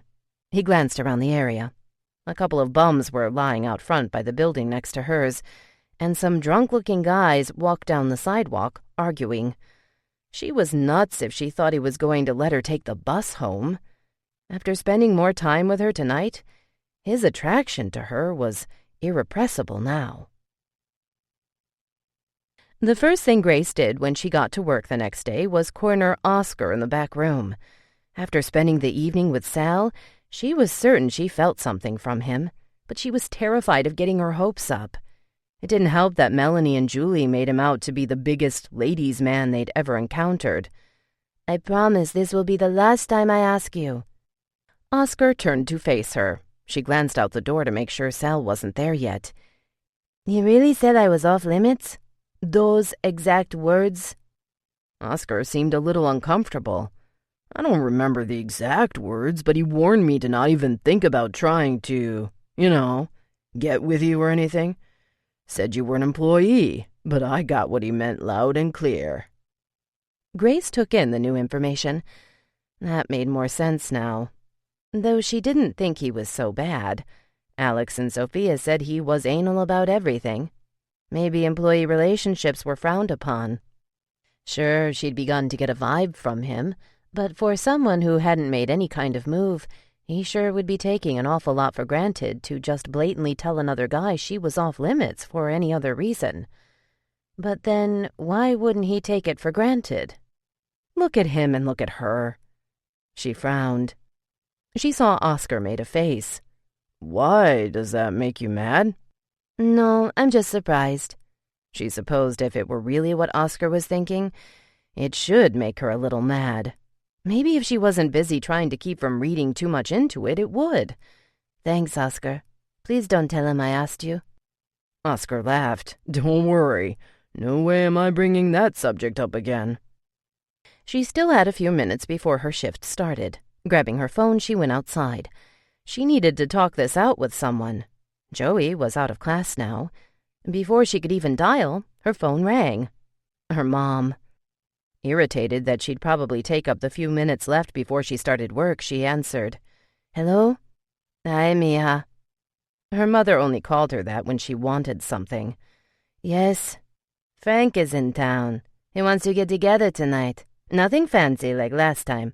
He said just a stroll on the pier and maybe a few drinks at Finney's. A romantic stroll on the pier? No way. How romantic is it going to be, Graciela, with me and Ruben there? Still, I don't want him getting the idea that I'm actually into this.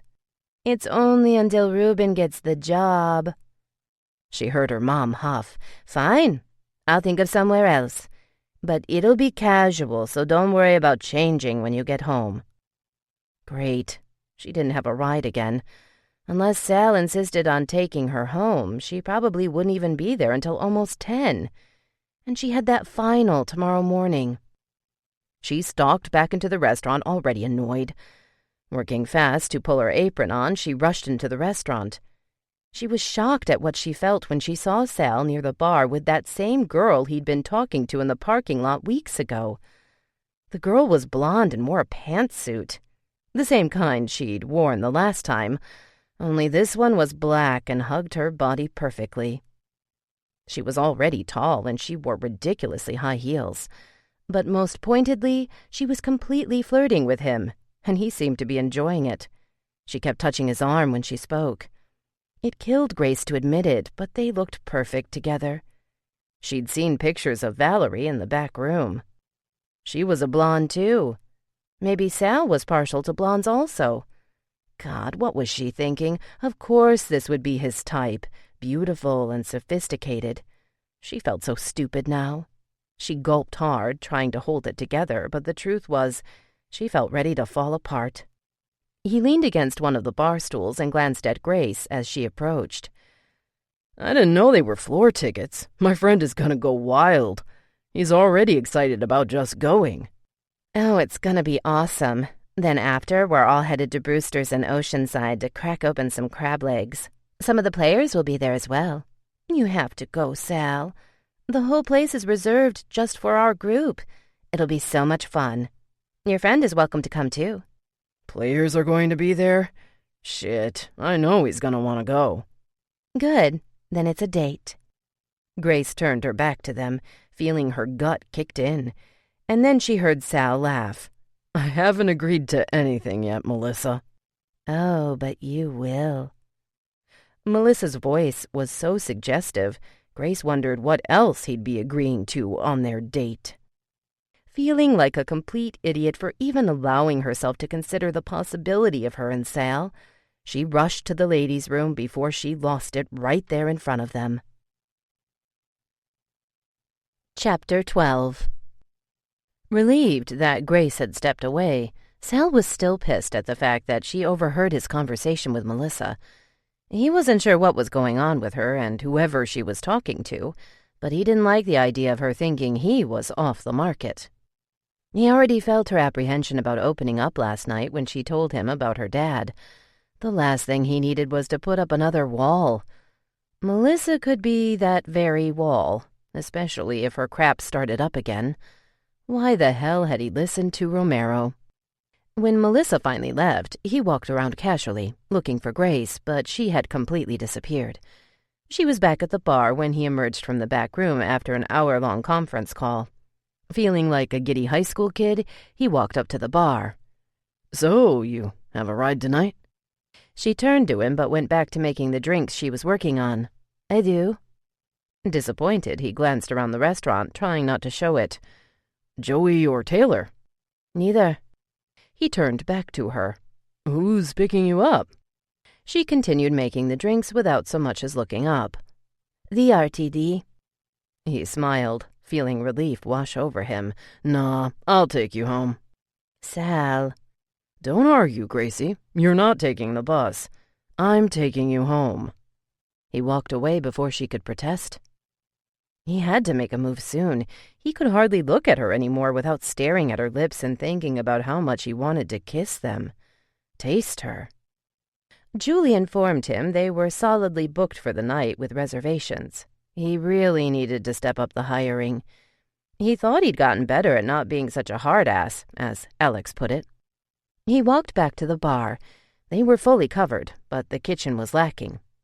He watched Grace as she so effortlessly made her drinks. How do you feel about working the kitchen tonight? She looked up at him, her eyes suddenly huge. Really? Jesus, what her bright eyes did to him. Yeah, really. Come on. He motioned with his head. She followed him to the back room. Just put on a coat. We're getting busy, and I need someone that knows what they're doing back there. She put the coat on and walked right up to him. Thank you. I won't disappoint you, I promise. Sal had to refrain from saying what he really wanted to, that at this point, there probably wasn't a thing she could do to disappoint him. I know you won't. Your skill, but most importantly your ease in the kitchen, is truly impressive. Get in there and kill it. He couldn't have paid enough for the smile she indulged him with. That means so much to me. You have no idea. She had no idea what she was doing to him. For the next hour she worked the kitchen, as naturally as she had worked the bar all night. He watched, feeling a little irritated at how much the other cooks seemed to embrace her so quickly. The rapport she built with them, especially speaking Spanish, was almost immediate. A half hour before closing, they had no more customers. It was winding down, and Sal was looking forward to his time alone with Gracie when he drove her home. He walked out into the main dining room and saw her on her phone. He went back to the kitchen to make sure it was ready for closing. The busboys had their music on, and it was loud in there. Almost done, Julio? You bet, Chief. Julio put his hand at his waist, shaking his hips as the song kicked it up a notch. Just finish, Sal said, laughing as he walked away. He walked into the back room where Grace was taking off her apron. I won't need that ride after all, but thanks. Sal watched her as she took her purse out of the cabinet. You got a ride? Yeah. She nodded but said nothing else. He sat down at the desk, trying not to wonder about who was picking her up, but he couldn't. It's not the RTD, right, Gracie? No.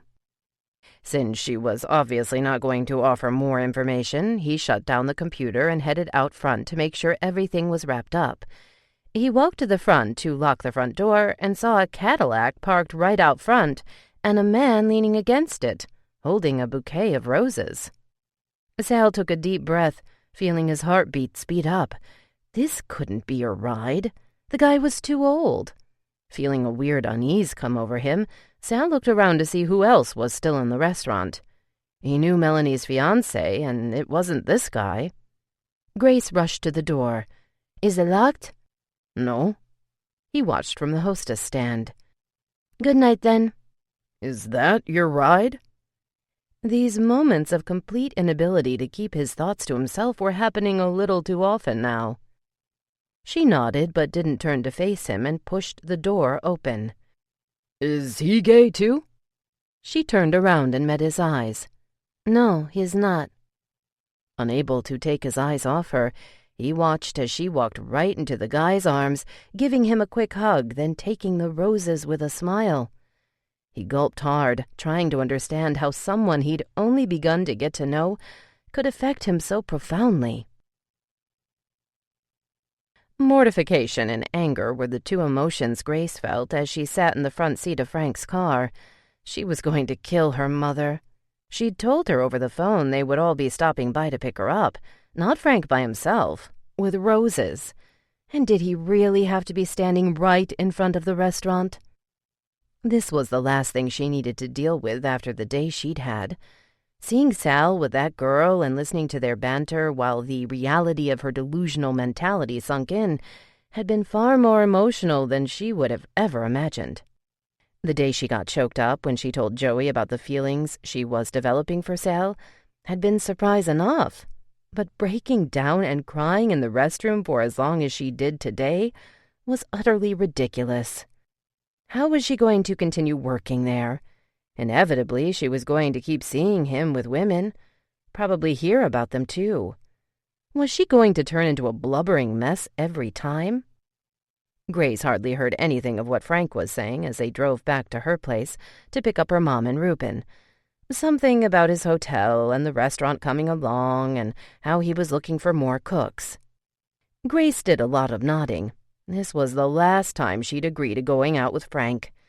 The flowers obviously meant he thought more of these little get-togethers than she wanted him to. She knew it was rude to text while he was talking to her, but she didn't care. "FYI, I'm not staying out late tonight. I have a test tomorrow morning, and I'm already tired, so I need to be home early." She sent that one off to her mom and then sent another to Joey. "I really need to talk to you, but I can't now. Will you be up a little later?" She glanced at Frank, who was still talking about the restaurant, and smiled. "I was telling your mom that you guys should come out and visit soon, maybe this summer. It's not a big fancy hotel, but it does have a nice-sized pool, and I'm working on getting a lounge act on the weekends." "Sounds nice." No way in hell. But if he'd already told her mom, she had a feeling her mom would be pitching the idea to her anyway. Grace was ending this tonight. She drew the line at Frank already acting as if he were a suitor. She glanced down at Joey's response to her text. "Sure, hon. Call me as late as you want." They picked up her mom and stepdad, and Grace went through the motions of the evening. After the walk on the pier that her mother did nothing to change like she'd said she would earlier, they had a few drinks, and Grace made her move. "I really have to get home now." She turned to her mom, who was already getting ready to protest. "I have that test in the morning, Mom. I have to be in bed early." She turned back to Frank. "And I'm very tired. I had a long day." "Certainly," Frank said, finishing up his drink. Grace didn't care. Her mom could glare at her all she wanted. When they got in the car, she texted her mom from the front seat. "I'm not doing this again, ever, so don't set any of this stuff up again or Frank is getting stood up." Her mom texted her right back. "We'll talk later. Stop texting while he talks. It's rude." As soon as they were home, she said goodnight and went straight to her room. Her sister was already asleep, and that girl could sleep through a hurricane. So Grace didn't feel bad about talking on the phone. She sat on the floor and called Joey. She grabbed a box of tissues because she could already feel it coming. He answered, "What happened?" I'm so stupid. The tears were immediate. "Why? Are you crying? Oh, sweetie, what's the matter?" Somehow, through all the sniffing and whimpering, she managed to tell him about what Oscar told her and the night before. She especially felt stupid about how she'd actually thought she felt a vibe from Sal. Then she told Joey about the Barbie doll that visited Sal today, and how she'd spent nearly a half hour in the restroom crying like an idiot over this man who clearly is interested in bettering his restaurant. So of course he's going to be nice to her if he thinks she'll make a difference in the kitchen. And then, to top it all off, Frank, that man I told you my mom wants me to hang out with so that Ruben can get a job already, picks me up right at the door with roses. Did Sal see? Yes, and he asked me if Frank was gay, too. I was so embarrassed. You see? Why would he ask something like that if he wasn't interested in you? I don't know, Joey, but based on the women I've seen him with, I'm definitely not his type. He's going on a date with her this weekend. I can't get caught up on a guy like this, but I'm afraid I already am. How do I stop this? She heard Joey exhale. You don't? I have to. There was a knock on the door, and then her mom peeked in. What's wrong with you? Grace wiped her eyes. Nothing. I just had a long day at work. Can you give me a minute? I'm on the phone. Her mom smiled. I just wanted to tell you Ruben starts working next week. Grace gave her a thumbs up, but couldn't manage much of a smile. Good, 'cause I'm done going out with him anymore.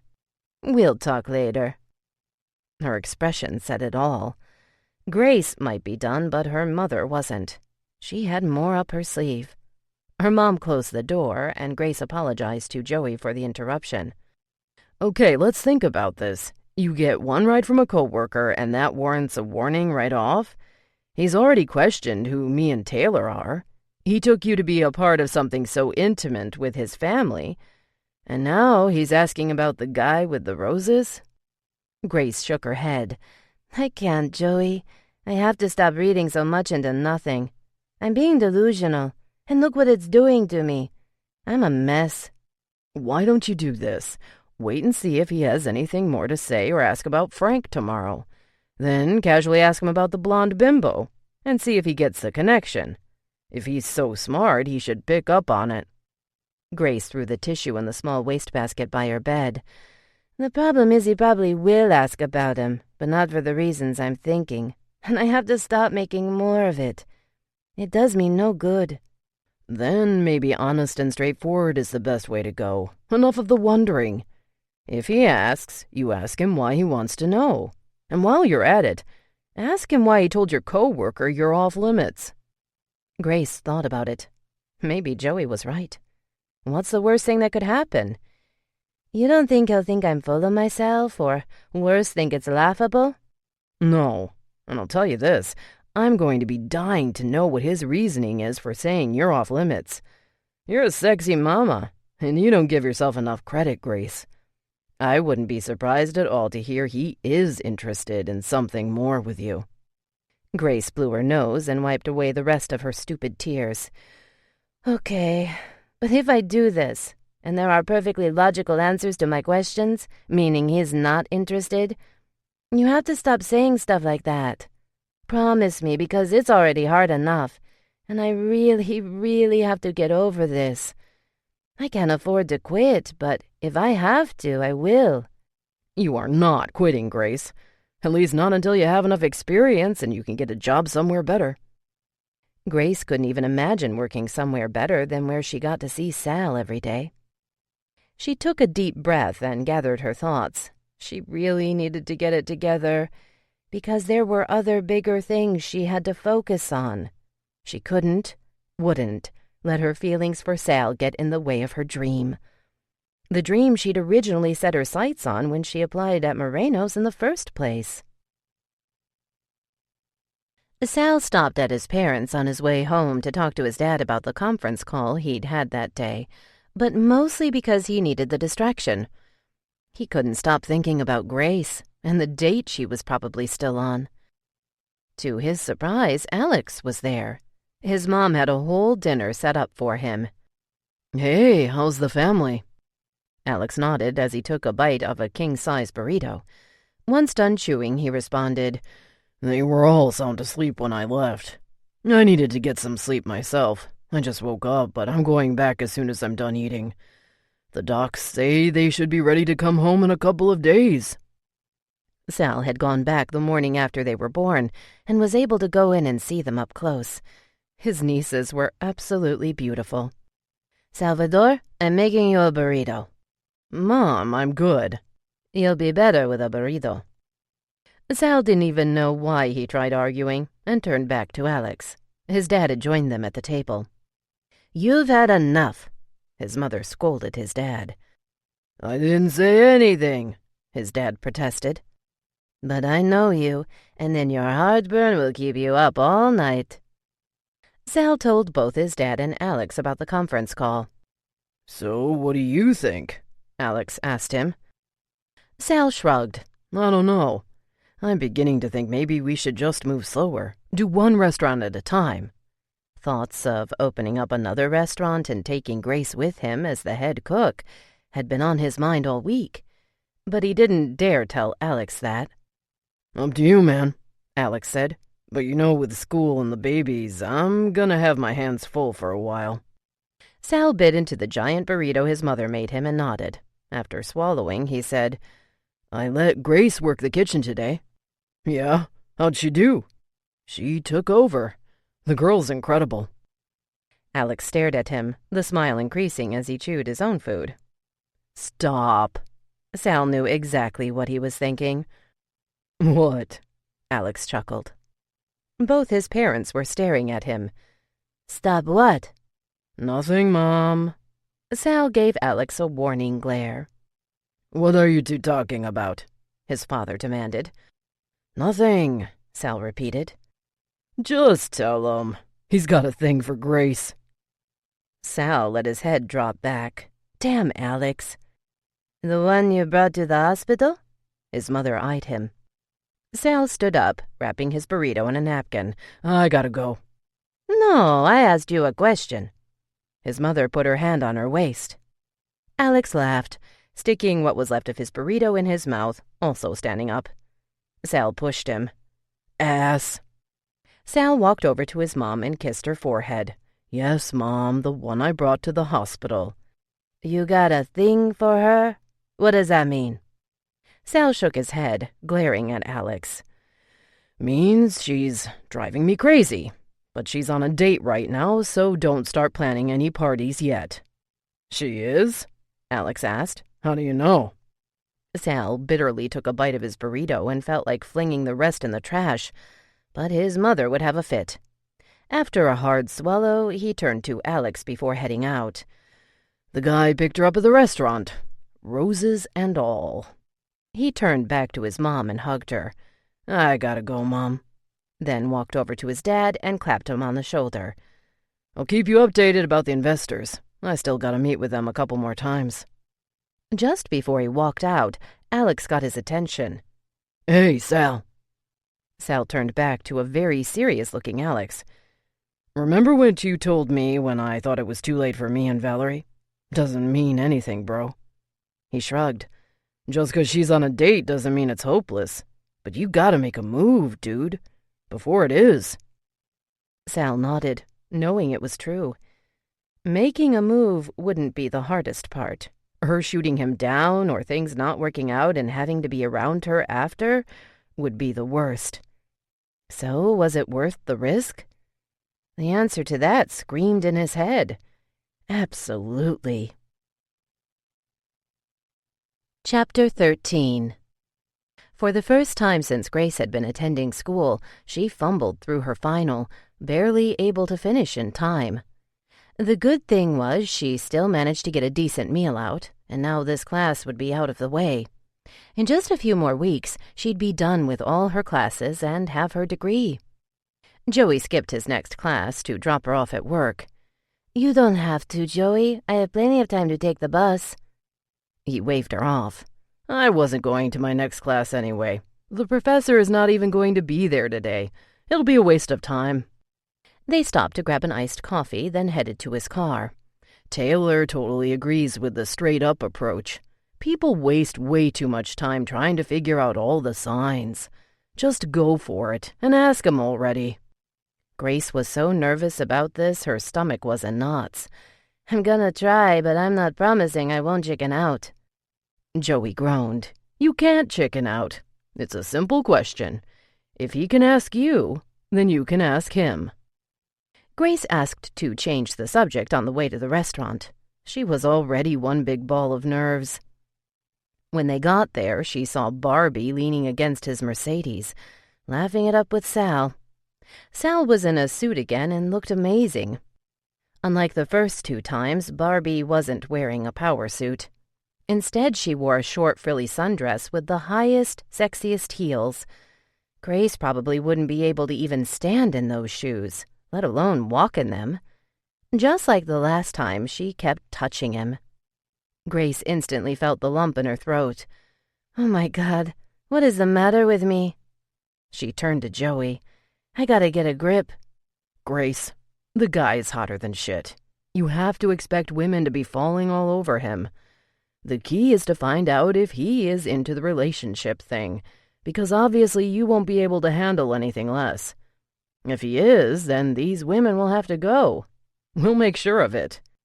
But one step at a time, sweetie. Just 'cause this skank is all over him doesn't mean he's into her."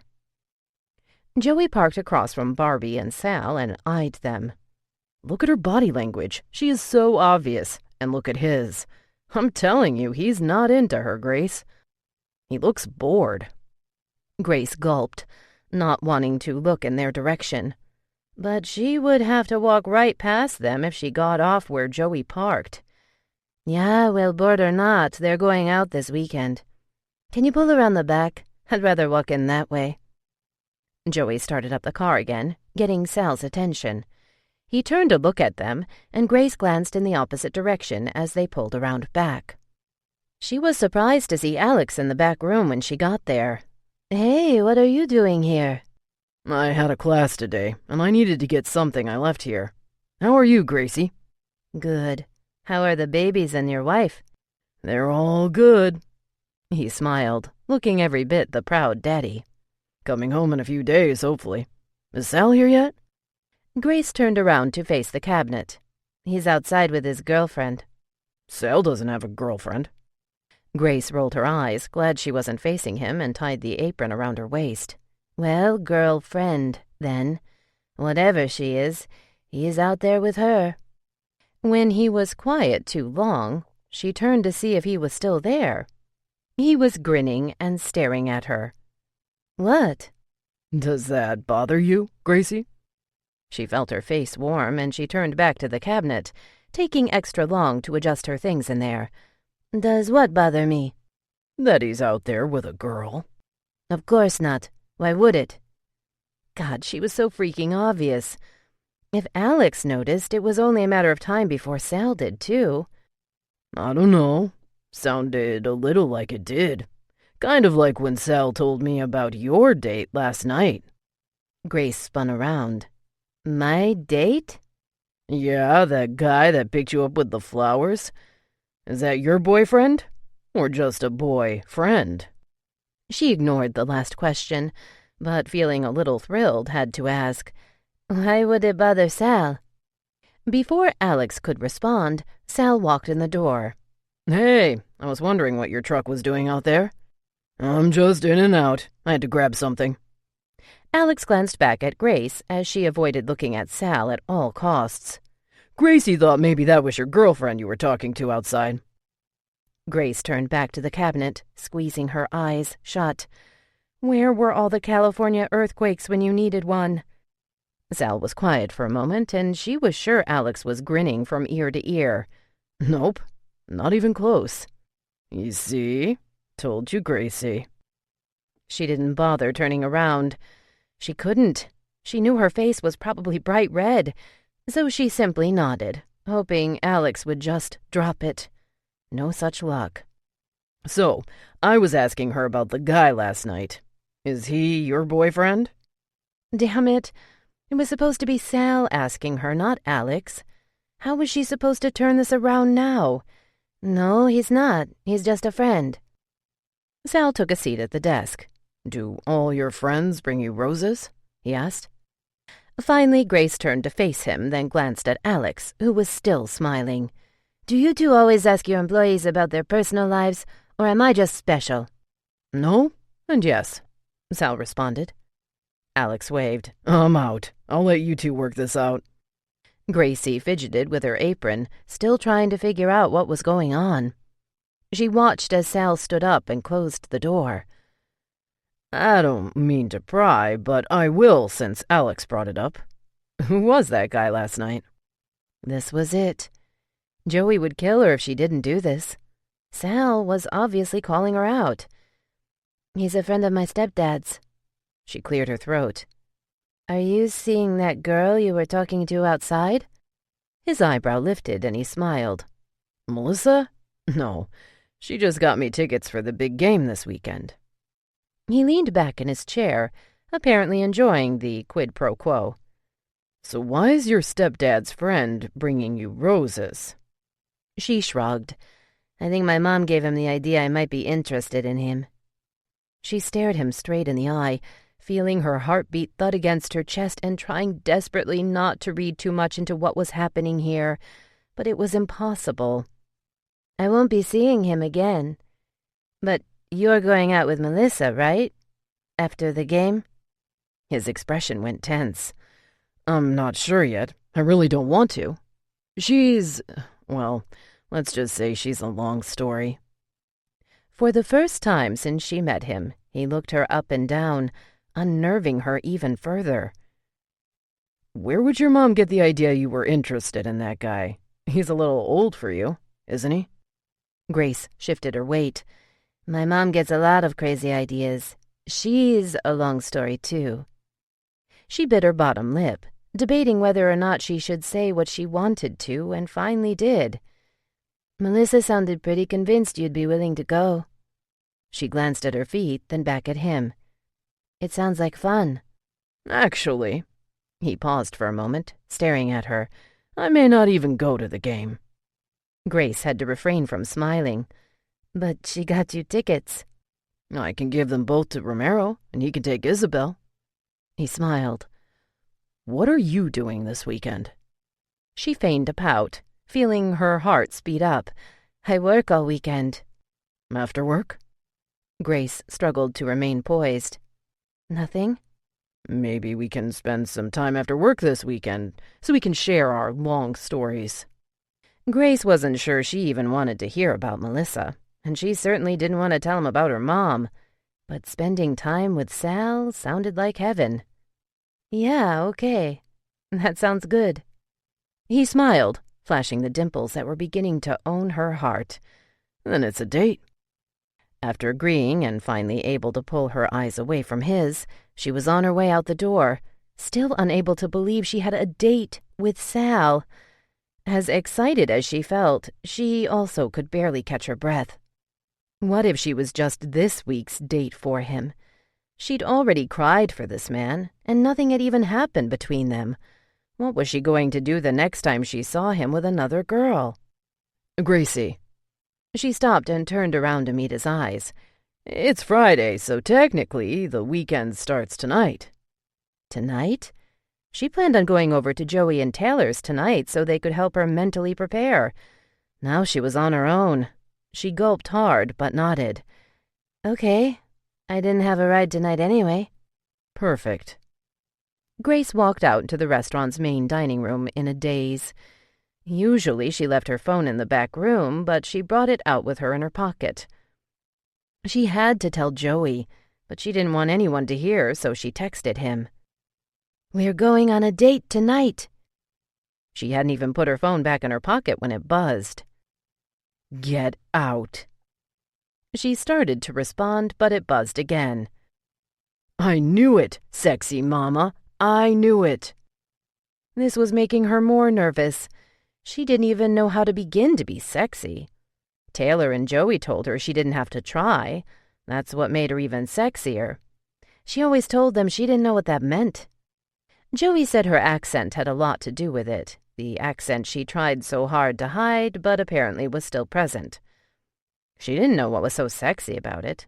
She'd always thought people thought less of her because of it. Gotta get to work, but I'll call you tonight. The day literally dragged, especially since Sal left to do some interviewing at Angel's restaurant. Sophia came in to cover for him while he was gone. Hey, you. Sophia walked up to the bar with a big smile. I heard you handled the kitchen beautifully yesterday while we were busy. Yep, and it was actually Sal's idea. I know. He also said as soon as we get a couple more bartenders, you'll be in the kitchen full time. Sophia held up her hand to high-five Grace. That's what you wanted, right?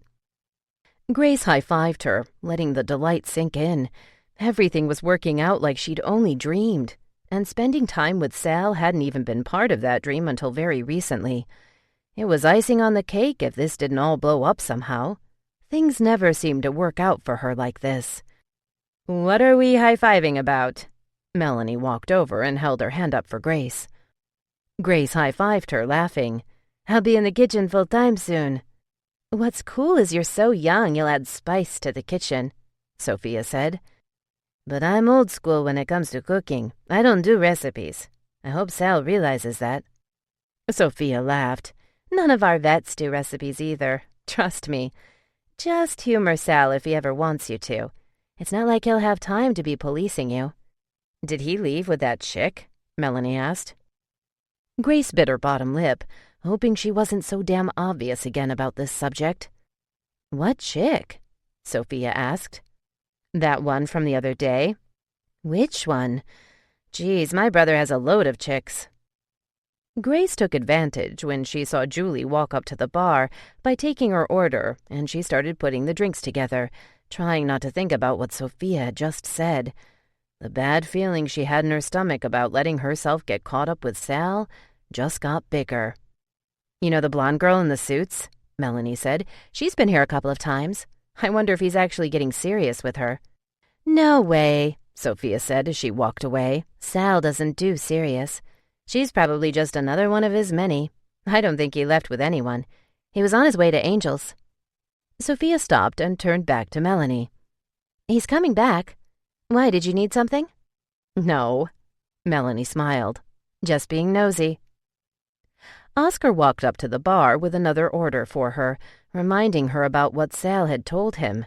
Maybe she'd bring it up tonight. This time of day usually got busy, and Grace welcomed the distraction. Anything to get her mind off worrying. By the time Sal returned, things were slowing down. She saw him stop and talk to Julie, giving her that smile she wished he could reserve for just her. Julie was the only other single girl around his age that worked at the restaurant, and Grace could tell even on that very first day when she walked in for the interview that she enjoyed flirting with him. Her phone buzzed in her pocket, snapping her out of her thoughts. It was a text from Joey.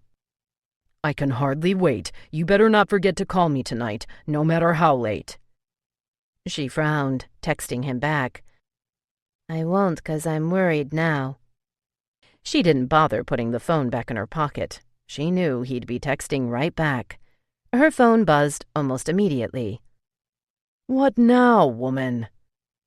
That made her laugh. Joey always said she was a worrywart, but she had a very good reason to be this time. She'd never been this emotional about any guy, much less one who she wasn't even in a relationship with. It scared her to death to think what it might do to her if something actually happened between them. And, like Sophia said, he didn't do serious. Joey had been right. She evidently wouldn't be able to handle anything less. She texted back. Everything. We'll talk tonight. They'd gotten so busy, and with Grace continuing to think about Sal, she'd forgotten all about eating. At the end of the night, everyone trickled out until it was just Sal and Grace. He walked up to the bar where she'd just finished cleaning everything. "So, did you think about where you want to go on our date?" The smoldering stare was the same one that made her insides mush the first time he told her he'd been impressed by her cooking. There was an overload of mushing going on now. She cleared her throat. I'm kind of hungry. I skipped my lunch. His eyebrows pinched. Why? I don't know. We got busy and I just forgot. You can't be doing that, Gracie. I'm gonna have to write you up. He smiled, and she had to take a deep breath. His smile this close was breathtaking. So what do you feel like eating? Nothing sounded particularly appetizing, but then she had a thought. I know. Why don't I make us something here? You can try out another one of my grandmother's recipes. His brows shot up. Sounds good to me. But it's still a date, Gracie. Just so you know. Got it. She started walking toward the kitchen. Her insides were completely out of control now. He had to stop saying that. She was ready to swoon again. And, as obvious as her emotions were to everyone else, he was bound to notice. It took a few minutes to get everything she needed gathered over by the stove. She knew exactly what she would make for him. I'm gonna grab a beer. You want something? He asked, walking out of the kitchen. I'll take a beer, too. A few minutes later, Sal walked back into the kitchen, carrying a tin bucket of Coronas on ice and small bowl with sliced-up lime wedges. So, what are you making? He opened up a beer bottle, then stuck a wedge of lime in it and handed it to Grace. She took the beer. It's a surprise. She squeezed the lime into the beer and pushed the wedge all the way in. It wasn't until she sprinkled the salt on the rim that she noticed he was staring at her. Her heart fluttered, and she took a longer drink than she normally would, hoping it would take a little edge off her nerves. This isn't on your menu either, but I think after you taste it, you'll consider adding it. Sal opened a beer for himself and leaned against the counter. Consider? If it's anywhere near as good as your casserole, I'll be demanding it is. Grace regretted taking such a big drink of her beer because she needed to burp now. It wasn't happening in front of Sal. She turned her back on him and placed her hand on her mouth, praying it wasn't loud. Thankfully it wasn't, and she turned around to face him again. You okay? She assured him she was and put the beer down to begin cooking. Oscar said you're seeing someone, yet here you are on a date with me. So what gives? Grace looked up at him, completely taken off guard by his question. She knew they'd be talking tonight, but this was totally unexpected. Even when he mentioned this being a date several times, she didn't actually expect him to take it this seriously. His eyebrows went up, and he didn't smile. Apparently, he was very serious. Chapter 14. Grace's expression wasn't what he expected when he asked the question, and Sal wasn't sure if that was a good or bad thing, so he waited while she picked up her beer and took another drink. You asked him if I was seeing someone? No, he just mentioned it the day after he gave you a ride home. Said you were talking to someone. She put the beer down and began pouring rice into a saucepan. Did you say something to him about staying away from me or me being off limits? Sal laughed. He told you? She stopped what she was doing again and looked at him. So you did? With a shrug, he took another drink of his beer. Something like that. Why? She walked away to pour water into a cup. Sal took advantage of the moment to size her up. The craziest thing was happening. The more he had her here to himself, the more intense his need to know if she was free for him to make his move got. Oscar's a good guy, but he tends to look at women like objects. I just reminded him not to do that with you or any of the employees. Grace glanced at him before pouring the water in the saucepan with the rice. She hadn't fried it beforehand, and she added nothing else but a little salt. Steamed white rice was not something he'd ever considered putting on their Mexican menu. Oh, I think he took it differently, she said, looking up at him. I know he did, and I'm glad. Sal stared at her. Means he'll definitely be staying away. But, Gracie, you haven't answered the question. Can I ask you something first? Sal took a deep breath. He didn't care what it took. He was getting an answer tonight. Go ahead. Why does it matter? He squeezed the bottle of beer. Why wouldn't it? We are on a date, right? I'm not in the habit of dating girls who are seeing someone else. That's not my thing. What is your thing? She took a pan down from where it hung and splashed a little cooking oil on it, setting it aside. Because I hear serious relationships are not it. Sal was usually very patient, but for some reason this really irritated him. Who said that? Oscar? No, your sister did actually. She began dicing peppers. Sal noticed how at ease she seemed in spite of the nature of their conversation and his obvious growing impatience. She appeared a little nervous earlier, but it was almost as if being in her element had calmed her. He wished he could say the same for himself. He'd grown more anxious by the minute. She shrugged. Just seems that if that's the case, dating someone who's not looking for anything serious because they're already seeing someone else would be ideal. He clenched his jaw, surprised at how much that irritated him.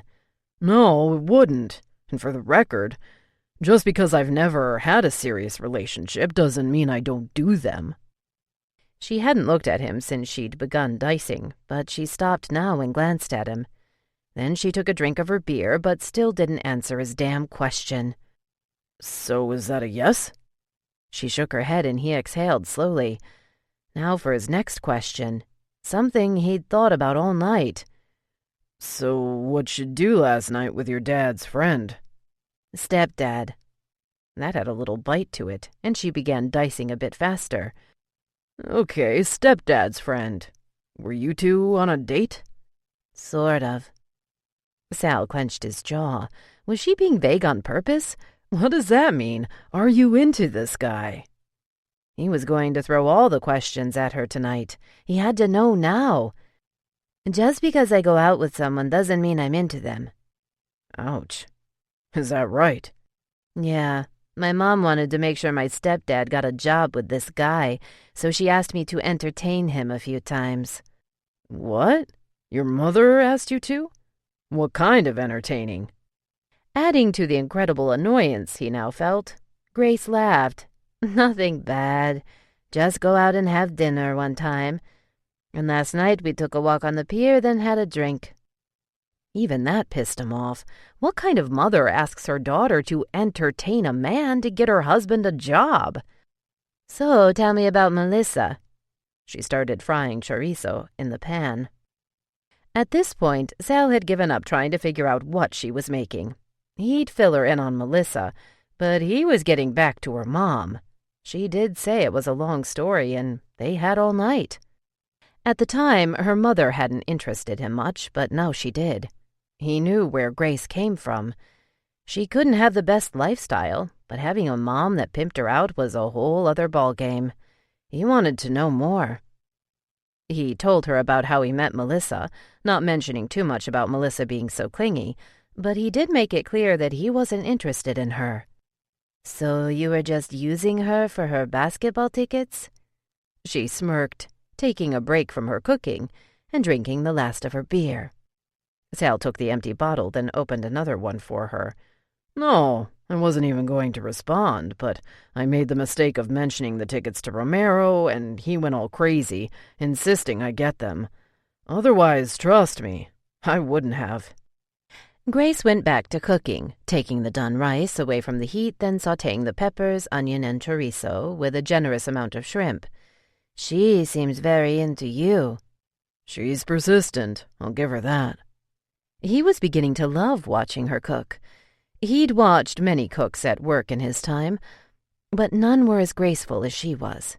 His mom was the only one that came close, but he'd never look at Grace as he did his mom, so there was no comparison. You said your mom was a long story, too. Tell me about her. The smirk went flat as she cracked an egg off the side of the pan in which she was sautéing the vegetables and shrimp and began scrambling it. She took a deep breath. My mom is actually my stepmom, but I've always called her Mom because she's the only mother I've ever known.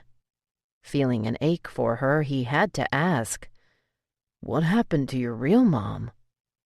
She dumped the rice into the large frying pan in which she'd been sautéing and added more spices. She died giving birth to me. In Mexico, it's not like the States. There is no insurance. My dad couldn't afford to take her to the hospital, so a midwife was called in. There were complications, and they rushed her over the border to a hospital in El Paso. They barely made it to the hospital in time to do an emergency C-section. I nearly died too, from what my grandmother told me, but my mother didn't make it. My dad never really talked about it. She paused to take another drink of her beer, and Sal wondered if she was getting upset again like the night she told him about her dad. He was afraid to ruin the night, so he wouldn't push for more unless she offered on her own. She did. It was just me, my dad, and grandmother for years. Then, when I was 5, my dad started dating my stepmom, and I begged him not to marry her. I didn't want anybody else in our family. He promised he wouldn't. Then a few months later, she was pregnant, and he said he had to do the honorable thing. They were married, and my grandmother assured me having a sibling would be a good thing. She finally smiled. She was right about that. Rose was my little doll, and then she became my little shadow. But my stepmom didn't seem to have the same adoration for her as the rest of us did. My grandmother told me when I got a little older that some women just weren't meant to be mothers, and my stepmom was one of them. When she paused for another drink, Sal decided to change the subject, even if it was just for a moment. It was getting somewhat heavy, and even though he now wanted to know everything about her, he didn't want her getting upset. He knew she was probably near the part about how she lost her dad, and it made him nervous. That smells delicious, Gracie. Are you going to tell me what it is now? It really did smell great. The mixture of the spices with the chorizo and shrimp was heavenly. She turned back to her creation and covered it, smiling. There was only one Chinese restaurant near the area where my grandmother's restaurant was in Juarez, so it was pretty popular. One of their most popular dishes was their shrimp fried rice. My grandmother decided she could top it, adding a Mexican flair to it, and put it on the menu. It was an instant hit. Even the owner of the Chinese restaurant came over one time to compliment her on it. Mexican shrimp fried rice? Sal eyed her, then leaned over and lifted the lid to get another look. His arm brushed against her, and just like the time she nearly collided with him, just being that close to her excited him. It was like nothing he'd ever experienced. Maybe it was that she was an employee and it felt a little wrong, or maybe it was that he remembered her aversion to him in the very beginning, and the thought of any chance with her seemed like an impossibility at the time. Whatever it was, the feeling got stronger with each moment he stood next to her. Another look at her dish, and he had to admit it looked as good as it smelled. But he could hardly concentrate. Now all he could think of was touching Grace. Is it ready? Almost. It just has to sit for a little bit. You can make it with chicken or beef also, but shrimp was always my favorite. This was also another one they used to order a lot for parties because it can easily be made in large quantities. Sal turned to her. Standing this close, he was tempted to lean in and kiss her, but really had to be careful. Sure, she agreed they were on a date, but things would get incredibly awkward if he tried something she wasn't ready for and she rejected him, especially since they'd still have to see each other every day. She blinked her big almond-shaped eyes. It's actually really good served with Cadillac margaritas. Well, let's do this. Sal pointed towards the bar. Who better to fix him than you? I want the whole experience here, Gracie. She smiled and started toward the door. God, what she did to him was insane. He walked behind her, wondering how long he could put off making a move, even if it wasn't a physical one. Not much longer, that was for sure. Getting her to agree to give him a chance would more than suffice for now. Grace went to the bar. Sal grabbed a lighter from just under the counter and walked out to one of the booths in the corner to set it up. "What are you doing?" she asked from behind the bar. "I'm setting up the table. I told you already. Just because we're here doesn't mean it's not a real date." He lit the candle in the middle of the table, glad he managed to derail any more talk about her mom and dad. He wanted to know all about it, all about her. But the intense stuff could wait for another time. Tonight he had other subjects he wanted to touch on, like what his chances with her were. She'd already mentioned dating someone didn't mean she was into them. He knew she'd been referring to her date last night, but it could have been her subtle way of hinting he shouldn't be putting too much weight on tonight. He'd get it straight before the night was over. After grabbing a couple of the pre-wrapped silverware kept under the hostess' desk up front, he walked back to the booth. Grace had already poured the margaritas and walked them to their table. She placed them on the table, then smiled at him. "I'll be back with the food." No way could he stay away from her now. "I'll help you." He followed her into the kitchen and watched as she pulled out 2 plates. Sal inhaled deeply. God, it smells good. "I haven't made it in a while, but I think I got everything it needed." She spooned some on both plates. Sal inched his way closer to her, taking in the mixture of her warm skin and lotion, maybe. He leaned in to help pick up one of the plates, so when she turned her face, their lips were just inches apart. "We could—" She stopped and stared at his lips, and then her eyes wandered up and met his. "I was gonna say we could also warm tortillas to go with this if you want." He saw her gulp, but she didn't move away from him, and he was sure she was feeling the same thing he was. "Gracie." His voice was hoarse and a near whisper. "What?" She searched his eyes. The ease that had kicked in while she was cooking was gone, and he saw the nerves were back. "I want to kiss you so bad." Her eyes moved down to his lips again. "You do?" "Yes, but I don't want you to." "Do it then." She brought her hand up to his face and caressed it, making his legs nearly give out on him. Putting the plate down, he leaned in and kissed her softly, not wanting to come on too strong, but he did trace her lips with his tongue. The taste of her mouth was incredible, just as he'd imagined. Noticing her inexperience almost immediately only excited him more, but he forced himself to go slow and be gentle. It wasn't easy.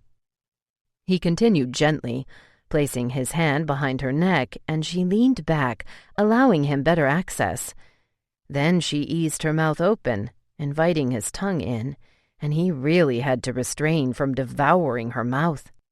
She followed his lead as his tongue moved around hers, and he moved in closer, feeling her breathing become slightly labored. He didn't want to stop, but he had to before things got too heavy. He still had the rest of the night with her, forcing himself to, but not before giving her a few more soft pecks. He pulled away and stared into her eyes. She licked her lips. "You don't want me to what?" At first, he didn't know what she was talking about. The kiss had clouded everything out, but then he remembered. "I don't want you to think I'm coming on too strong on our first date." She glanced down, pulling a strand of hair behind her ear. "So there's gonna be more?" "Of course," he said, pulling the other strand behind her other ear. "That is, if you want there to be." She nodded, smiling. "I do." "But I meant what I said about not dating anyone that's already seeing someone else." He had to get this one straight. "You're really not, then, right?" "No, I'm really not." Sal peered at her. "So who were you talking about when you told Oscar you were?" "I just said that so he wouldn't get any ideas about asking me out." She shrugged. "I didn't want to be mean, especially because I knew I'd have to work with him." The relief felt too good. Sal didn't even try to hide his excitement.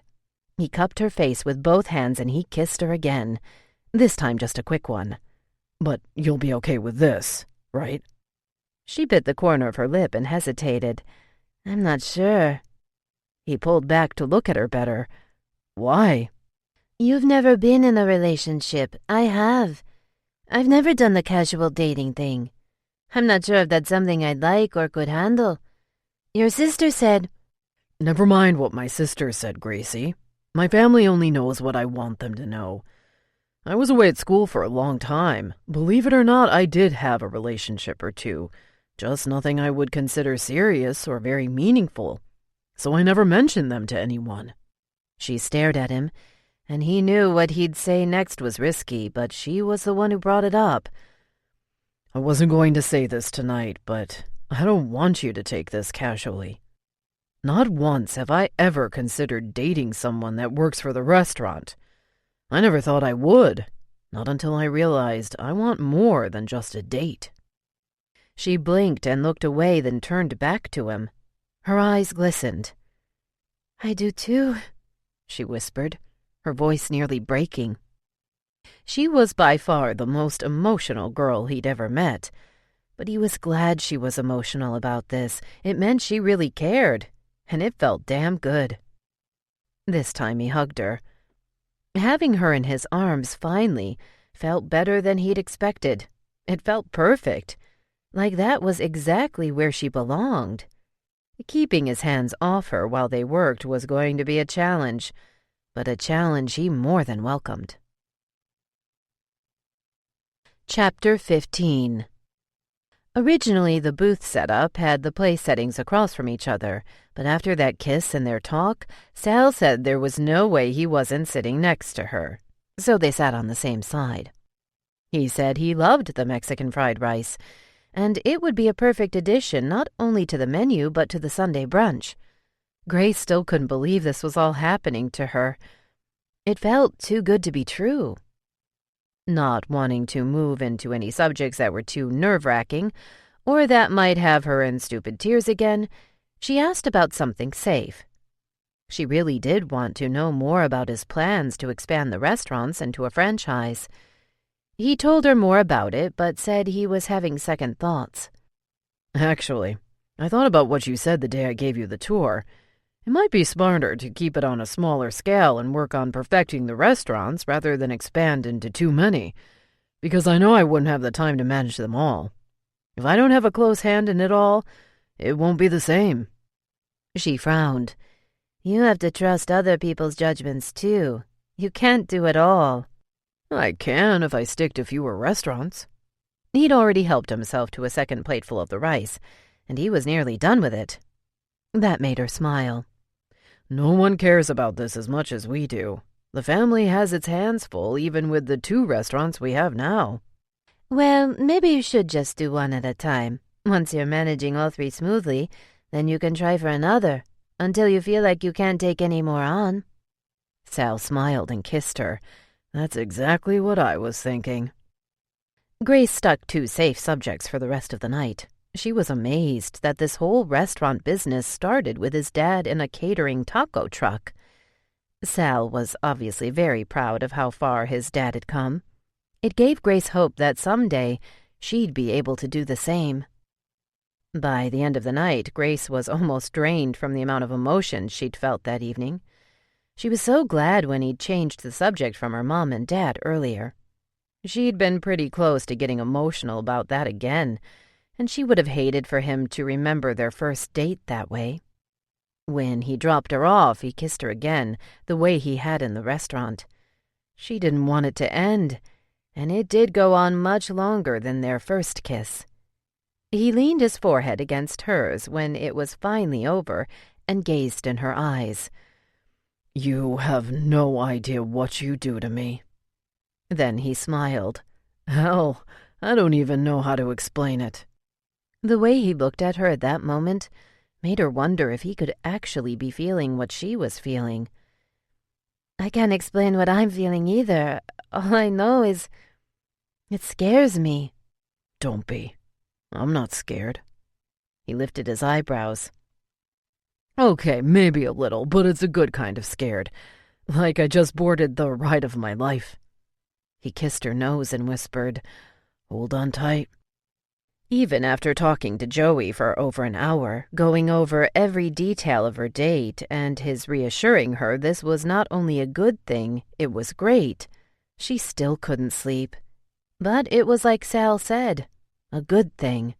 She was too excited. Every time she closed her eyes, she relived those incredible kisses. Grace wasn't sure what to expect when she arrived at the restaurant the next day. Their eyes met as soon as she walked in, and he greeted her with the most breathtaking smile. Her insides had already been going wild even before she got there. As she put on her apron in the back, he startled her, coming up from behind. She nearly let out a yelp before laughing when she realized it was him, and he planted a long, smoldering one on her. "Is the door locked?" Grace asked when she came up for air and she was able to gather her thoughts. "I think." "What do you mean you think? What if someone walks in?" He shrugged, going in for another one. "Sal, I don't want anyone to know." He pulled back immediately with a glare. "What? Why?" "Aren't you the one all about professionalism? Isn't it gonna be weird for everyone to know me and you are a thing now?" The glare softened into a smile. "I like that. Okay, I'll be discreet to an extent. But Gracie, if anyone gets wind of this or somehow finds out, I really don't give a shit. It's our business, not theirs. They'll just have to deal with it." With that, he kissed her again, and the ride began. Gracie decided not to fight it and just held on tight. That afternoon, Sal got a text from Romero. He was at the game with Isabel. "That Melissa chick really pissed me off. Just an FYI, you'll probably be hearing from her." Sal frowned and texted back. "What happened?" He sat back in his chair and waited for a response. Grace walked into the back room and he threw the phone on his desk, standing up. That could wait. This couldn't. She smiled when he pushed the door closed and pulled her to him. "You want a break, or are you just here to see me?" He kissed her before she could answer, and she giggled against his mouth. The door handle jiggled and Grace pulled away. It irritated him that she cared so much about people finding out. Grace spun around and opened the cabinet when the door opened. Sophia walked in. "I thought you were interviewing today at Angel's." "Nah, I moved those to Monday. I'm only going to do them on Monday and Tuesday now." Grace said hello to Sophia and walked out with her phone in her hand in too much of a rush. Sophia looked at him funny, lifting an eyebrow. Sal sat back down at the desk, not acknowledging her suspicion, and grabbed his phone that had buzzed twice since he threw it down. He read the first text. "She got rude with Izzy when I told her she took your ticket, and well, you know me. I wasn't having it." "God damn it." "What?" Sophia asked as she put her apron on. "Romero." "Ah." Sophia laughed. "'Nough said." Sal read the next one. "I told her I'd pay for the damn tickets, but she said you'd be paying her for this one way or another. I told the bitch that's probably what she needs. Ha! She didn't think it was funny." Sal shook his head, exhaling loudly. "What did he do?" Sophia asked. "Just made another mess for me." He tossed the phone back on the desk and turned his chair around. "Grace has another great dish for us.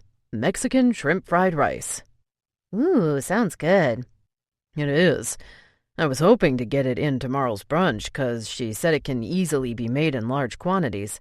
I already told Alex, and he said he'd come in just to try some. But I was hoping you can come in to help in the morning. I totally forgot I'm meeting my buddy in the morning for a few rounds of golf. I already told him we'd have to do it earlier than we planned so I can get here early and see how it goes." He also wanted to spend as much time with Grace as he could before her 2 days off. He would have gladly just canceled the whole thing, but Jason had beaten him to it, calling to tell him he was looking forward to it because he really needed to talk. "Yeah, I can come in and open as long as I can leave early. I have somewhere to be in the afternoon." His phone rang and he picked it up to check the caller ID. Melissa. Shit. "You can leave as soon as I get here." Sophia nodded and started out the door. "Can you close the door behind you?" She did, and he answered. "Hey, Melissa." "I can't believe you gave that asshole those tickets." It was really noisy, and Sal couldn't tell if she was yelling to be heard over the crowd or because she was that mad. "I was supposed to go with them, but something came up last minute." "And what about tonight? Will I see you there?" He sat back. "No, can't do it." "What do you mean you can't?" "I just can't. I'm sorry." "What? I can barely hear you." I said I just can't. She was quiet, and he wondered if she'd hurt him. You can't just brush me off like that. Do you know what I had to go through to get those tickets? Sweetheart, I didn't ask you to, but I do appreciate it. I'm sorry it worked out this way, but I won't be there tonight. He was trying to be as nice as he could. He knew what she was capable of. There was a sudden roar in the background, and she didn't speak until it died down a little. I can't hear you. I'll call you later.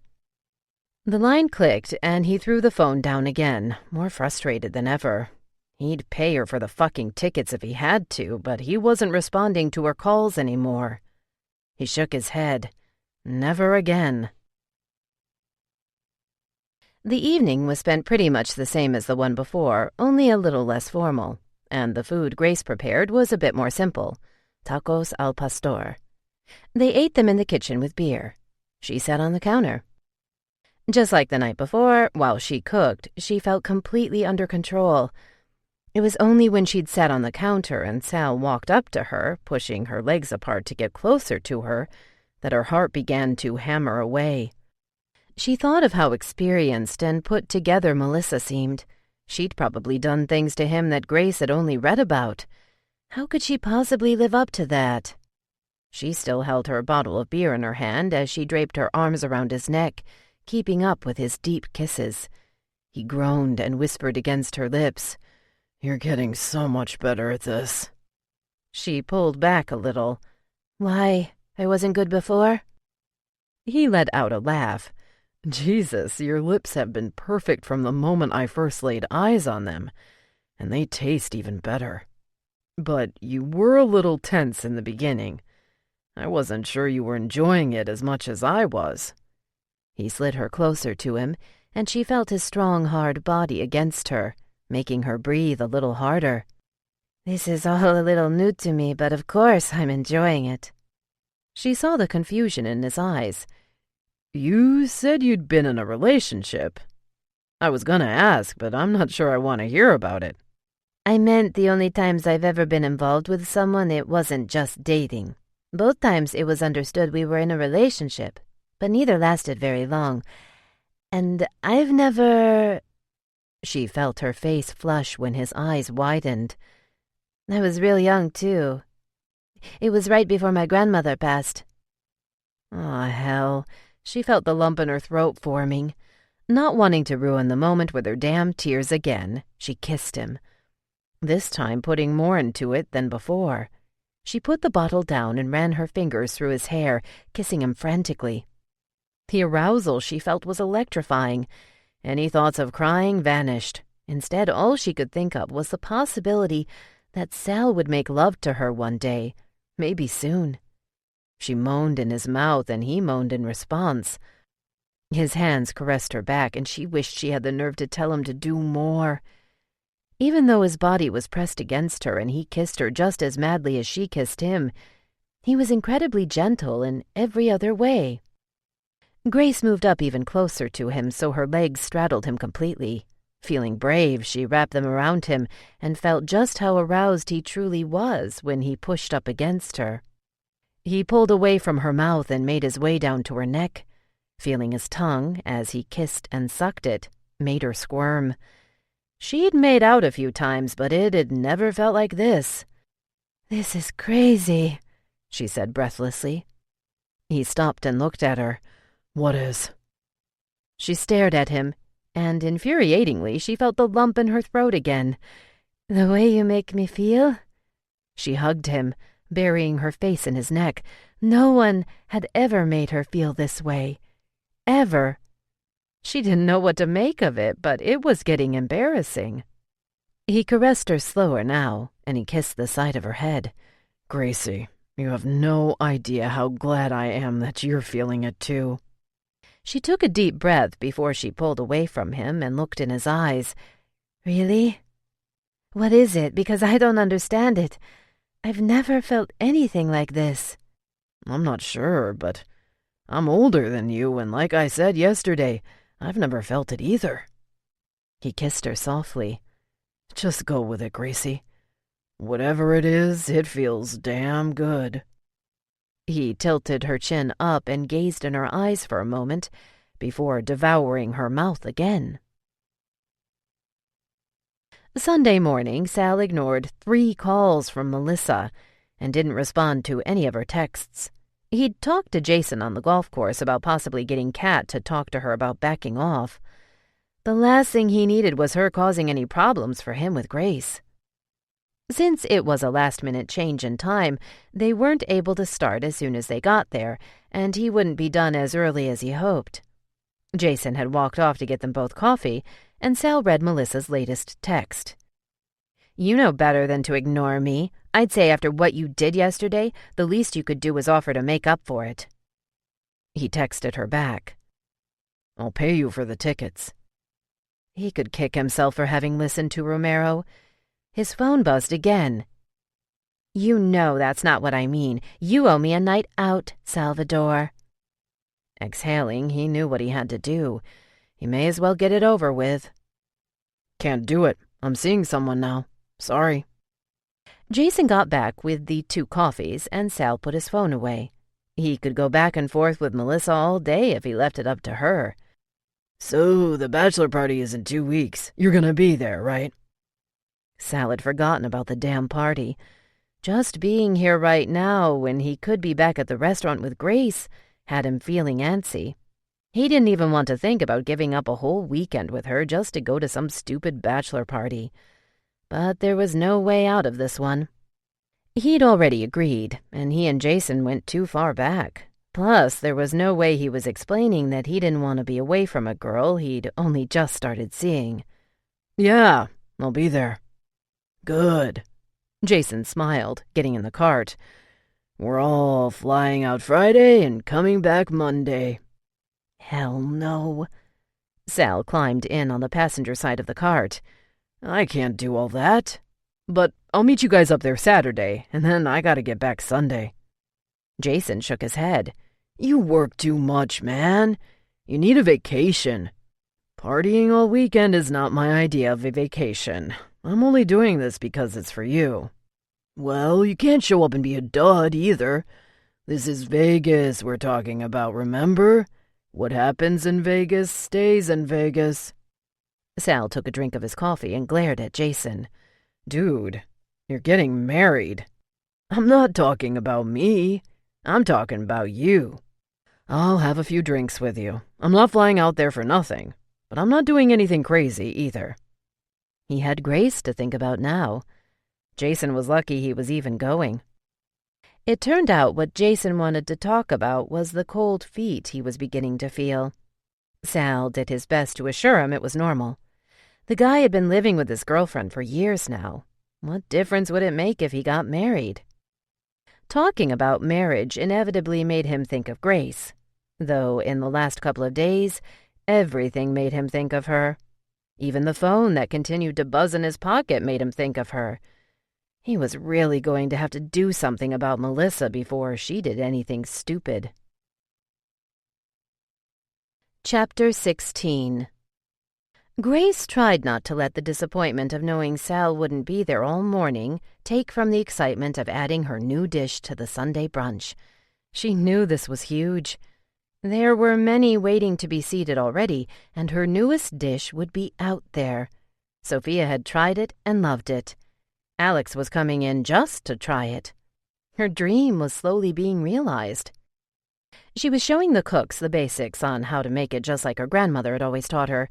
A quick but informal lesson, and they had it. Unlike Sal, she believed in their ability to make it work.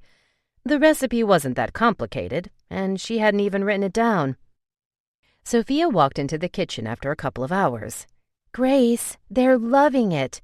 It can't be replaced fast enough. Mexican shrimp fried rice is the bomb. Angel is going to be so pissed."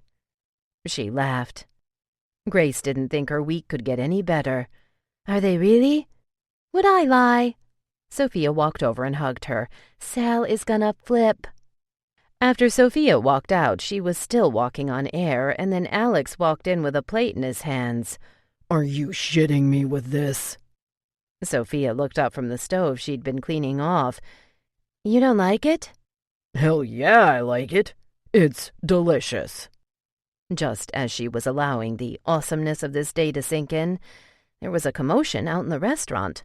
Someone was complaining a little too loudly. Alex turned around and put his plate down. "I'll be back."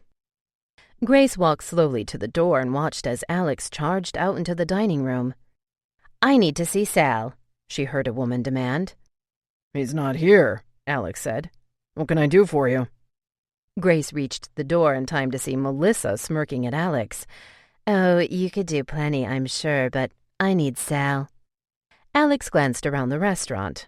"Like I said, he's not here." Melissa didn't look like her usual power chick self.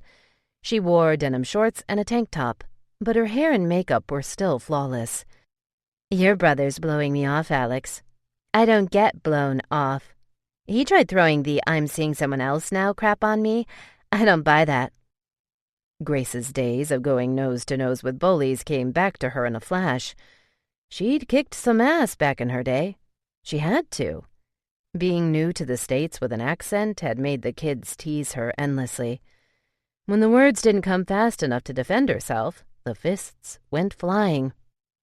If Sal actually did tell this bitch he was seeing someone, then he was serious. "I don't know anything about it, and he's not here," Alex insisted. "When will he be? Because if he thinks he can just blow me off, he's sadly mistaken."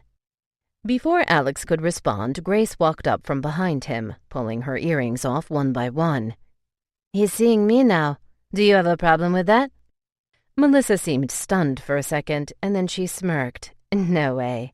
I knew he probably did the help, but to tell them he's seeing them?" She turned to Alex and scoffed. "That's just low." Grace almost jumped at her, but she felt Alex's hand around her waist, and before she knew it, he was in front of her and spoke through his teeth. "Get the fuck out of here, Melissa." "I'm not going anywhere until I talk to Sal." Sophia got in front of Alex, and he pulled her back, too. "No, Soph." Melissa had the attention of everyone in the restaurant. Alex turned to Oscar, who stood by the bar. He still held both Grace and Sophia back. "Help me out here. Walk her out, man." "Tell your brother he owes me." Melissa glared at Alex. Then she looked at Grace. "You're a joke. What on earth could your wet-back ass have to offer Sal besides an easy lay?" Grace tried, but there was no getting around Alex. Sophia almost did, though. "Get her out!" she screamed, surprising Grace, "before I throw her ass out." "Stop, Soph." Alex obviously had a good hold on Sophia because she didn't budge from his side. Oscar managed to walk Melissa out, but not before she made quite a scene, flinging her arms and shouting obscenities at his attempts to take her by the arm. Grace walked back into the kitchen, still reeling from the sting of Melissa's words. Her entire life she'd been judged by her looks and accent. This was not the first time she'd been referred to as a wetback. Having it spat at her in front of Alex and Sophia and the rest of the staff was humiliating. "You okay, sweetheart?" Alex hurried into the kitchen behind her. She nodded, unable to even look at him. One of the other kitchen helpers touched her arm. "No te quites por esa pendeja." Grace put her earrings back on but didn't respond. She was surprised she didn't feel the emotion that lately had overwhelmed her. Instead, she felt the same anger that had consumed her for so many years when she was younger.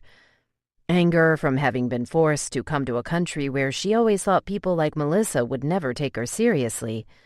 People who assumed an accent meant she was stupid, or less than them somehow. She watched as another tray of the Mexican shrimp fried rice was prepped to go out into the dining room. "Grace, you can be sure I'm telling Sal I don't want to see that bitch in here ever again," Sophia said, standing behind Alex. Grace turned to both Alex and Sophia, who were staring at her looking very concerned. She'd put it out there so they knew.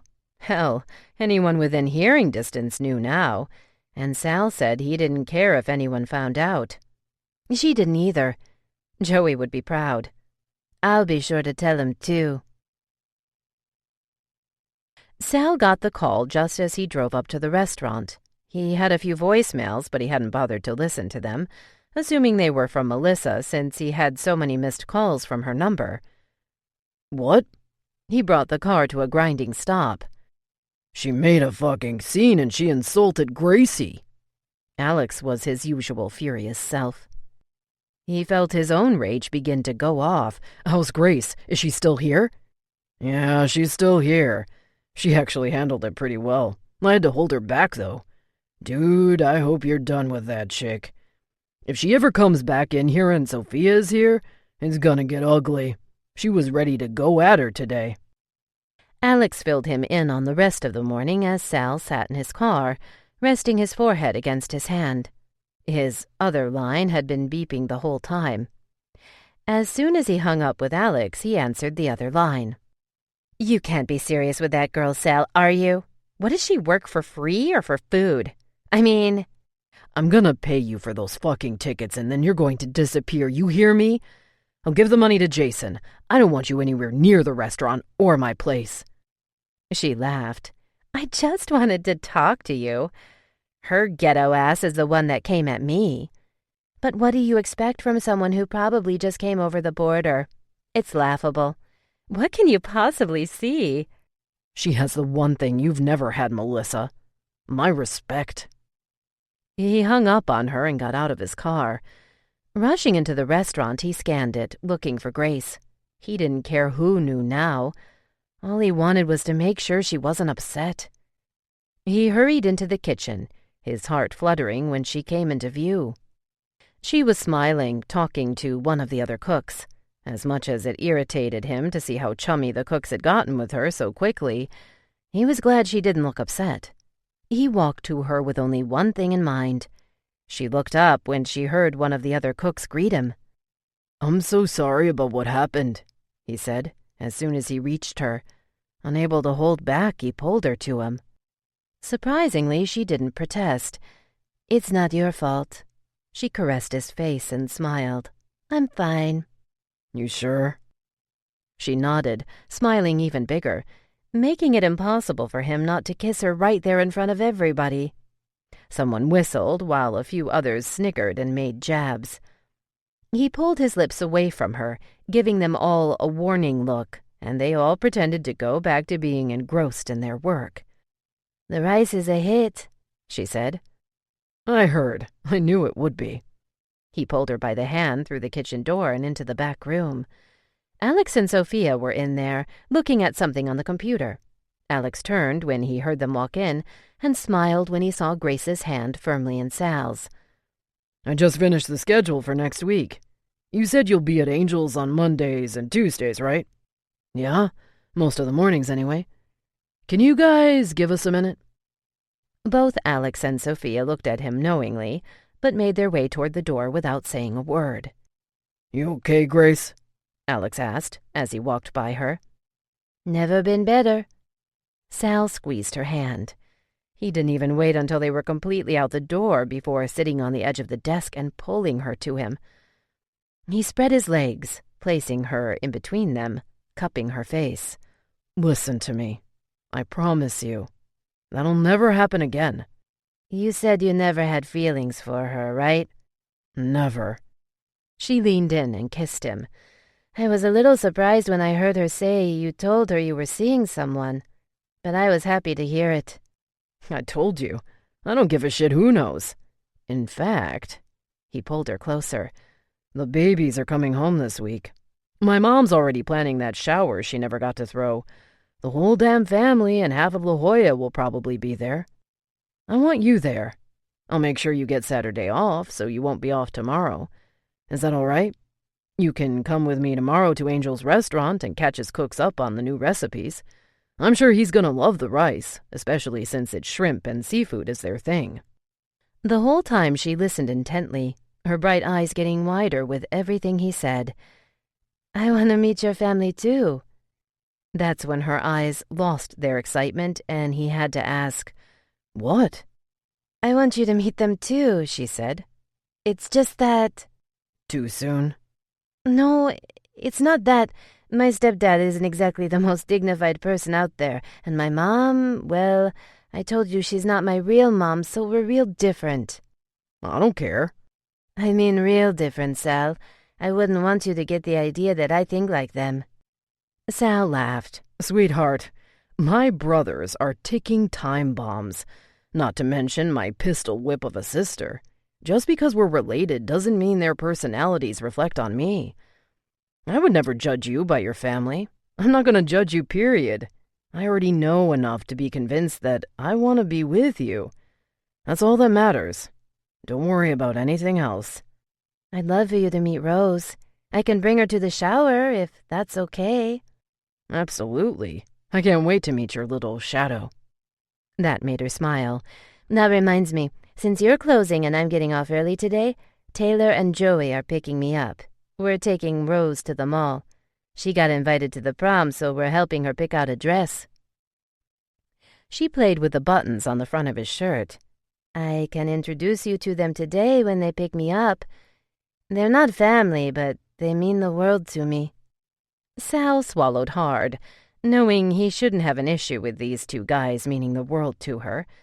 Now that he knew the truth, he saw it in Joey, who was a little more obvious. But Taylor had really struck a nerve, especially the way he called Grace beautiful. Still, he took a deep breath and forced a smile. Sure, I'd love to meet them. After their talk and a few more lustful kisses, Sal finally had to let Grace go back to work. Sophia left and Alex came in the back to have a word with him.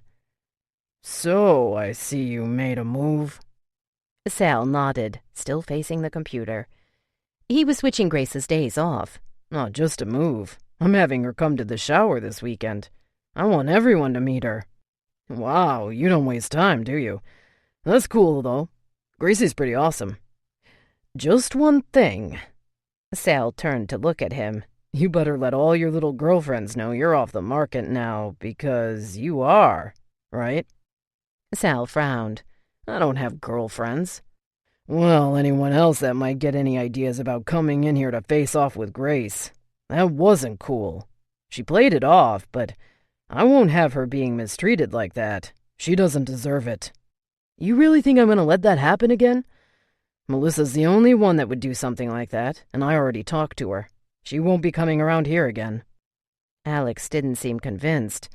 I really hope everything works out, Sal. Sophie was a little worried, too, when she realized what's going on. I don't think Grace will stick around if it doesn't. Sal had every intention of making things work with Grace. It had to. Trust me, I'm not taking this thing lightly if that's what you're worried about. They talked a little longer. Alex was clearly concerned, not so much about Grace leaving, but about her feelings being hurt. He said he hadn't even thought about how she'd handle all the women in Sal's life.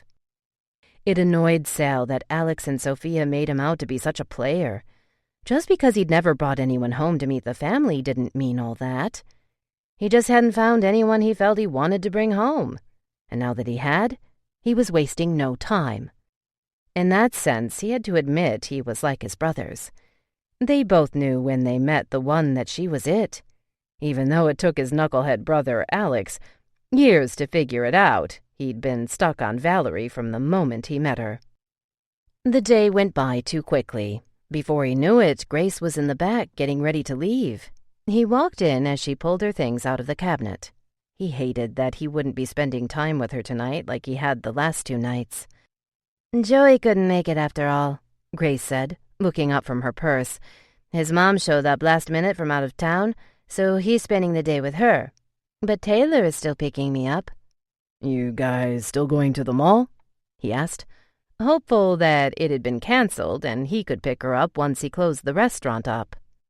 Oh yeah, my sister is dying to go, and even though Taylor's not the shopper of the two, he said he didn't mind.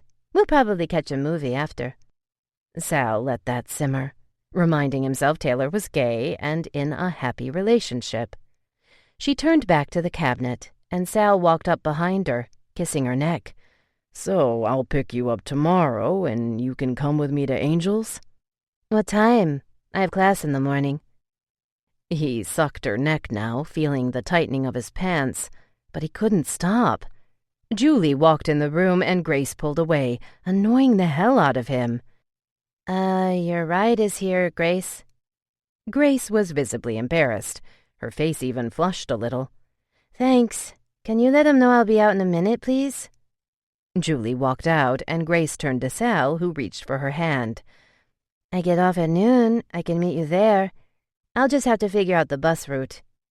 Sal hated thinking about her on the bus. No matter what she said, it was dangerous.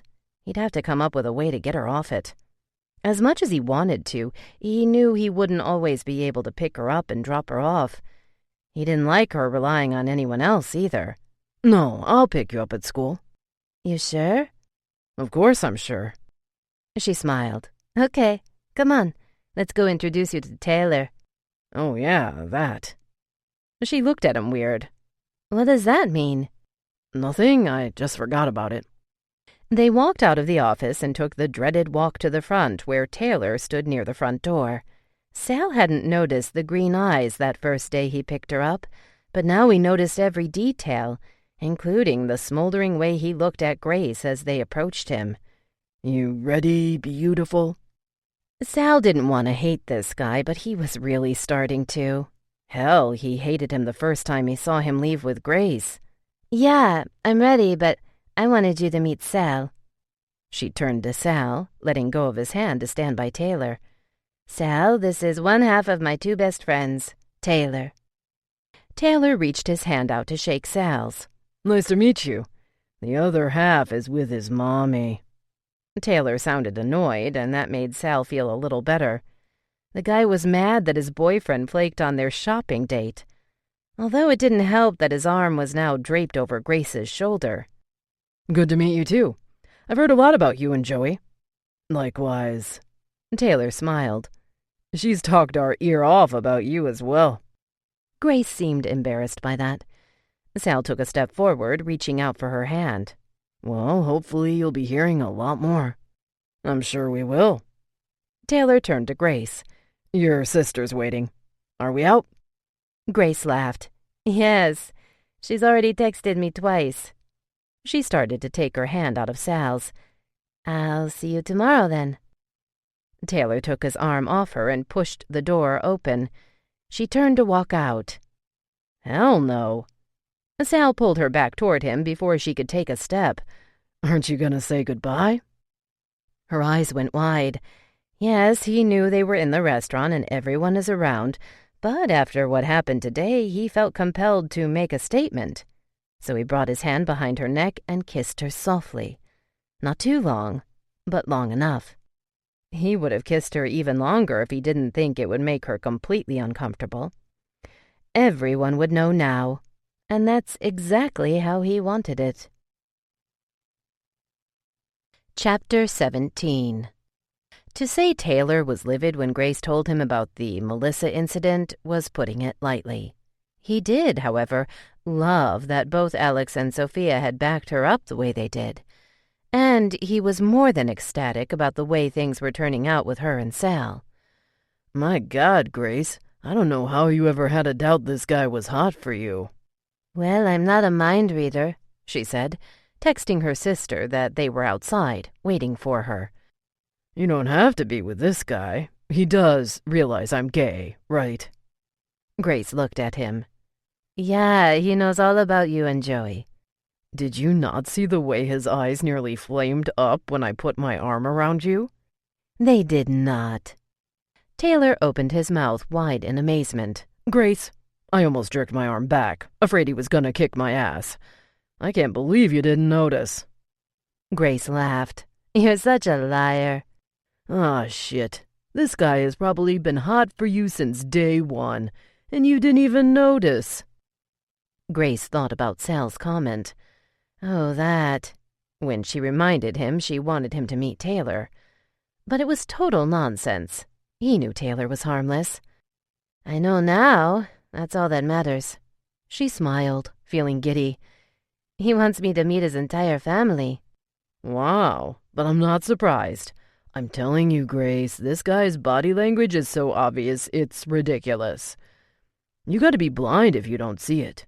Just wait till Joey sees him around you. I'm surprised he hasn't said he loves you yet. That made Grace's heart pound. No way. We haven't known each other long enough. But she had cried for him already, several times. You don't need to know much more than how he makes you feel. He reached out and cupped her chin with his thumb and finger. "Brace yourself, Gracie. I saw the way you looked at him when he kissed you. If I hadn't seen the way he looked at you, I'd be worried." Rose got in the back seat. "Hey, Rosie." Taylor reached in the back and squeezed her knee. "Ready to shop till you drop?" "Yes." Grace's heart was still pounding, and Taylor patted her knee. "Relax," he smiled. "It's a good thing." They started toward the mall, with Rose talking the whole way about the prom. It calmed Grace a little to take her mind off Sal and the enormity of what she'd been thinking all this time, but Taylor forced her to confront. She was falling, and she was falling hard. Grace smiled, trying to push aside the memories of her own bittersweet prom night. For the first time, something had actually gone perfectly for her. Her date was wonderful. Her dress? Spectacular. It was everything a girl that age could dream of. And then, just as they were on their way to the after-party, she got the devastating call that her grandmother had suffered a heart attack.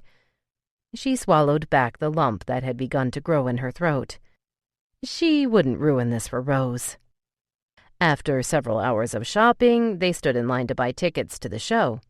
Her phone buzzed, and she checked the text, feeling that familiar sputter of her heart that was happening all too often these days.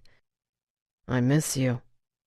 She smiled, allowing herself to feel what she'd been so afraid to until now. Now that she knew Sal was genuinely interested in a relationship with her, she was happier than she could ever remember being. She texted back. "I miss you too.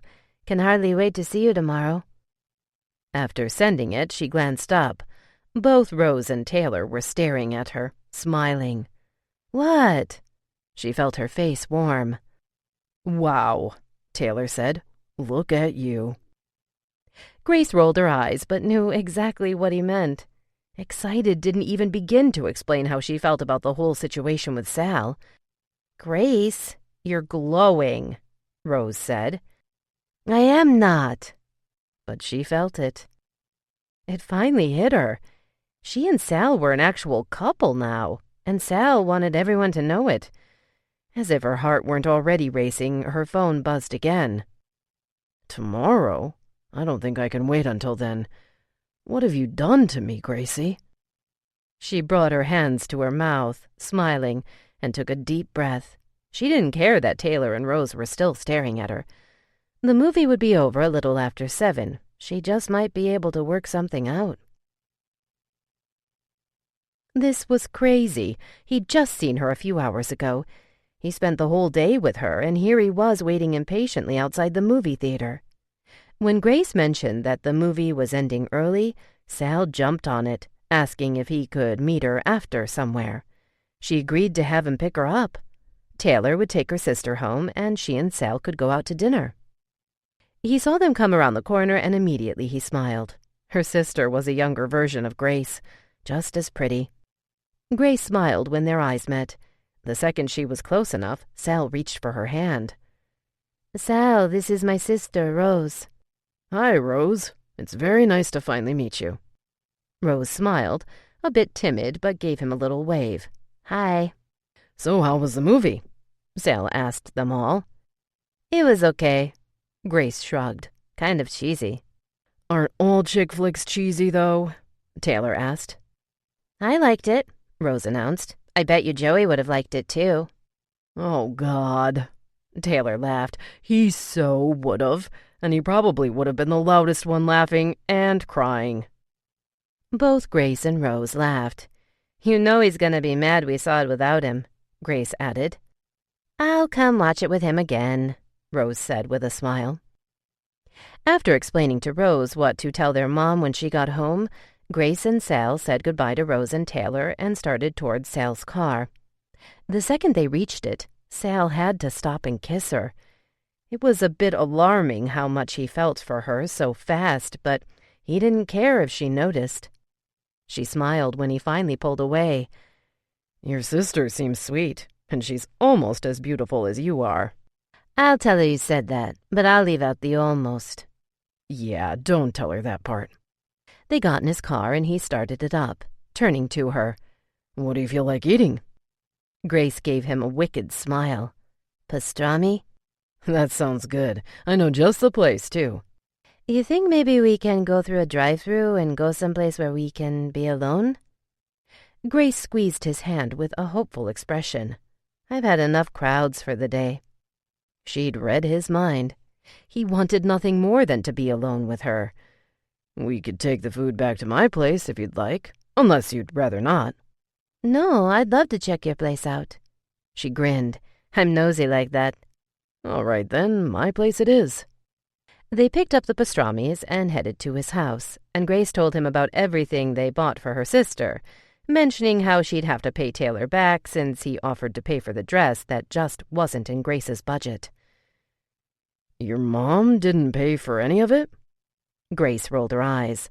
My mom hasn't paid for anything extra for me and Rose in years.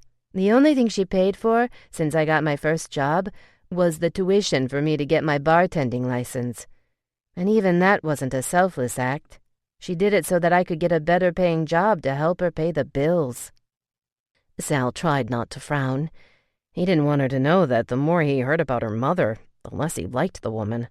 The thought of her asking Grace to go out with men for her own selfish reasons almost made him hate her. But he wouldn't. She was the only mother Grace had. Grace was already leery, thinking he would judge her.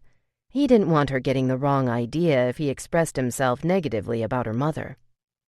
They got to his place, and Sal watched as Grace's eyes widened with every room they walked through.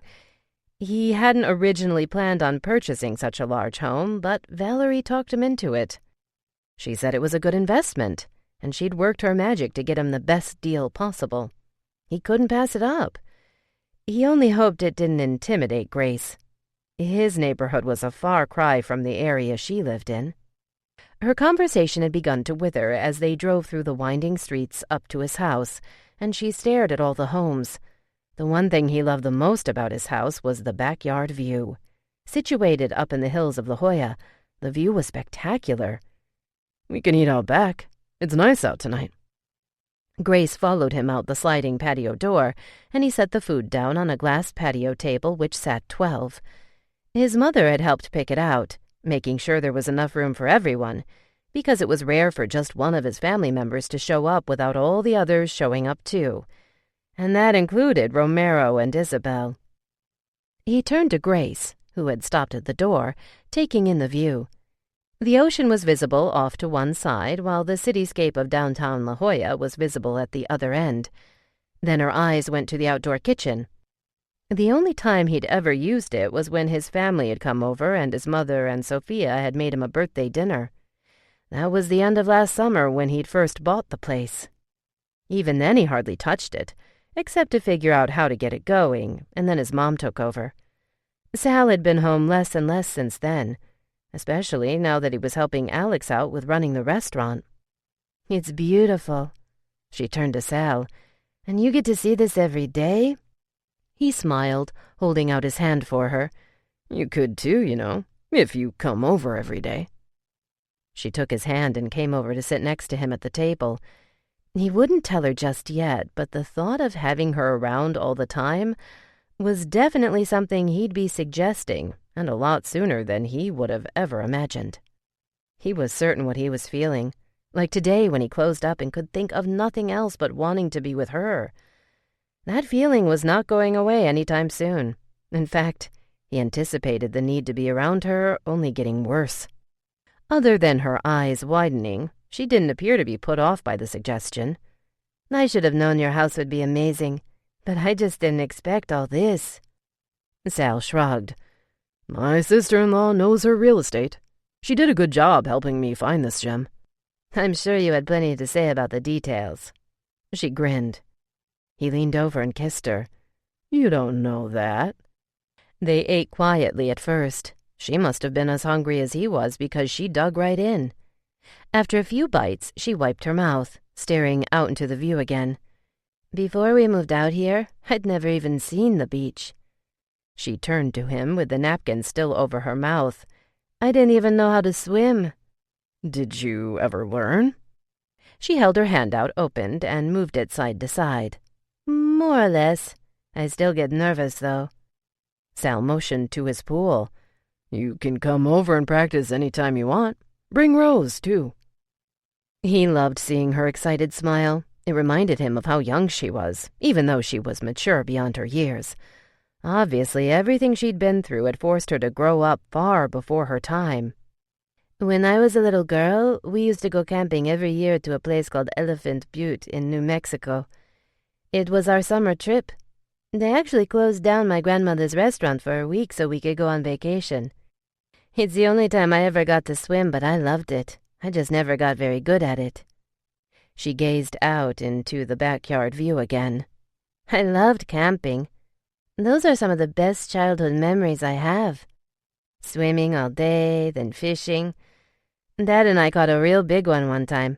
My grandma gutted and cleaned it, and we had it for dinner. And there was nothing like sleeping in a tent, roasting marshmallows. For some reason, a simple sandwich, or in our case a cold torta, tasted so much better when we were camping. For once, she looked so at peace and actually smiled when speaking of her past. "Elephant Butte, huh? I heard of it somewhere. What's up with that name?" It's named after some island in the lake that supposedly looked like an elephant butt, but I didn't think it did.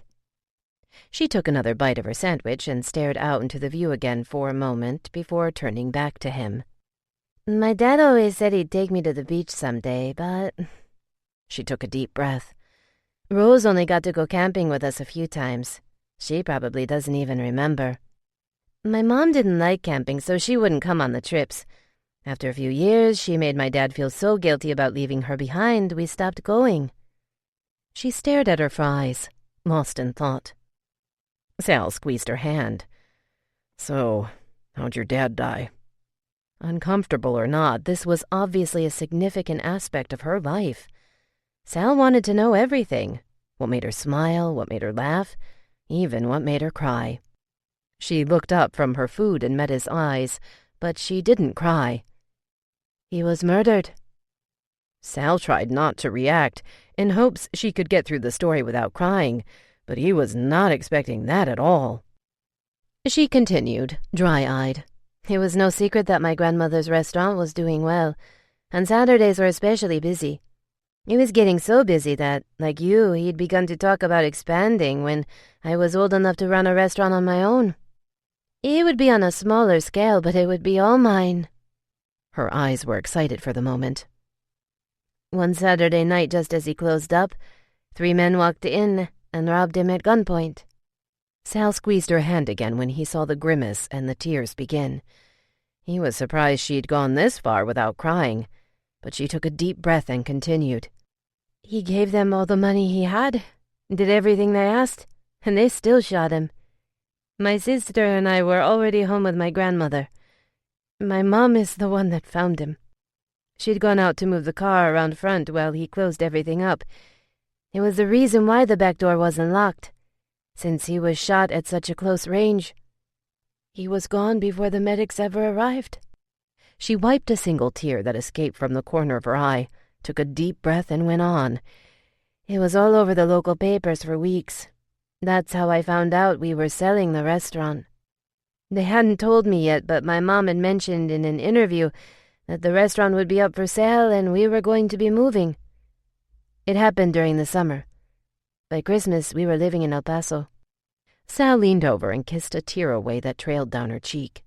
His heart ached for her. Did they ever catch the guys that shot him? She let out a sarcastic laugh. I doubt they ever even tried. Sal pulled her chair to him, suddenly kneading her closer, and caressed a few strands of hair away from her forehead. "I'm sorry that happened. I can see it's something that still hurts a lot." Grace tilted her head and her eyebrows furrowed as she cleared her throat. The funny thing is, I only cried when I first got the news. I was in complete shock and denial. I didn't want to believe it. But after that, I refused to cry because I didn't want Rose to see me cry. She was only 5, and though she was sad, she didn't quite understand the enormity of it. She didn't really get that he was never coming back. So it wasn't as devastating for her as it was for me, and I didn't want it to be. She caught me crying one time when I thought she wasn't home, and it really scared her. so I vowed it would never happen again. Though sometimes I did, where I knew she couldn't catch me, like in the shower or at night when she was asleep. And she's always been such a sound sleeper, I didn't worry about her waking. But I put up a front for so many years. Then when my grandmother died, something changed. Sal played with her hand, and she glanced down at it. Even though I tried, like with my dad, to hold it in for my sister's sake, as the years passed, I've gotten so much more emotional about it all now, and I don't understand why. Sal kissed her hand, wanting more than anything to take her pain away, or at the very least lessen it. Grief is a process, sweetheart. Even though you thought you understood it at the time, you really didn't. He was glad now for choosing to take that extra semester of psychology. You can't heal if you don't allow yourself to grieve, and it sounds like you never did. But it's inevitable, and it will happen. I think it's what's happening now. You're finally letting the emotions manifest. He kissed her forehead. It's a good thing. One side of her mouth went up slightly, but it was hardly a smile. I'm such a downer, she sniffed. No, I wanted to know. You really think I thought you wouldn't cry? It's natural, Gracie. I'm gonna ask you something else, and I don't want you to hold anything back either. Her eyebrows shot up. How'd your grandmother die? She didn't give it much thought before answering. Heart attack? Sal cringed. It couldn't have been anything less sudden. But Grace didn't cry. Instead, she reached for her purse on the other seat and fished out her wallet, then pulled a picture out and handed it to Sal. It was a snapshot of herself in a formal gown with her hair up. She was younger and looked stunning. His jaw involuntarily clenched at the sight of the guy holding her hand in the picture, but he pushed the unreasonable jealousy away. He knew this had nothing to do with him. A short, older woman with a white braid and a big smile held her other hand. This was the last picture I took with her. It was hours before she had the attack. I was actually on my way. She stopped when her voice betrayed her, and she brought her hands to her face. Sal wrapped his arms around her, feeling a deep ache inside for her. This happened on her prom night? It's okay, baby. Let it out. You'll feel better. She didn't cry long enough, pulling away after only a few moments. Sal frowned, handing her a napkin.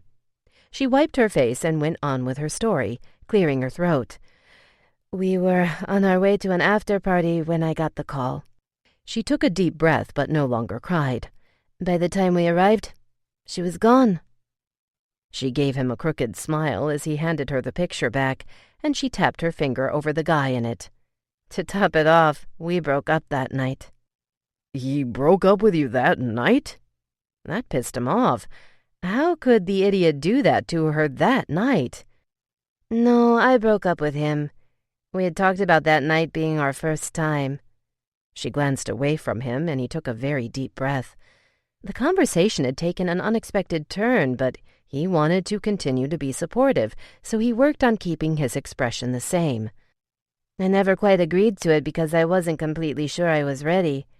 Then after everything that happened with my grandma, of course it wasn't happening. I guess because when I saw my sister at the hospital so broken up, I tried my hardest to be strong. I cried, but not as much as I wanted to.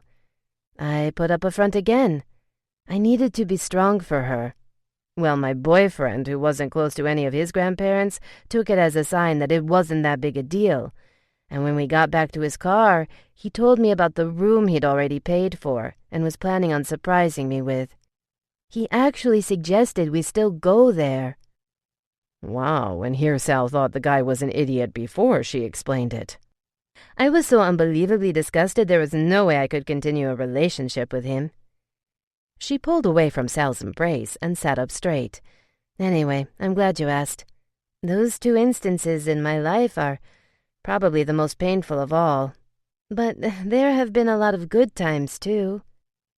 Grace insisted on hearing more about his family. Sal told her more about how close they'd always been, and she laughed when he told her about how poor Sophia had to deal with all of them, including Eric and Romero, watching over her so closely when they were all growing up. We were all bad, but Alex has always been the worst. You'll probably notice he'll get that way with you eventually. He's very protective over his family and friends. She smiled. I think I already did a little bit. If Melissa weren't female, I have a feeling he would have hurt her today. Sal winced. I'm sure he would have. Damn, I'm sorry about that, Gracie. Stop. I won't allow you to apologize for her. It wasn't your fault. Maybe I shouldn't have confronted her the way I did. Sal laughed. What? She stared at him in that cute, confused way she did so often. Alex told me what you said and about you pulling off your earrings. Grace's face flushed. Don't be embarrassed. He hugged her again, chuckling. You're gonna fit right in with the rest of my family and friends. Don't even get me started on Romero. They moved to the lounging sofa with the overstuffed pillows that faced the pool. Sal sat back, pulling her to him, and she leaned against him. It's so beautiful out here. If I lived here... She stopped. If you lived here, what? Sal liked where this was going. She turned to face him. I'm just saying hypothetically. I don't want you to think that... Oh, I'm thinking it, Grace. If I have it my way, you will. He kissed her. So, go on. Her eyes were glued to his for a moment, taking in what he just said. All I meant was if I lived someplace like this, I'd be out here every night. I'd probably never cook inside, except maybe when it was too cold. He saw her glance at the outdoor fireplace. Even then, I'm sure I'd figure out how to stay warm. I'll tell you what, Sal said, leaning further back, bringing her with him so they were practically lying down. I'd like nothing more than to have you here every night. So if you're game, we can come back here every night and hang out from now on. Her eyes brightened, and it drove him crazy. Unable to hold back any longer, he kissed her long and deep. They made out for the longest time since he'd first kissed her. And though there were moments he thought of trying for more than just kissing and enjoying her soft, delicious neck, he didn't. He remembered her mentioning she'd never. If that meant what he thought it meant, as torturous as it was to hold back, he had to take things real slow. She was absolutely worth waiting for. Chapter 18. Sal picked Grace up after class the next day. Even as they drove to Moreno's on the marina, everything still felt so surreal. She'd hardly been able to concentrate in class, daydreaming instead about the past several evenings with him.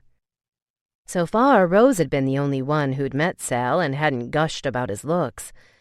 While she said he was good-looking, she didn't like that he seemed too serious, reminding Grace of her first impression of him that now felt like a lifetime ago. Never would she have imagined the day he interviewed her that things would turn into this. It didn't take her very long for her to teach the two cooks that were there at the time how to make the new dishes. As Sal had anticipated, Angel was especially excited about the shrimp dish. That afternoon, when Sal was done with all the interviews, they took a walk on the pier of the marina. It reminded her of the awkward night she'd spent walking the pier with Frank. It amazed her how different it felt with Sal now, and how at ease she was with him. She leaned into him, taking a deep breath, glad that she was almost done with school so she didn't have to rush home to do homework. They walked up to the rail and looked over into the water. Sal stood behind her and kissed her temple. Only 2 more weeks, she said. For what? And I get my culinary degree. Perfect timing, although, he chuckled, you don't even need it now. She turned to look at him. Of course I do. You never know what the future holds. I know better than anyone that things can change in a blink of an eye. I'm always prepared for the worst, so if it happens, I'm ready. His expression went hard. You mean with your job? Or with us? Both. That's a little pessimistic, isn't it? I have faith that both will work out. She shrugged, turning all the way around to face him. She wished she could be more optimistic, but it was hard. They do go hand in hand. I just want to be prepared. He leaned in. his hard body pressing against hers, making her heart speed up. "I'll tell you right now, unless something unthinkable happens, my feelings for you are already so concrete, I don't see how things couldn't work out." Her heart swelled, but she had a hard time concentrating with his body pressed against hers. The night before things had gotten pretty heated, but as usual he didn't push. She wondered how many more nights they could spend on that sofa in such a romantic setting before things moved forward. Just the way he looked at her even now warmed her insides. Before she could respond, he kissed her so passionately she held on tight, feeling her legs go completely weak.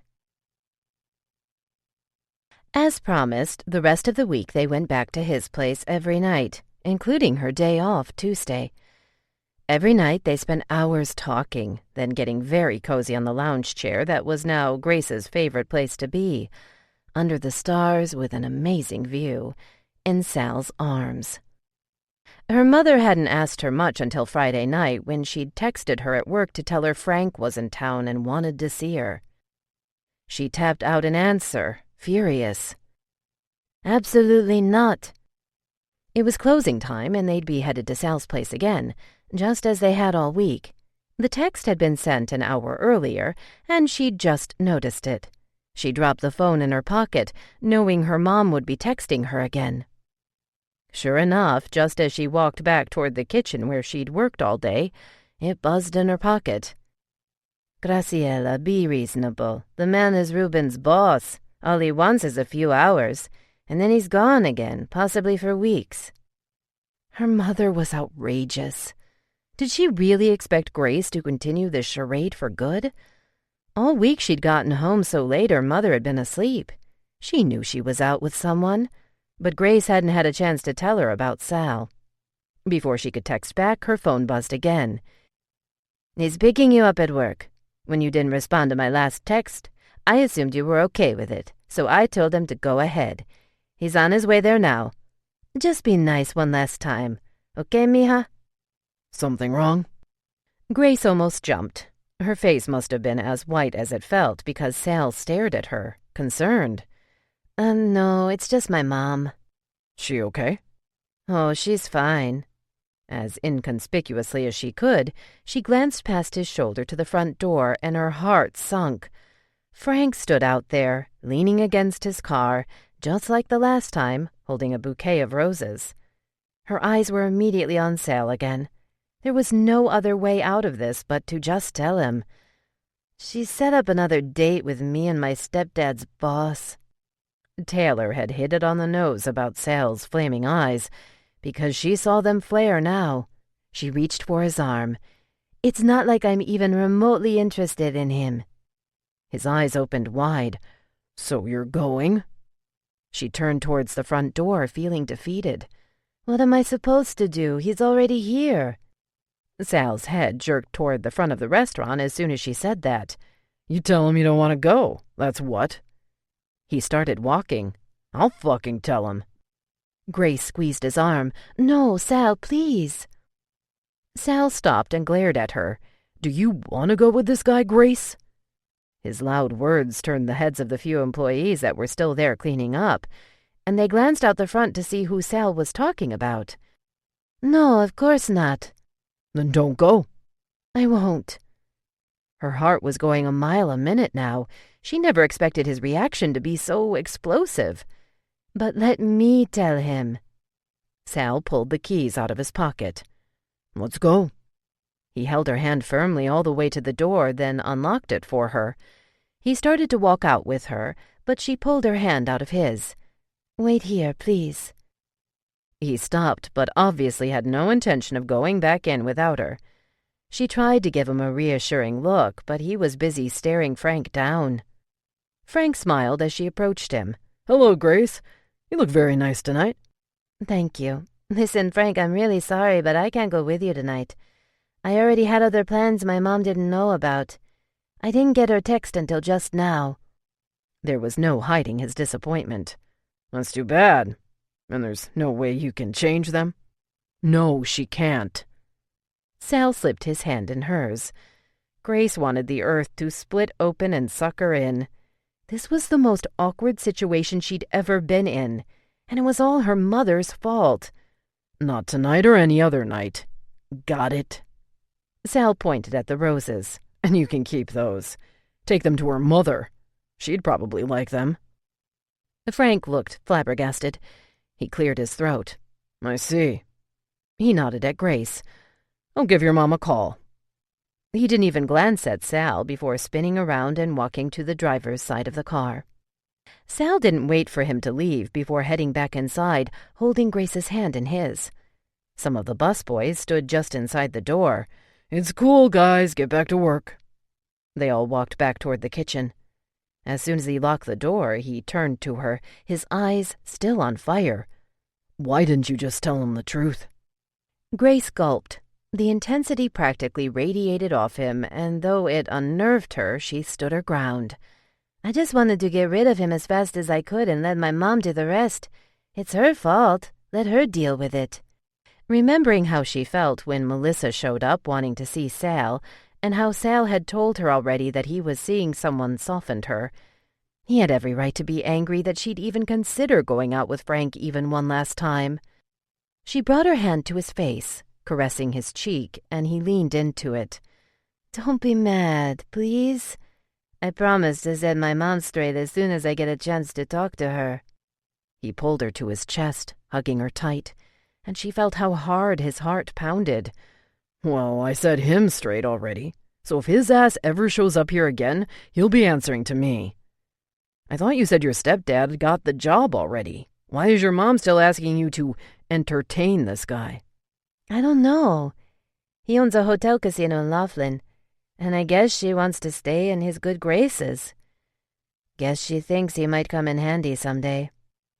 Grace was so furious with her mom, especially because she knew her mom didn't give up that easily. She'd seen Sal's attempts to hide his contempt for her mother whenever Grace spoke of her. He didn't even try hiding the disgust now. She could only hope Frank had enough sense to listen to Sal and not her mother. That night, after spending another incredible evening with Sal in his backyard, he dropped her off late again. Only this time, her mom was waiting up. She'd texted Grace earlier, but after Sal had calmed down about Frank. She dared not even read another one of her mother's texts for fear that he might ask her about it. She could only imagine what her mother would be texting her after talking with Frank. Her mother sat slumped at the table in what was beginning to feel like an increasingly small kitchen. Spending so much time in Sal's huge house made her realize how small this place really was. Who did you get to scare Frank off? My boyfriend. It felt so odd saying it out loud.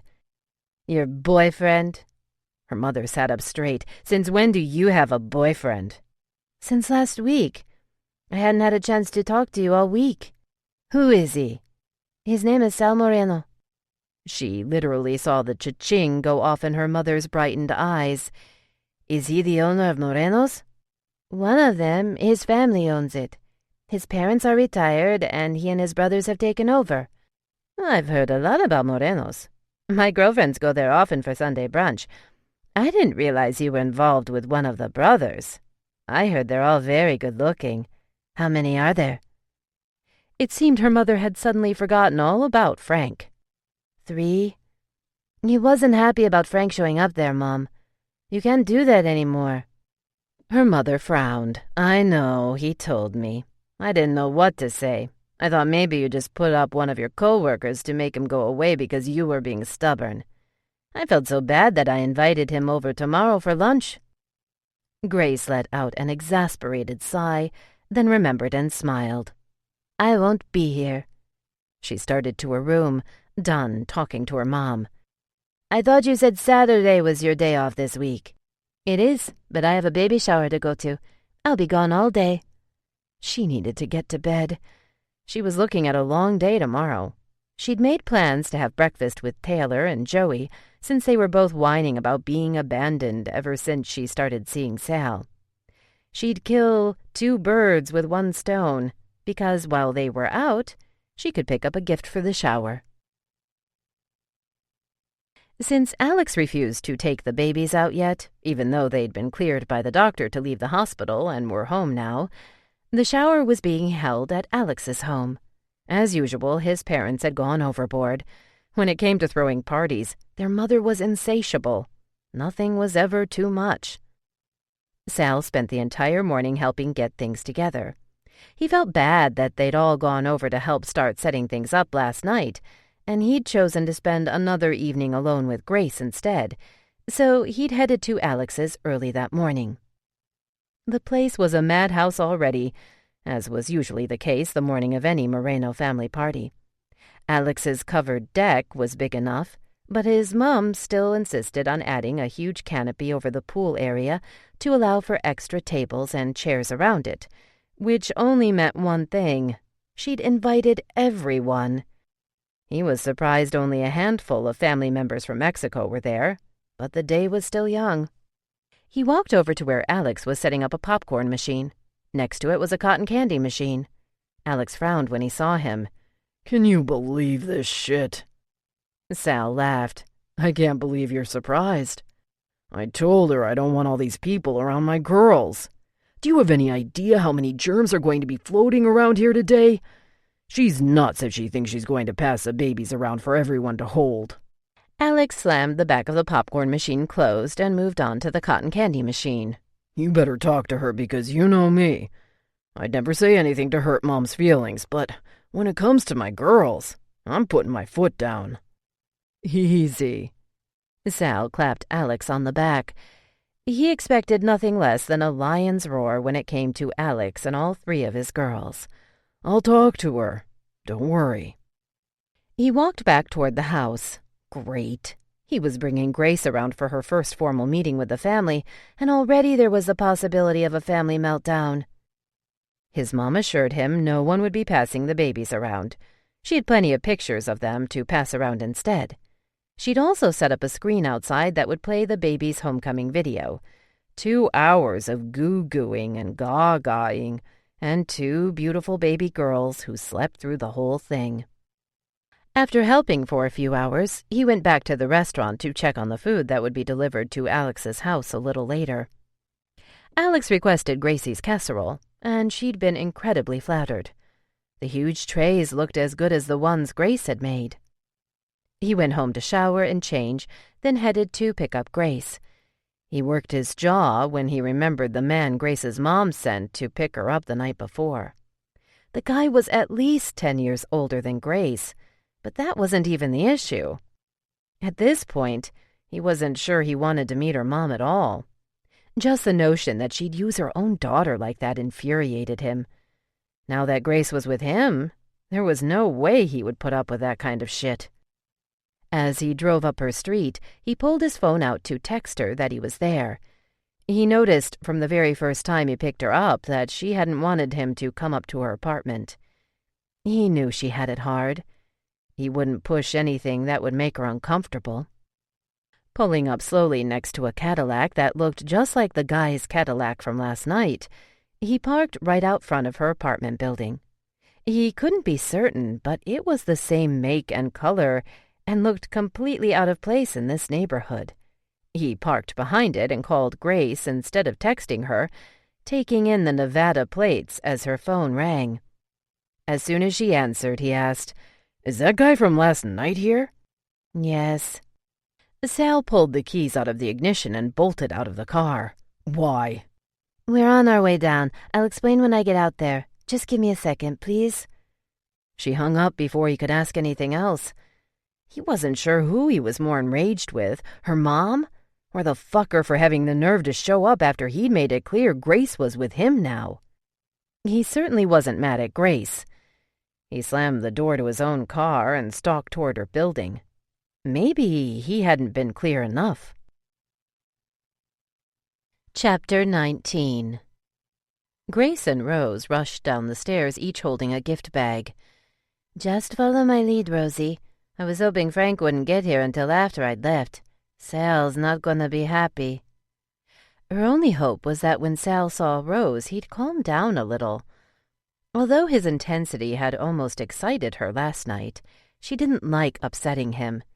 She heard it in his voice just now. He was already upset.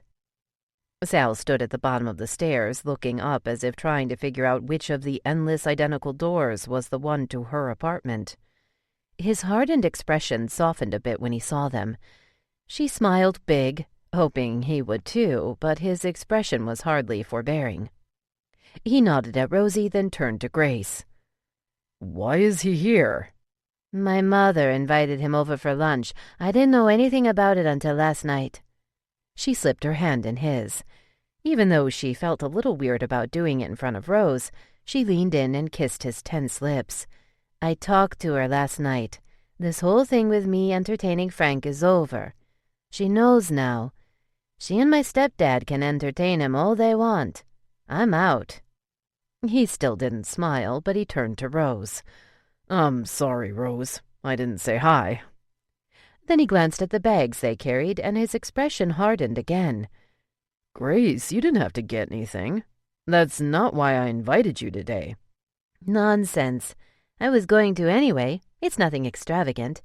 But I thought they were adorable. You'll see." He frowned, glancing up at the building before turning around, and they walked back to his car, her hand in his the whole way. By the time they reached Alex's house, he was in a much better mood. He'd quizzed Rosie about soccer. Grace had told him about Rosie playing soccer since she was a little girl, and how she was on her high school team now. She'd stopped playing on her club team a few years ago when her mother announced it just wasn't something she could afford anymore, as though she was bringing in the money that paid for it. Luckily, it didn't cost anything to be on her school team, so though she didn't get to play all year round as she did in club, she at least got to play during soccer season at school. She was also on the volleyball team, but soccer was her first love. Grace, Joey, and Taylor were regulars at her games, while her mother was a regular no-show. Rose didn't ask her anymore why she didn't show up. Half the time, Rose didn't even tell her mom she had a game. She told Grace not to either, that it didn't matter. But Grace got the distinct feeling she did it so there would be a less painful reason why her mother hadn't shown up. The fact that she didn't know about it. Sal had warned Grace about his family's over-the-top parties. He hadn't exaggerated.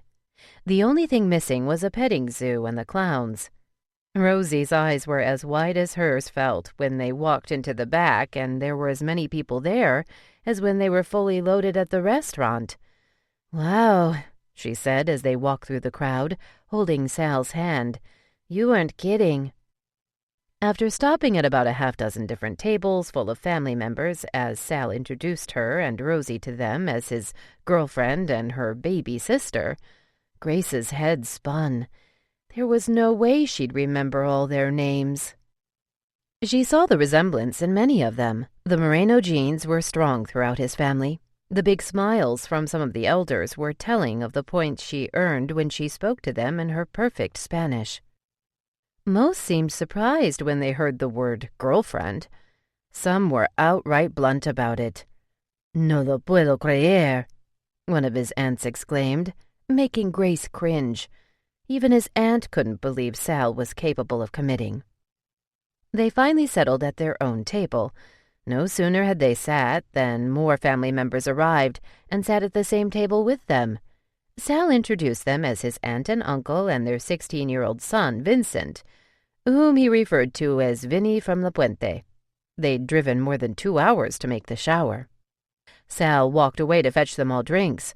Rose leaned into her. They hired waiters for a baby shower? "They hire waiters for everything," Vincent said with a smirk. "My aunt's known for outdoing everyone in the family with her parties." His mom gave him a look, and he rolled his eyes. He had both Grace and Rose's attention. He resembled Sal and his brothers in many ways, except there was an edge about him. Grace noticed the tattoo of a skull and bones and words she couldn't quite make out on his forearm. And this boy was only 16? "We've never attended any of the Moreno's parties." He chuckled. "Well, if you're with Sal now, get used to it. It's like this every time." "Where is La Puente?" Rose asked. "About a half hour before Los Angeles. Ever been to the L.A. County Fair?" Rose shook her head. Oh, well, it's near there. Sal arrived with a tray of lemonades for Grace, Rose, and his aunt, then handed a beer to his uncle and a soda to Vincent. Where's my beer? You're funny, Vin, Sal said, sitting down next to Grace. Vincent continued talking to Rose while Sal pointed out more of his family to Grace, laughing at some of the anecdotes he told her about each one. We'll go in and see the babies in a little. Valerie and Sophie were changing them just now. I can hardly wait. Grace squeezed his hand. Both Sal and Grace turned when she noticed Rose and Vincent stand up. Vincent is going to show me the koi pond on the other side of the house. Sal eyed his cousin. Best behavior, Vin. I mean it. You know me. Yeah, that's why I'm worried. Sal frowned as they walked away. He turned to his aunt and uncle, who were engaged in conversation with the people in the next table, and spoke softly. Every family has a bad seed. He's ours. That boy's nothing but trouble. Always has been. Keep an eye on your sister. Grace watched as Vincent and Rose walked away talking. Unlike Grace, Rose had always made friends easily. It didn't surprise her that she'd already made a friend here. She turned in their direction again. He's not that bad, is he? I wouldn't have let them walk away if I thought he'd be stupid enough to do anything wrong here. No need to worry. He leaned and kissed her. She'll be fine here. It's just that I hate to say it because he's family, but he's definitely not someone you want your sister associating with too much. Feeling a little relieved that her sister wasn't in any immediate danger, she smiled. I'm glad he'll keep her busy at least for a little bit. I was afraid she might get bored. Sal stood up. Just keep your eye out. Come on, let's go see my nieces. He looked her over as they walked toward the house. By the way, you look beautiful. Grace chewed her lip. Thank you. She wondered how long it would be before she stopped getting that tingly feeling around him. Alex's house was just as big as Sal's, only not quite as perfectly kept.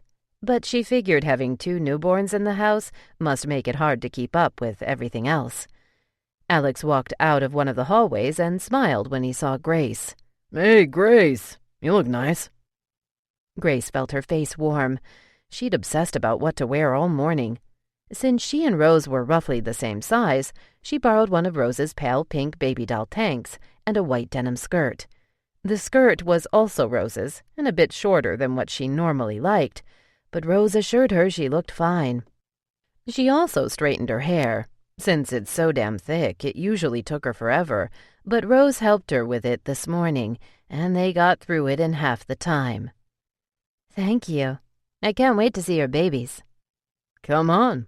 Not too many people are going to get past this hallway today, but you're one of the few I'll make an exception for. As they walked through the hallway, Grace took in some of the pictures on the wall. Alex must have met his wife way back in high school, because there were a few of them together where they looked so young. Even back then he was huge. She and Sal followed him into the last room at the end of the hall with the double-door entryway. His wife Valerie, a very attractive petite blonde woman with big brown eyes, smiled as she looked up. She sat on the huge bed, holding one of the babies, while Sophia sat across from her on a rocking chair, holding the other one.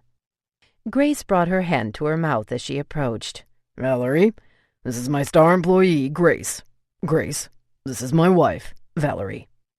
Valerie smiled. Finally, I get to meet what all the fuss is about.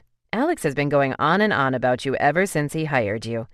I was beginning to get a little jealous. She glanced down at the hand that Sal held firmly in his and smiled. I guess I don't have anything to worry about. No, you don't, Sal said before Grace could answer. Alex took the baby Sophia held. Like any of my girls have anything to worry about ever. He leaned in and kissed the baby on the nose, then walked over to Grace with her. This is my beautiful Sienna. Grace put out her hands, feeling a little nervous about holding something so fragile. Oh my God, Alex, she is beautiful.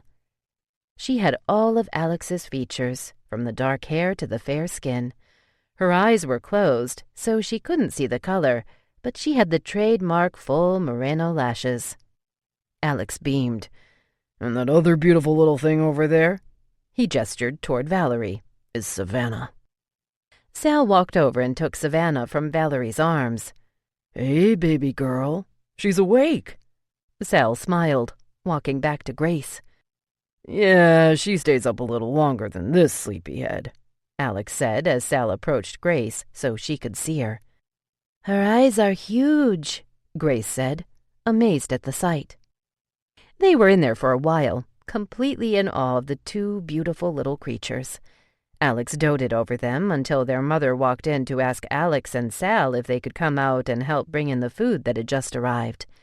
Sal handed the baby back to Valerie, and Valerie asked Grace to take a seat on the bed. The baby felt so tiny in her arms. She had that wonderful baby scent. "I see Sal staked his claim," Valerie said, smiling. Alex wasn't surprised. He said he noticed something when Sal first told him about the interview he had with you. It's normal for Sal to overthink things, but Alex said this interview really struck a nerve with Sal, and he'd gone on and on about it. Sophia laughed. "I didn't notice until the day she walked in with her hair down. You should have seen the look on his face. It was classic, and he tried so hard to play it off." Though their comments made her feel good, they also made her feel a little dumb. She hadn't noticed a thing until his "oh, I'm impressed" comment, and even then she hadn't been totally sure.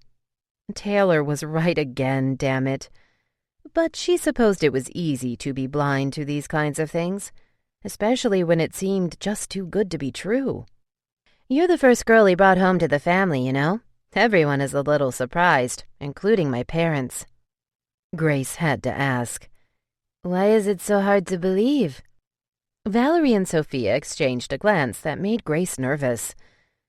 "Honestly, I was beginning to think he'd never find a girl that he thought good enough," Sophia said, then added quickly, "Not that he thinks he's all that, but my God, that guy is so picky about everything." "Tell me about it," Valerie said.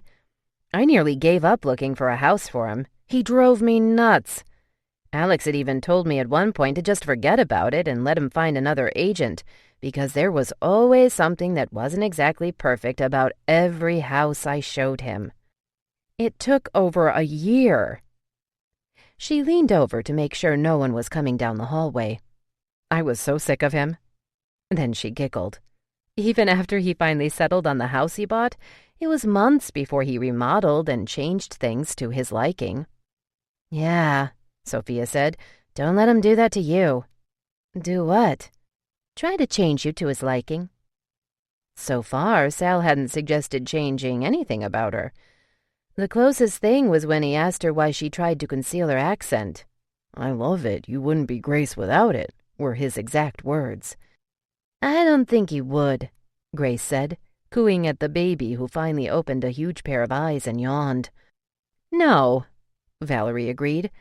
"I think Sal finally found someone who's completely intrigued him. Alex had talked about the way Sal is around you, and I saw the way he looked at you. Grace, I think he finally found a keeper. That is, if you'll keep him." Both Valerie and Sophia laughed. Grace's insides went wild, but she didn't want them to know just how much that excited her. "I'm pretty intrigued, too." Was she ever? Sophia sat on the edge of her seat. "Growing up, I used to think I'd be the way my brothers were with me when it came to their girlfriends. No one was good enough for their little sister. But so far, I've been blessed with 2 wonderful sister-in-laws. I couldn't be happier that you and Sal have hooked up. I think you're perfect for him." Her eyes opened in excitement. "So, since you're here today, it must be getting serious, huh?" "Sister-in-law?" Grace gulped. "I don't know. It's only been a week." Sal walked in, followed by Alex, Romero, and Isabel. "Isabel," Alex said, "you can hold my babies.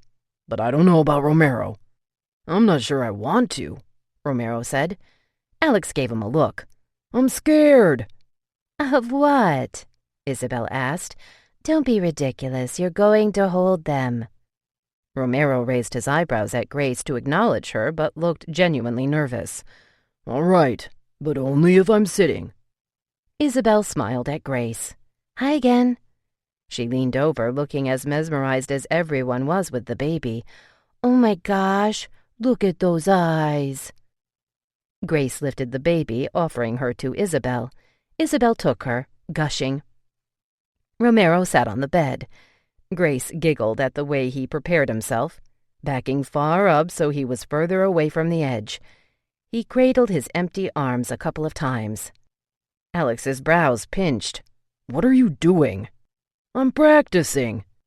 Valerie laughed, standing to hand him the baby. She placed it gently in his arms, and Romero's eyes widened as she began to pull her own arms away. Hold on, hold on." "You got it," she laughed. Grace had never seen anyone hold a baby so awkwardly, and everyone laughed at how stiffly he sat. "Relax, dude," Sal said. Isabel sat down next to him, and he looked absolutely panicked. "Don't move me." "You've never held a baby before?" Isabel asked. "How can you tell?" He inched a little further back into the bed. "You better not drop her," Alex teased. Romero's eyes opened even wider at the comment, then looked back down at the baby. "She's beautiful, man." Sal leaned over to Grace. "You want to go check on your sister?" Grace stood up. "Oh yeah, she's probably looking for me." They excused themselves and walked out. She walked in front of Sal through the hallway and felt him lean into her ear. "Just so you know, I'm very serious about us. I hope you are too." Grace didn't think she could get more excited than what Sophia and Valerie had said made her. She turned to him just as they walked out of the hallway together. She'd wondered when he walked in if he'd heard Sophia's question. "I am. She just caught me off guard. I wasn't sure what—" He kissed her softly before she could finish. "All I needed to hear were those first 2 words. Don't worry about anything else." She felt her heart inflating 1,000,000 times over as he stared in her eyes. What she felt for him this soon was utterly illogical. She hadn't been scared before, but now she was. Completely. She wasn't just falling in love with just him. She was falling in love with his entire family. Chapter 20. They walked out into the backyard, and Sal felt a little alarmed when he didn't see her sister and Vincent anywhere. Vincent had been one headache after another for years. The problem was his dad's younger brother hadn't been around much in the beginning of Vincent's life. When he finally was, Vincent was a preteen and already out of control. His mother lived too far for Sal's dad to be too much help. The last he heard was that his dad was having to pay fines because the ass got caught tagging up the school walls after hours with his low-life friends. Grace glanced around. "You think they're still over by the koi pond?" "Let's go see." He took her through the front instead of walking through the crowded backyard. They didn't have to walk very far. Vincent and Rose were sitting on the porch swing, talking. Rose was a very pretty girl and looked a little older than her 15 years. Sal thought Vincent looked a bit too comfortable, and the swing was big enough he didn't need to be sitting so close. Vincent smiled when he saw them. "Checking up on me already? I told you I'd be cool. The food's here. Why don't you guys come get something to eat?" Vincent asked Rose something Sal couldn't hear and turned back to Sal. "Neither of us is hungry yet. We'll get some later." Sal frowned, lifting his hands with Grace's hand still in one of them, and parted them. "Can you get a little space in between you two? Come on, Vin. There's enough room on that swing." Vincent laughed. "You're kidding me, right?" But he complied and scooted over a little. Grace squeezed his hand. "Sal?" They turned back to the backyard. "I'm telling you," he said in a lowered voice, "that kid can't be trusted." He turned back to Vincent. "Don't go disappearing anywhere, Vin. We'll be right here." The wicked grin only spiked Sal's nerves. They ate an excellently executed version of Grace's casserole, and after the cake was served, Valerie began working her way through the enormous pile of gifts. Those babies were set with every baby gadget and product out there. Even Sal hadn't been able to help himself and bought the deluxe twin stroller that doubled as car seats. Then came the clothes. Valerie made a comment pouting that she'd have no excuse to shop for them for at least a year. She wasn't kidding. She got to Grace's bags, and Sal abstained from frowning, especially since Grace grinned silly when she saw Valerie pick up her gift bags. Sal knew Grace was on a tight budget. She'd even told him how she paid for a good portion of the household bills. Valerie pulled out a pair of tiny San Diego Charger cheerleading outfits, complete with pom-poms and matching booties. There were a lot of ahs and some clapping. Yes, Alex fist-pumped, but they're a little short. Valerie rolled her eyes while others laughed. After the shower, they drove Rose home, but not before a disturbingly long goodbye to Vincent. Much to Sal's discontent, he'd watched as they exchanged phone numbers by calling each other on their cells. "I can't stress enough, Gracie," he said to her as soon as Rose was out of the car and out of earshot. "The boy is bad news. I hope you warn her." He's so young and he has a tattoo. "Yeah, that's how stupid he is." Sal shook his head. They drove back to his place and sat in the back again. Sal was beginning to hate taking her home each night. He knew it had only been a week since they'd gotten together, but what he'd been feeling for her had grown over a longer period of time, and he couldn't get enough of her now. Hearing her say she was serious, too, had made his day. He also remembered her mention that she'd never. If that meant what he was sure it did, asking her to spend the night was out of the question. He'd have to be very patient. This wouldn't be his first time with a virgin, but definitely the first time he'd ever been with anyone he had these kinds of feelings for. So in a way, this was a first for him as well. This was huge. Taking his time around someone that drove him this insane wouldn't be easy. But he had no intention of doing anything that might make her uncomfortable.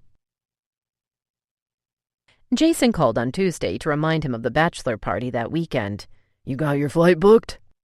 Now more than ever, Sal couldn't imagine leaving for 2 days, but he knew there was no way out of this. "Yeah, I'll fly out at 5 and be there by 6 on Saturday. In the morning, right?" "Nah, man, I couldn't get anything earlier." That was one fat lie if he ever told one. He only hoped Jason wouldn't check. There was a flight available as early as 9 in the morning, but it was bad enough that he'd be missing his evening with Grace that night. He wasn't going to miss the whole day, too. "Are you kidding me? We'll probably all be bombed by then." "At 6? You're crazy. That's still early. Everything's just getting started around that time." "Not in Vegas, baby." Sal laughed. "I'll catch up when I get there. I promise." He hung up before Jason got a chance to ask him what time his flight was the next morning. Curiously, there were plenty of early flights home Sunday. Knowing he'd probably be up late Saturday night, he made sure he didn't book one too early, but he knew even his 11 a.m. flight would be too early for Jason. Grace was off, but he'd be picking her up later that evening. He actually could pick her up earlier, and he really wanted to. Sophia had come in and said she could close if he wanted her to, but Grace was spending the afternoon with Joey and Taylor. Even though they were gay, it still annoyed him that they were taking time that he could be spending with her. Sal hadn't told her yet about the bachelor party. He was telling her tonight, and he wasn't looking forward to it. The things Grace did with her friends when he wasn't around were things he didn't have to worry about. Like today, they'd all gone to a farmer's market where some of their school friends were participating in a chili cook-off, and then they were having an early dinner. He wasn't sure how he'd feel about her going out to a club without him, or even to have a few drinks on a Saturday night at places where it was known people went to hook up. So he didn't want her to get the idea he was okay with even these kinds of things. He'd certainly have a problem with her taking off for the weekend, especially if she and her friends were planning ahead of time on getting bombed. After this damn weekend, she'd have a free pass. The only hope he had of getting out of going this weekend would be if Grace told him she wasn't comfortable with it. He'd cancel his flight in a heartbeat. Jason would just have to understand, and if that were the case, he wouldn't feel the least bit guilty. Grace's feelings were more important now. Unfortunately, since Grace hadn't shown any insecurity with Melissa, he highly doubted she'd be concerned about this. She'd said she'd be ready by 7. Sal had driven around her block since he'd been there a little too early to text her. By the time she got in the car, he was so damn anxious to see her, their first kiss was ravenous. She licked her lips when he was done, and she laughed. "I missed you too." Thank God for Sophia. He might have closed early if she hadn't showed up. He was going to have to control himself. It was getting harder and harder to not push things further physically, but she still hadn't shown any signs that she was ready to move forward, and he refused to push her, refused to even mention it, not until she did first. They got back to his place, and Sal felt like a teenage boy, barely able to keep his hands and lips to himself. Fortunately, Grace didn't seem to mind.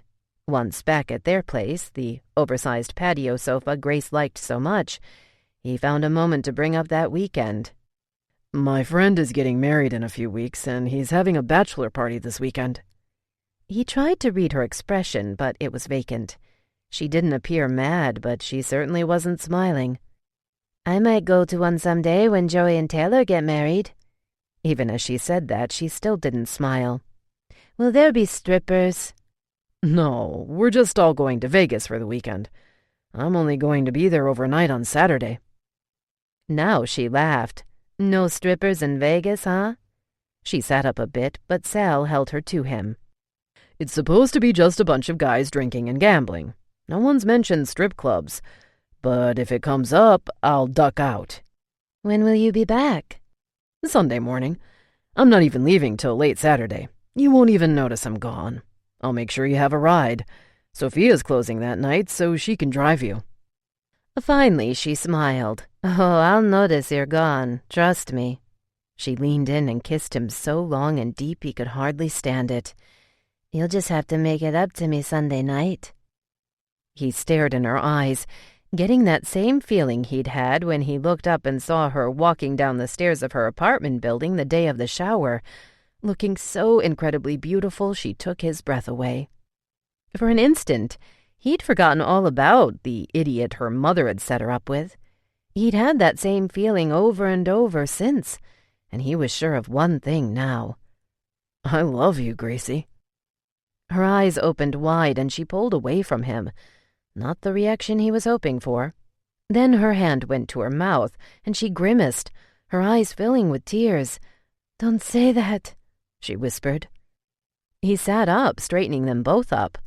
"Why?" "Because I might believe you." He kissed her hand, laughing softly. "I want you to. I wouldn't be saying it if it weren't true." He cupped her face in his hands. "There is no doubt in my mind, none whatsoever. I'm crazy in love with you." He wiped the tear that slid down her cheek. She leaned her head against his hand that caressed her cheek now and closed her eyes. "I'm afraid to love you, Sal, but I do. So much." He swallowed hard, clearing away the knot in his throat that her words produced instantly. "Don't be afraid, Gracie. I'm not."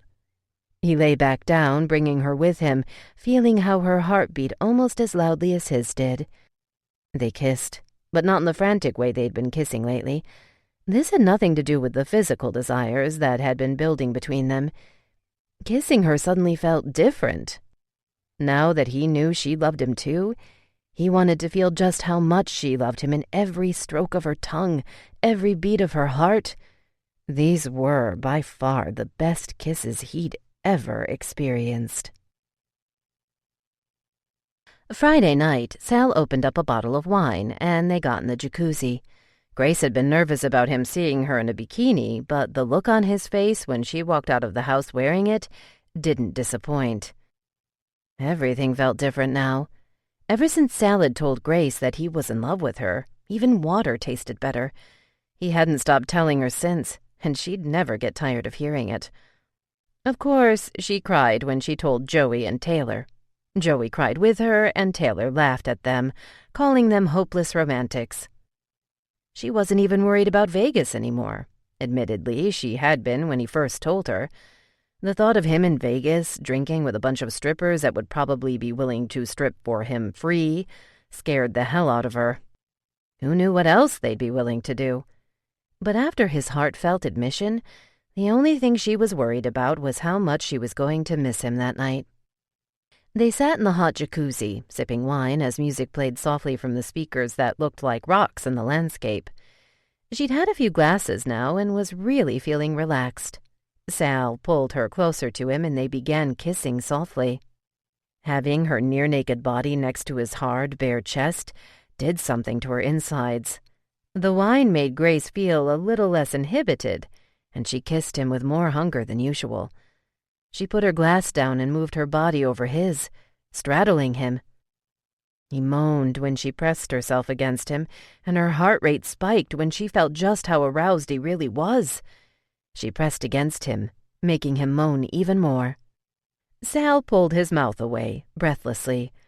"Gracie, maybe we shouldn't have any more wine." She breathed heavily, staring at his lips. Finally, she understood why she'd avoided being intimate or even coming close to it with anyone. For the longest time, she'd associated her first time with the death of her grandmother. She didn't think she could ever get past the disgust she'd felt that night when her boyfriend had suggested they still go back to the room, especially because any time anyone asked why they'd broken up, the thoughts inundated her. Now, all she could think of, sitting her straddling Sal, was how much she would love for him to be the one. She always said she'd wait for the perfect guy, knowing full well that no such guy existed. But here he was, staring at her, and he was definitely far more experienced than any of the boys she'd ever gone out with. "Make love to me." His eyes opened wide. "Grace, have you ever—" "Never."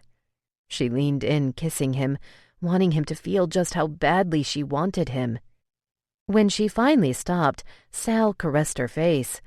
"I'd love nothing more, Gracie, but you've been drinking." "So?"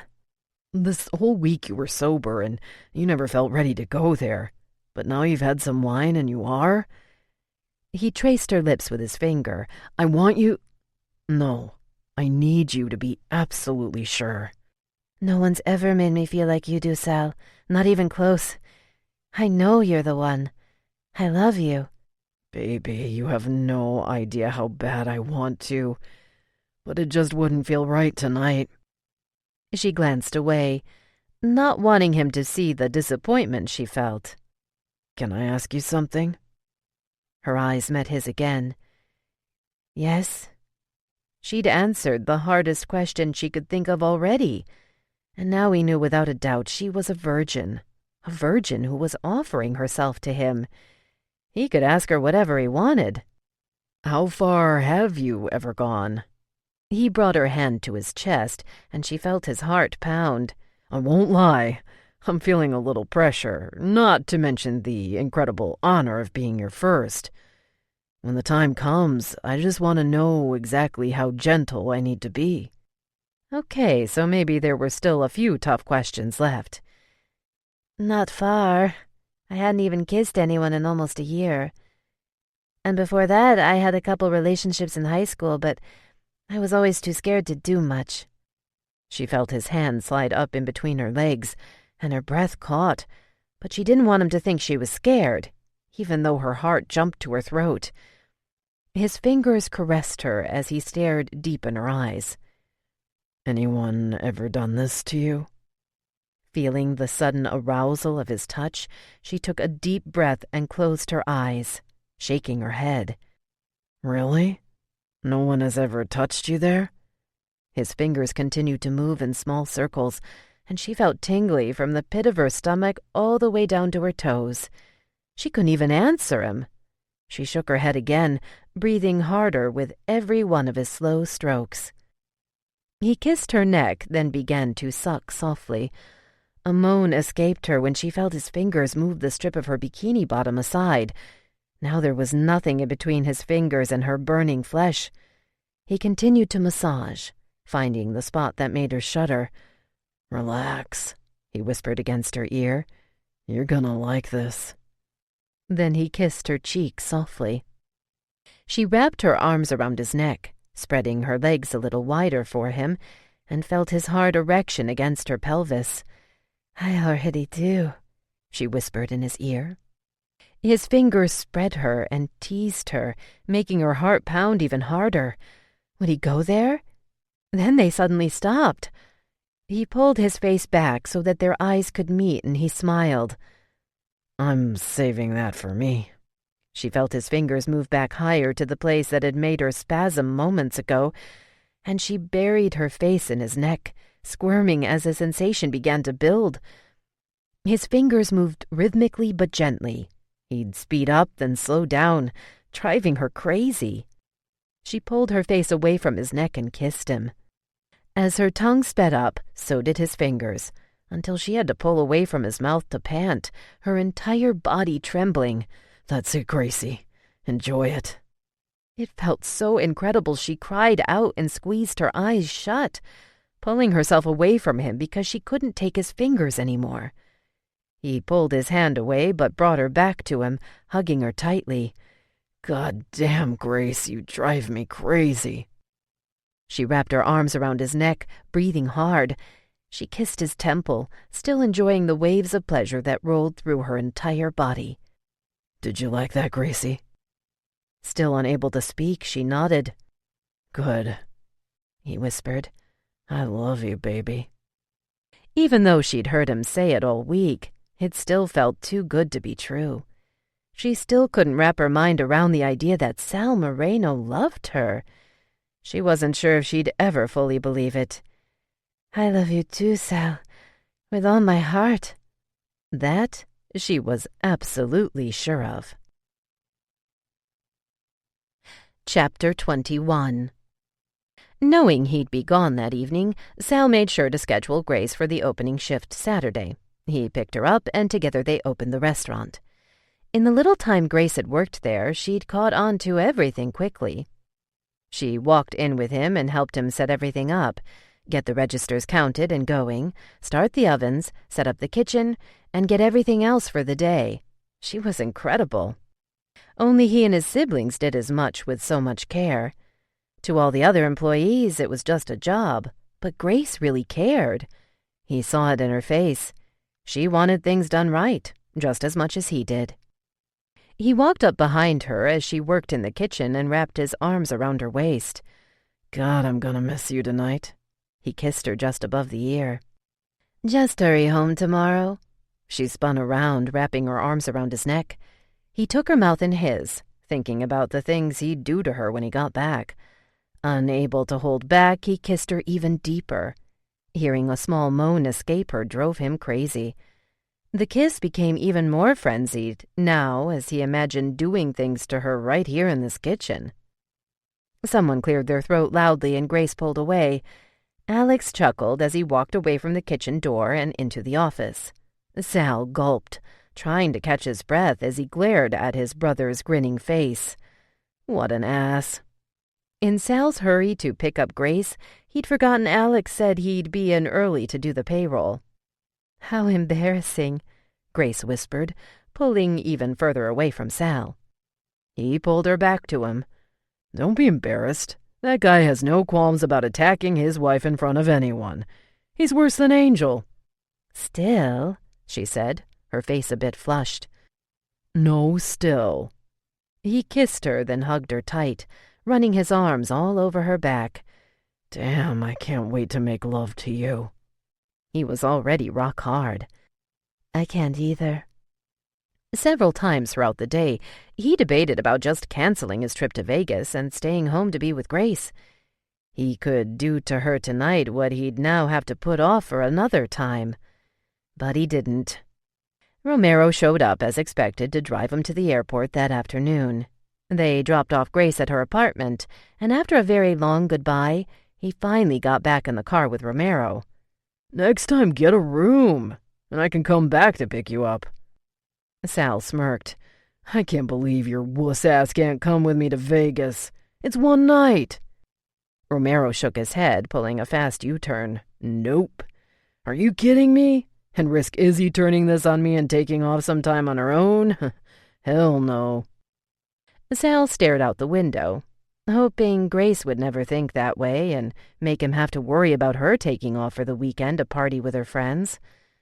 So far she'd said nothing of the sort, but if she ever did, he'd just have to suck it up. One thing was for sure. This was the last time he ever left without her. It didn't take long to find the guys at the bar in Vegas. Sal had checked in, gone to his room, and settled in before going back downstairs. He'd texted Jason and knew which bar to head to. Most of the guys were already getting loud. He knew a few from school, but there were others he'd never met before. Jason walked up to him with a shot as soon as he saw him. "You need to catch up." He handed Sal the shot, slinging his arm over his shoulders. "Everybody say hi to Sal, my college roommate." Sal got a loud greeting from all the drunken idiots, and he lifted his shot in the air before downing it. At first, Jason was on him, handing him one shot after another. Sal was glad he'd eaten before leaving the restaurant that afternoon. Grace had made him something special, and they'd sat in a back booth, eating together. But after several shots, he began to feel the slow buzz. He figured he was in Vegas for that reason, and he wasn't driving anywhere, so he went with the flow. But he hated hangovers. He'd only had a few in his life, and they weren't fun. Talk about wasting an entire day. So he had a plan. He knew lushes hated partying alone, but he also knew once drunk enough, they were easily fooled into thinking he was drinking just as much. Since Jason already had a head start, this should be easy. Sal texted Grace a few times to tell her how much he missed her. Even with all the noise and everything going on around him, she was all he could think of. A few hours later, Sal knew Jason was cooked. Jason hung on him, talking, and Sal could barely make out what he was saying. Sal had had enough shots to be feeling a comfortable buzz, but he was nowhere near the state Jason was. "Maybe we should call it a night." "No, man." Jason pointed a finger at him, smiling. "The girls are coming." "What girls?" "Kitty." Jason laughed. "My kitty cat and her bridesmaids are out here too." The waitress came to their table with a tray full of what looked like more shots. "These are compliments of some of your admirers, gentlemen." All the guys spoke at once, cheering and asking her who sent the drinks and what they were. The waitress simply pointed at a group of women on the other side of the bar and said, "Tequila cazadores." She turned to Sal with that unmistakable gleam he was so used to getting from women. "This one's for you." Sal smiled, taking it from her. Jason already held his and lifted it toward the group of women.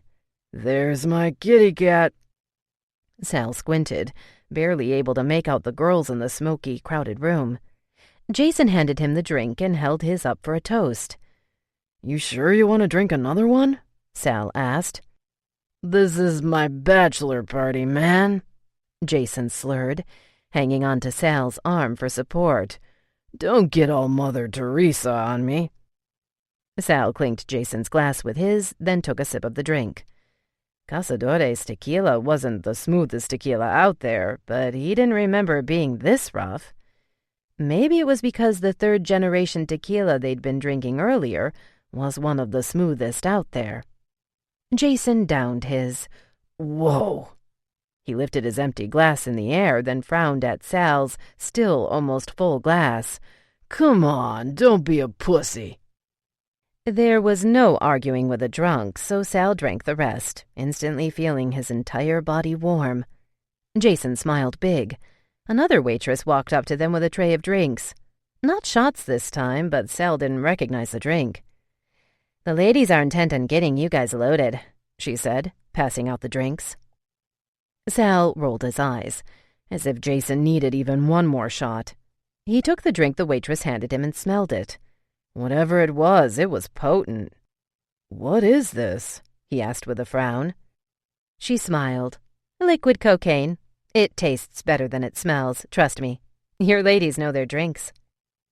Sal turned to the corner where the ladies were, feeling a lot more buzzed than he had just earlier. It wasn't until those ladies looked like nothing more than a bunch of fuzzy bodies in motion that he realized just how buzzed he was. He took the drink and held it up in the direction of the fuzzy bodies, losing his footing for a moment. Half the drink spilled onto his wrist, and he licked it, holding onto a bar stool for support. He'd never even heard of liquid cocaine, but if he had to guess, it was straight gasoline laced with acid. There was a commotion by the bar with the guys, and Sal looked over to see Jason on the floor between the bar stools, laughing and telling everyone he was okay. Some of the fuzzies rushed over, and one of them bent down to help the other guys get Jason up. Sal couldn't make out what the fuzzy said. She sounded like the adults in the Charlie Brown cartoons. After that, so did everyone else. Someone else handed him another liquid cocaine. He wasn't even aware that he'd drunk the first one. It got harder and harder to open his eyes after every blink, but he was sure no one noticed as he stood there, holding on for dear life to the bar stool next to him.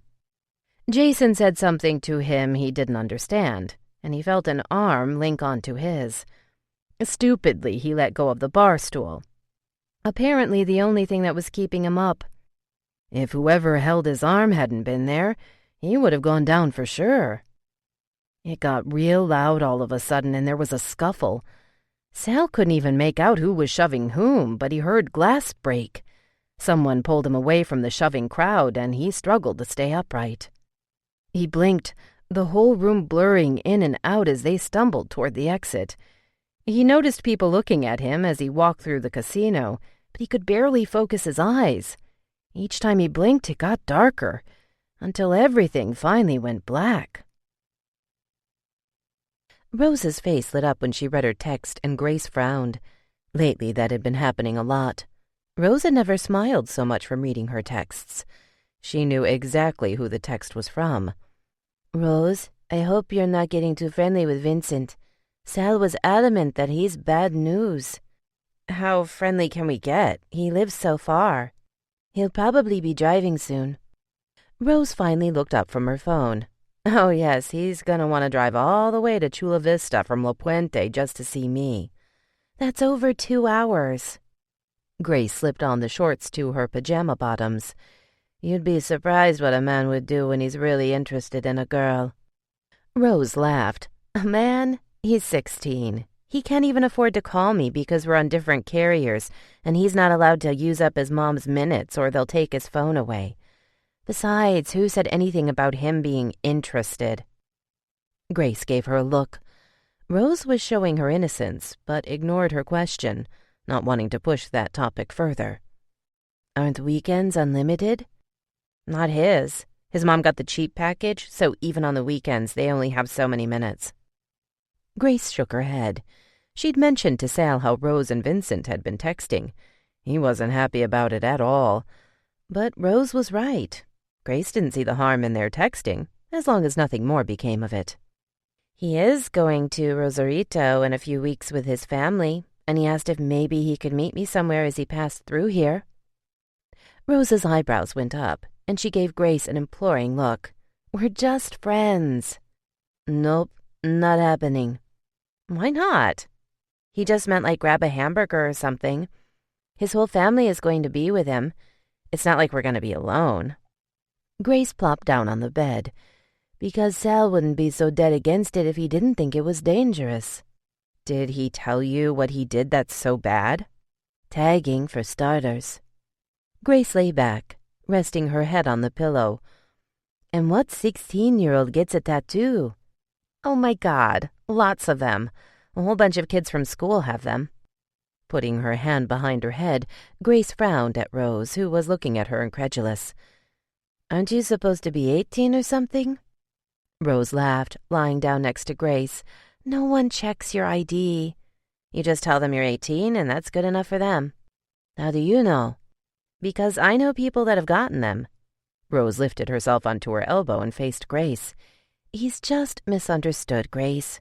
That whole tagging thing wasn't even his fault. He was with the guys that were doing the tagging, and they all got hauled in together. Even the tattoo he says he regrets. He and a few of his friends did it on a whim. He calls it his incredibly stupid, temporary insanity moment, and he says he hopes that's as stupid as he ever gets. He's actually really smart.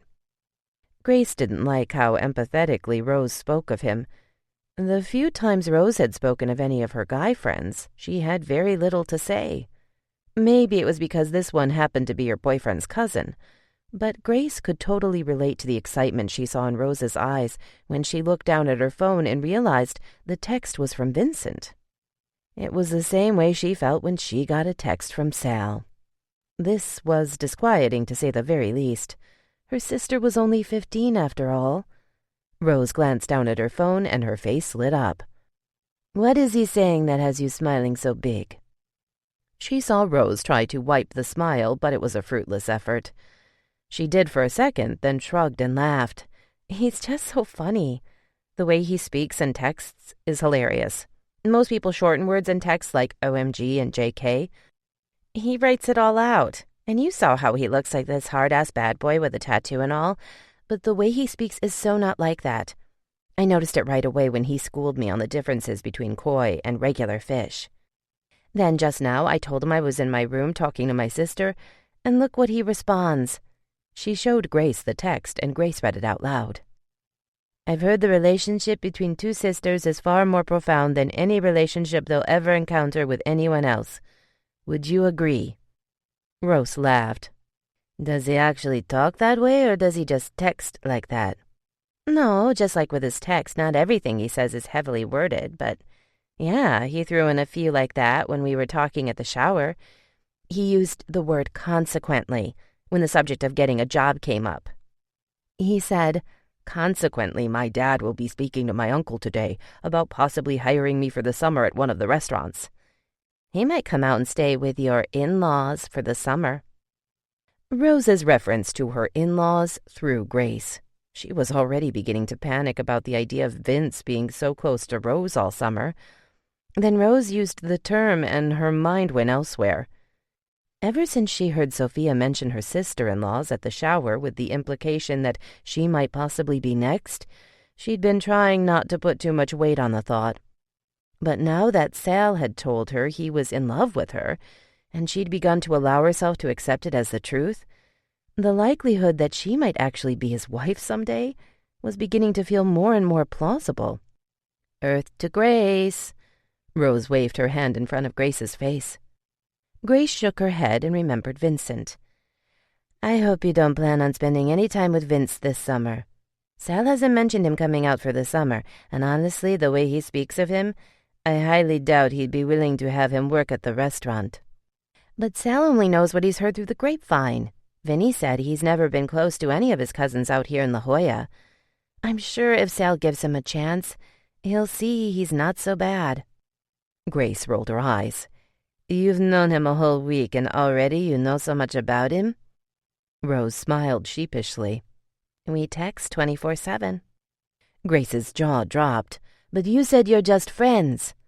"Well, yeah, what else can we be? We live so far from one another." "That worries me. If he's in La Jolla, that just might change." Grace could totally see why Rose would be attracted to Vincent. He was a Moreno, after all. The amazing good-looks fairy had been more than generous when passing them out to that family. Rose glanced back down at her phone and smiled brightly again. Nothing good could come of this. She'd get to the bottom of Vincent coming down for the summer as soon as Sal got back from Vegas. She lay there, knowing it would be hours before she would actually get any sleep. So many thoughts swam in her head it was impossible to settle her mind down enough to fall asleep. This is the end of the CD. The audiobook continues on the next CD.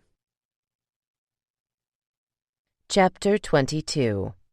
The Hangover. Waking up to the worst hangover of his life and realizing he'd brought a woman back to his room was bad enough, but seeing who that woman was nearly sucked the life out of him. Sal stared at Melissa, horrified. She stood at the door of the bathroom, holding 2 coffee cups, wearing a sundress, her hair and makeup perfect as ever. Did he really sleep through her getting ready that morning? "Why are you here?" Her eyes widened and she looked him up and down with a smirk. You don't remember? It dawned on him just then that he was still naked. He walked past her in a hurry, grabbing his boxers off the floor and slipping them on. His head throbbed.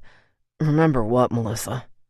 He held out hope, based on the fact that she was fully dressed, that what had happened wasn't what he was thinking. But she put one of the cups down on the nightstand and bent over to pick up the panties on the floor. There they are. I couldn't find these this morning. She smiled wickedly and pushed them into her purse. His patience gave way. I asked you a question. Why are you in my room? You brought me here last night? I brought you? He didn't buy that for a second. Even in a drunk state, he would never do that to Gracie. Not with any girl, but especially not Melissa.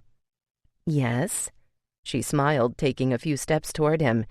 We were pretty drunk, but not too drunk to... She glanced at the bed. You were amazing.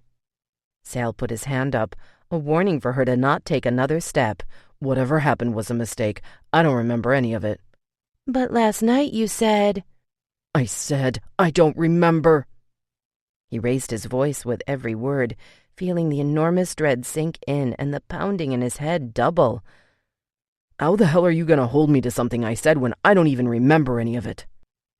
Her wounded expression did nothing to make him sympathize with her. They might have been drunk, and he'd man up to whatever he'd done, but he knew somehow she manipulated this outcome. There was no way he'd allow her to even think she could make more of this than what it was. A horrible mistake. I don't understand why you're angry. We had a good time. Because this should have never happened. He wanted to punch a hole through the wall. Why the hell had he drunk so much? His phone rang somewhere near the bed, and he glanced around, then picked up his pants from the floor. He pulled the phone from the pocket, and he saw it was Grace. No way would he take the chance of answering and having Melissa say something to make her presence known. You need to leave. But I thought we were going to... Melissa, he said through his teeth, whatever we did last night and whatever was said is a scratch. It's like it never happened. Do you understand? It sure as hell felt as if it never happened. If only he could take the entire night back. He saw the tears in her eyes, and he knew he should try to sound a little more sensitive, but this was a disaster. All he could think of now was how he was going to fix this. Was this even fixable? You can deny it all you want, Salvador, but it did happen, more than once, and you loved it.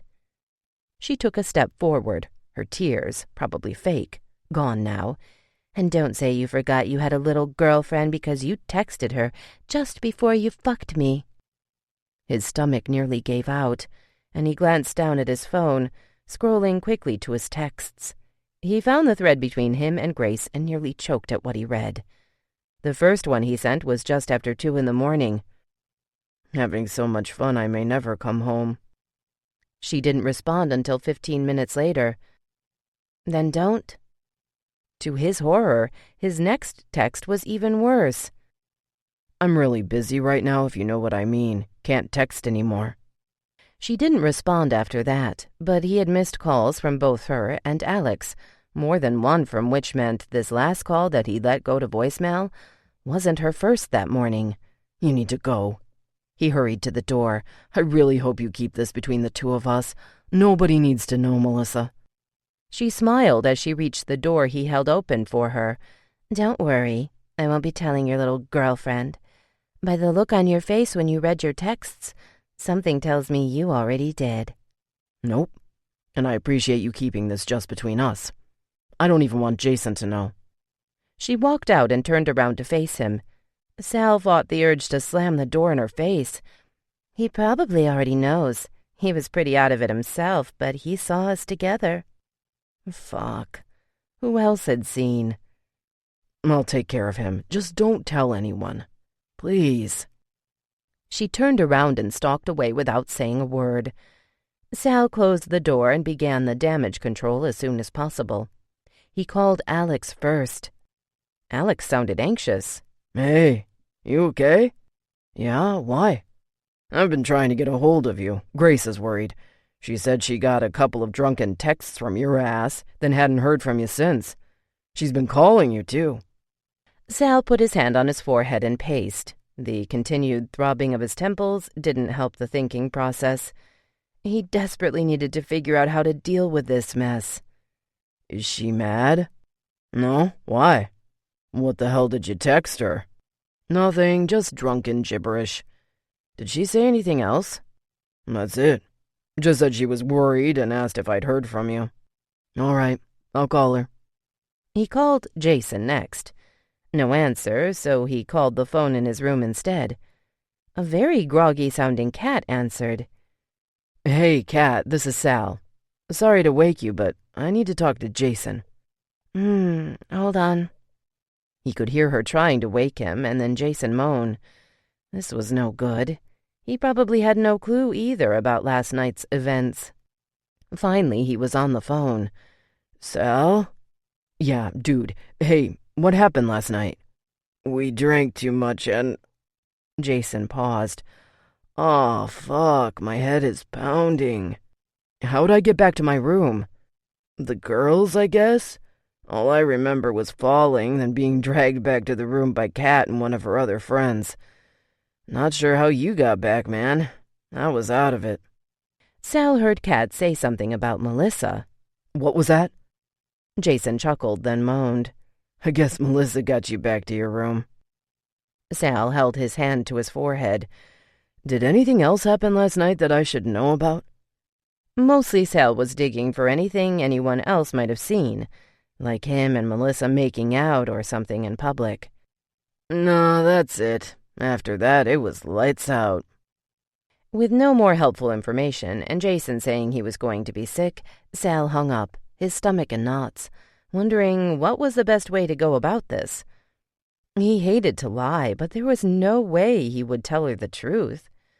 The truth was, he was drunk and didn't remember sending the texts. He'd start with that. Hitting speed dial to call Grace, he took a deep breath. The pounding of his heart was now drowning out the pounding in his head. "Hello?" Hearing her voice made him feel even guiltier. Maybe he should have done the cowardly thing and texted her instead. "Gracie, baby, I'm so sorry about those texts last night. I had way too much to drink, and I don't even remember sending them." She was quiet, then asked, "Who were you so busy with?" "No one." He squeezed his eyes shut. "It was all guys. A bunch of stupid, drunk-ass guys."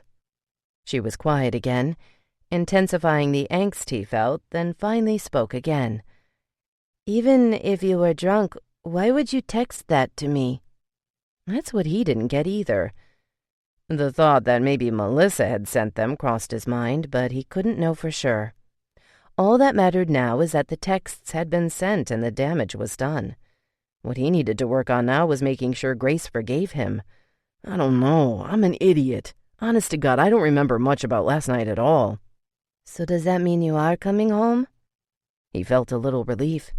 If she wanted him home, then she didn't hate his stupid ass. "Yes, I'll be there in a couple of hours. You forgive me?" She didn't respond for what felt way too long, and he held his breath. "Just get home." It wasn't a yes, but he'd take it. Once home, he'd do whatever it took to make it up to her. "I love you, Gracie." "Don't say that to me right now." "But I do. I know I was an idiot, and I swear I'll make it up to you. But you can't stop me from saying it, Gracie. I love you." She was quiet for a moment, then said, "Well, I can't say it to you right now. You don't know the night you put me through." Jesus, she didn't even know the half of it. "You don't have to. I don't deserve to hear it right now." He didn't even deserve her. "I'll be home in a few hours and make this right." Even he didn't buy that last sentence. How the fuck was he going to make this right? The 2 aspirins Sal had taken just before boarding the plane did nothing to diffuse his headache. He sipped the ice water the flight attendant brought him. It wasn't just the hangover that made his head throb. Everything he'd woken to was a huge contributing factor. If he had known Melissa was even going to be in Vegas, he would have never come. First chance he got, he'd be telling Jason off for not telling him she'd be there. He let his head fall back on his seat and gulped hard. He could only hope what happened last night didn't come back to haunt him. He remembered Jason's words and the saying, "What happens in Vegas stays in Vegas." It was now something he'd be banking on. But with Melissa, you just never knew. Blurry bits and pieces had begun to come to him about the night before, like the two guys fighting just before he'd walked out of the bar. As much as he wanted to believe Melissa had snuck in his room that morning and somehow set up the whole thing, there were two vivid moments that for some reason